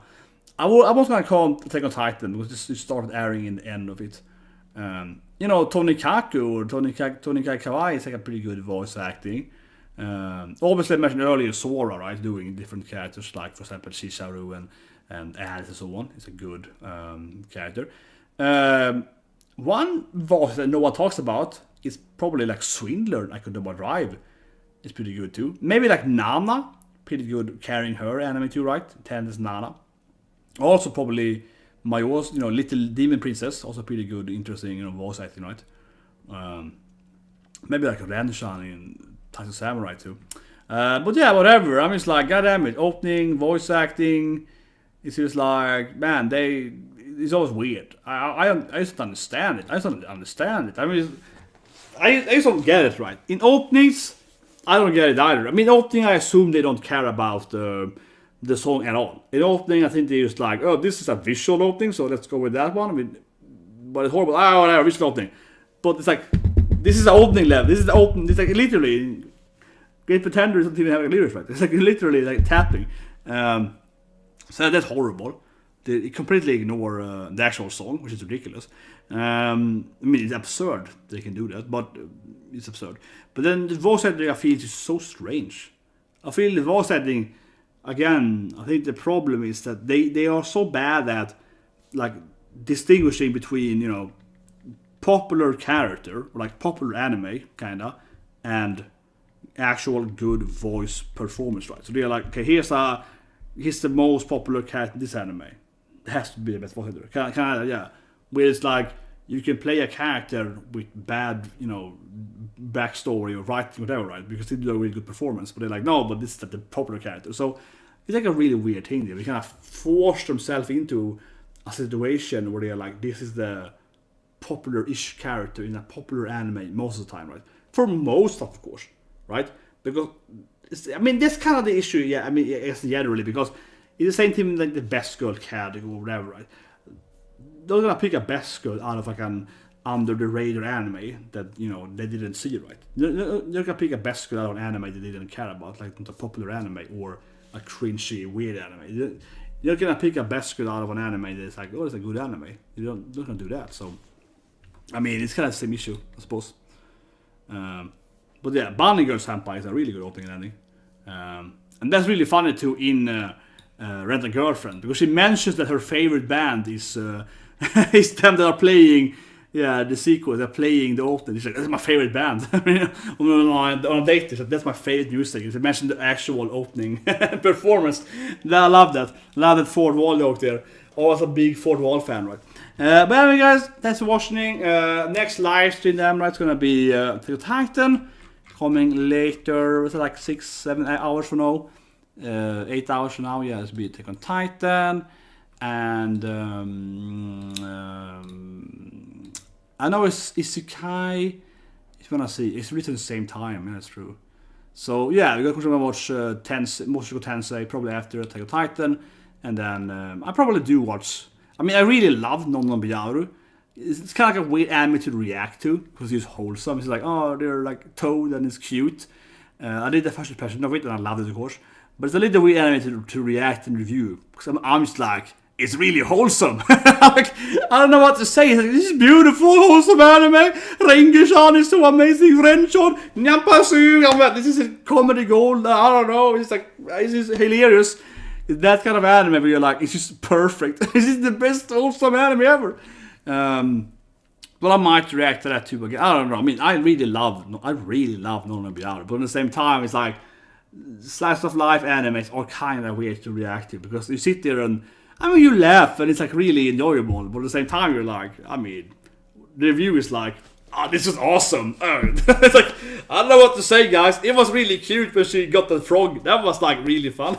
So in a way, it feels, weird to like review and so on those kind of like perfect slice of life shows, right? Because they're just like, oh, it was really kawaii. It was just like kawaii and it was just beautiful. It was like watching a rainbow. It's like, it's really hard to talk about them. You're like, oh, well, it's beautiful. It's like, yeah. That's my comment. It's like, yep. Promised Neverland, definitely watching. But that's of course on Thursdays. Of course. And I've seen the last episode, and it's like an isekai. I'm like, I see, we are also an isekai. I was listening though. Promised Neverland and Stone are in the same day, bit hype, right? But I do feel that Promised Neverland, I mean, it feels less intense, I think, so far than last season. Last season, Thursday. Last season it was like, shit, Mama is so evil, we're gonna fry it. And now it's like, oh, we're out hunting and we're learning about the world. So it's much more revealing the truth. But so far, at least episode 2 is very not intense. So it's a very different season, I feel, than 1, right? 1 was all about like, wow, we're gonna die, right? And 2 is like, oh, let's kill that bird over there. So, but yeah, Thursday is too busy, man. I said earlier Thursday, I was like, man, I want to watch How to Go Cyber 2, but I was like, nah, it's just too much, because I also want to watch Quintuplets and I mean, it's Suda in Cobra. I'm like, it's Suda. So I don't know about. So I was like, I just couldn't do like 6-7 animes in Thursday. I'm like, oh, she's too many. I don't have time for this. Yeah, this is so many animes this season, right? This season is like better than the whole last year. I could basically take all the anime this season and make a better list than this list they have Crunchyroll.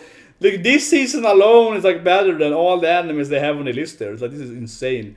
Yeah, the Stone, it's that anime that they have to remove because you can never mention that anime. It's dead in this. You can never mention that show though. We have that show that is always getting immediately removed. It's a super dangerous show. That's unfortunate though. Yeah, Thursday has a really good show, and but that show is like super. You get the remote immediately. That show is like. I can't understand what other people are reviewing and reacting to that show on Thursday because that show is like a death trap, right, for your channel on YouTube. Like immediately, like you can't talk about the show. It's like super removable. You learn that by doing YouTube for a while, right? There are a couple of shows where it's like you can never review them or whatever because they come after you immediately, like one day or something like that, right? So there's some shows for you like bam. And you see it on Twitter and so on. You can use. That's why I do honestly. Last point, I guess. But on Twitter, honestly, sometimes but it's like a new show coming and so on, or like an old sequel show. I go to Twitter usually and I look at like all these other YouTubers have each tweet and they're like, oh, this show, especially the Tokyo show is very famous for being like completely that Tokyo show. Yeah, that show is insanely hard to talk about. But this season then is a show about wholesome anime where they go and have a picnic, but not the picnic show. That show I think is fine. Not the picnic show. The other show where they have a picnic, but not the other show tomorrow. But the third show, man, it's 3 shows this season with picnics. But this is a show where they go all. It's very wholesome and so on, and that show is like Jesus Christ, that show is like. Yeah, so that you can't write that word because like that's the point because you can't write the word that the bot will find you. That show you can't say about. That's how botting works, right? I don't really work so on SOEs, but from a coding standpoint, right? It's you could easily.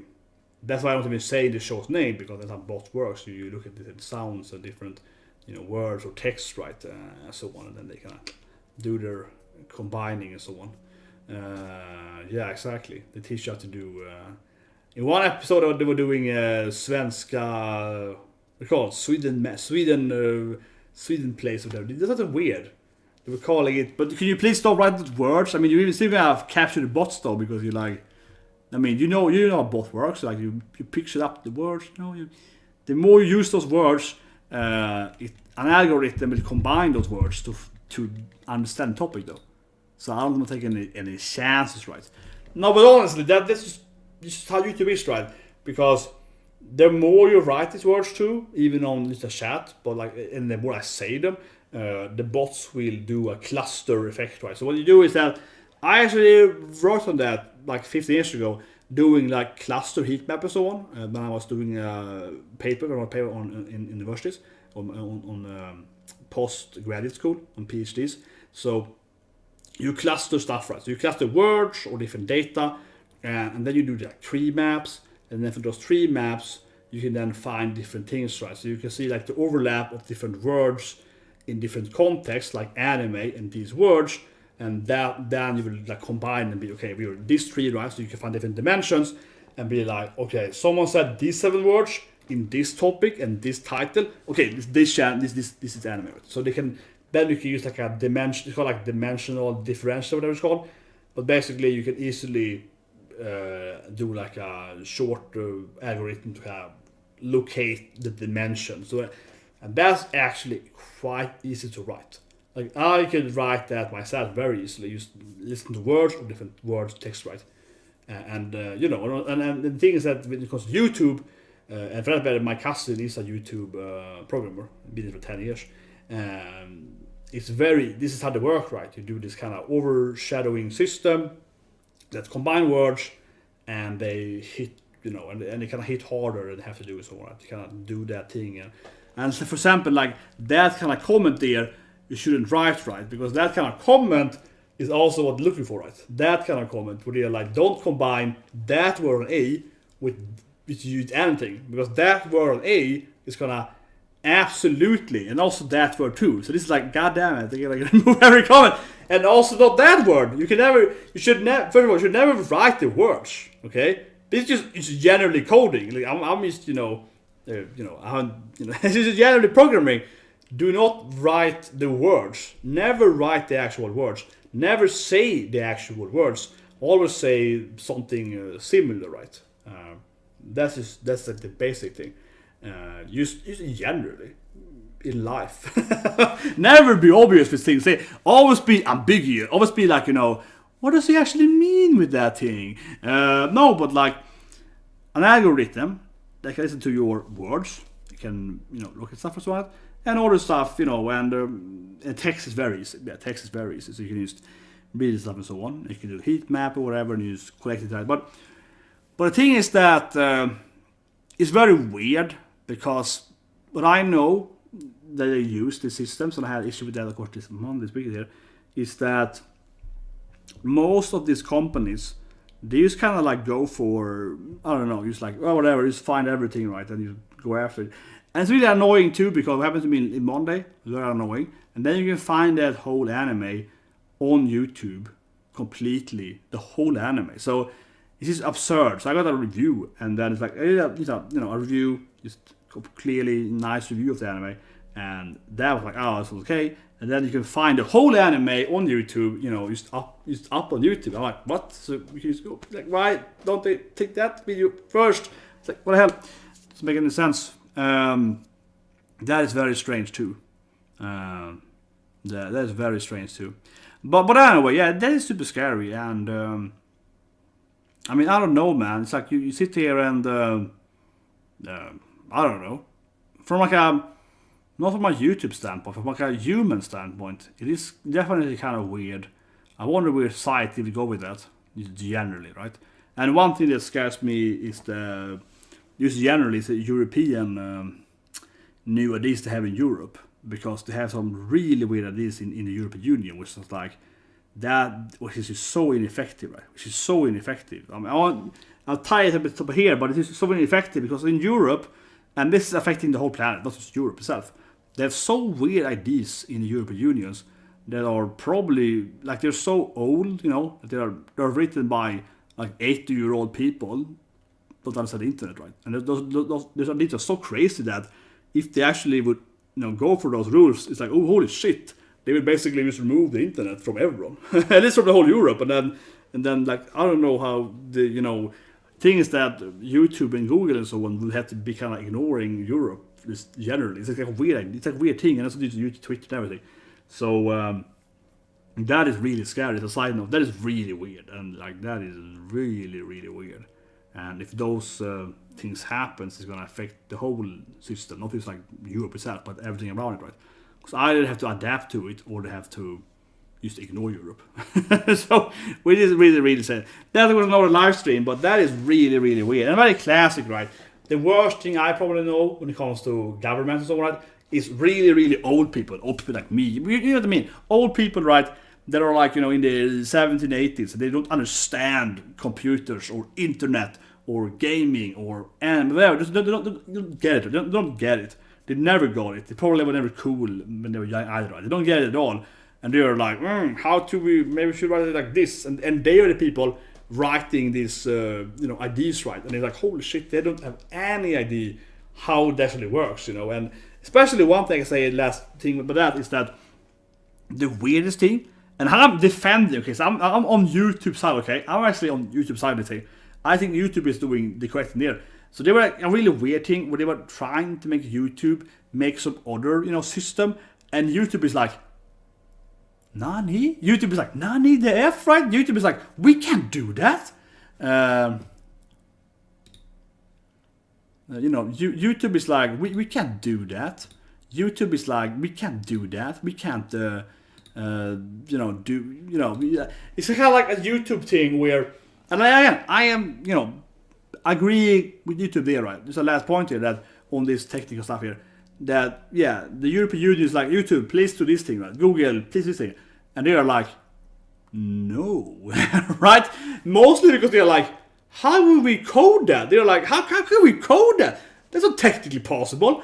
And they're like, but come on, do this for us. They're like, no, right? So it's like really weird thing. So actually, in YouTube's defense, they're not always crazy. YouTube is like, YouTube has to be in a position where they're trying to somewhat help, the creators, and also fighting these crazy people on the other side, right? So it's not really that weird balance there. But that thing was hilariously bad. Basically, you wanted to do some really weird changes, right?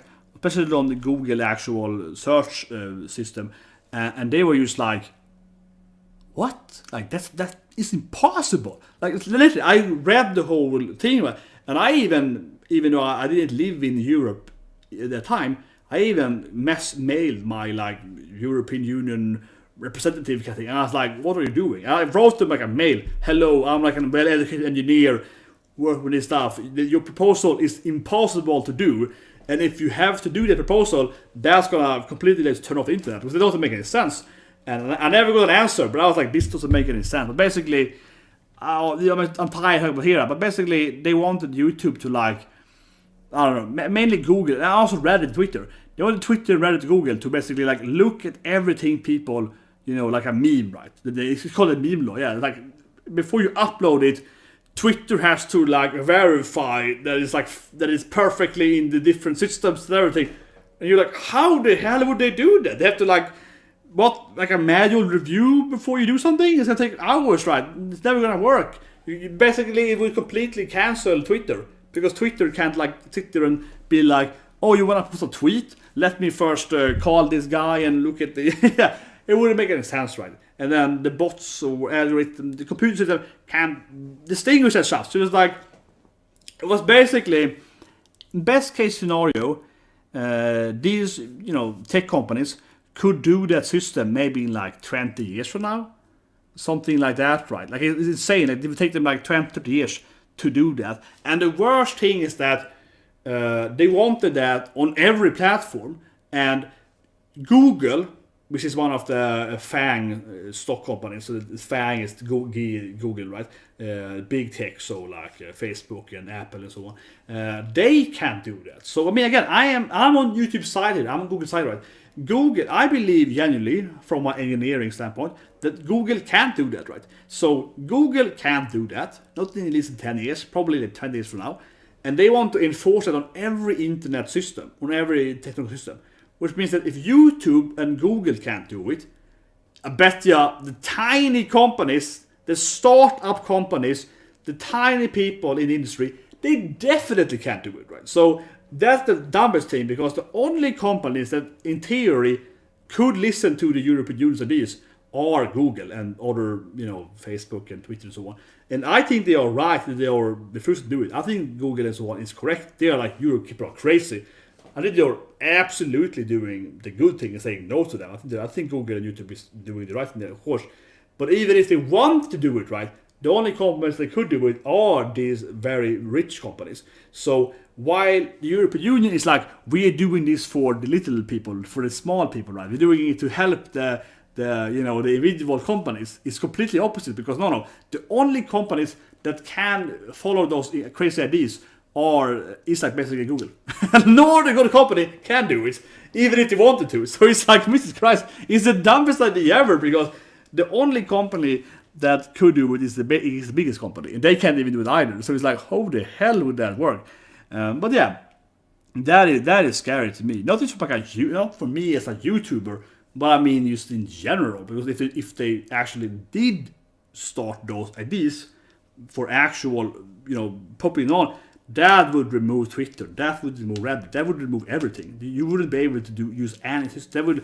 They would basically use like destroy the internet immediately one day for the whole planet, like immediately. If they had to actually enforce that, or the whole of Europe would be ignored, or they would just just not let European people use the internet, which is also kind of like, what?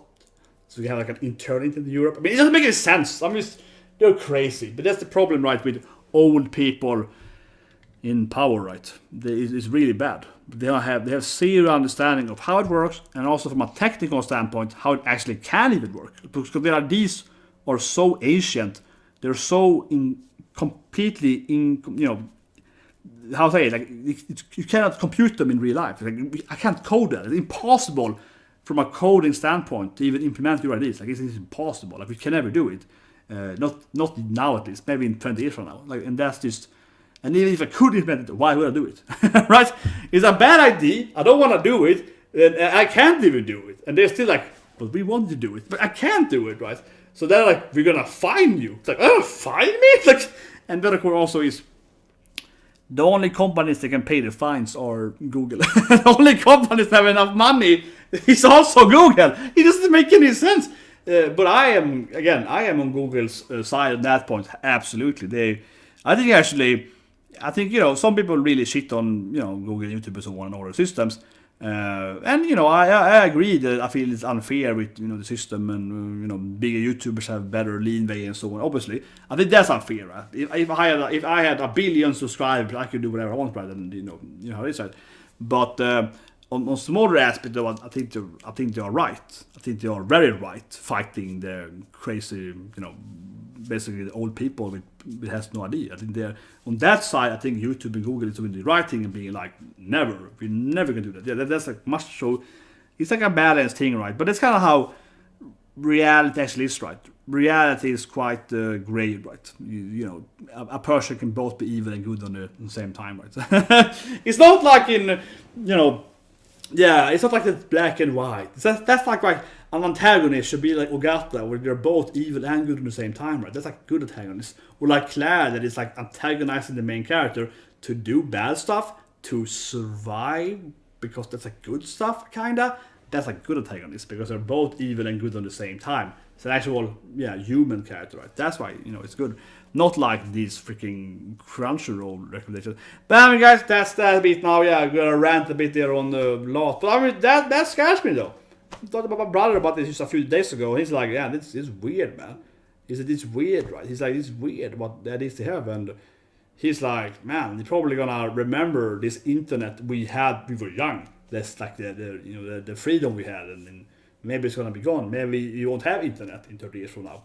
Who knows, right? We can't get that dystopian fear here now. But honestly, this is weird. It's weird how they're trying to change this stuff. And it's like, it doesn't make any sense. Like, the more I look at it, and I mean, both from like a technical standpoint, but also from like an idea standpoint, it doesn't make any sense from in my opinion, from a philosophy standpoint, right? And neither also from a technical, actual, implementable, like the limitation of technology and computers so on also can't allow it. So it's just like, why are you trying to do this for? Because it's impossible for Google or whatever to actually do it. So it doesn't make any sense. And then the best case, I guess, for them is just to find them to get money, and I feel it's so. I mean, yeah, they have a lot of money, but I'd rather see Google having their money and instead of paying stupid, like almost like this like forcible. Yeah, well, I already have that. I'd rather have the big have the money than the government. I'd rather give money to them. Honestly, I rather trust the big. Honestly, I do actually rather do. I am rather in the the evil. We have the dystopian in many animes and in gaming and so on. Right? If you have like this like super high tech company controlling you, I'd rather have that than the government. Probably, I'm rather on Google's side than on the government, I guess. I pick side. I pick tech. Yeah, I definitely pick tech, guys. I pick tech over evil. Over old people and understanding. But anyway, see you guys next last Attack on Titan. That's gonna be really hype again up with the war starts. Right? It's gonna be probably like the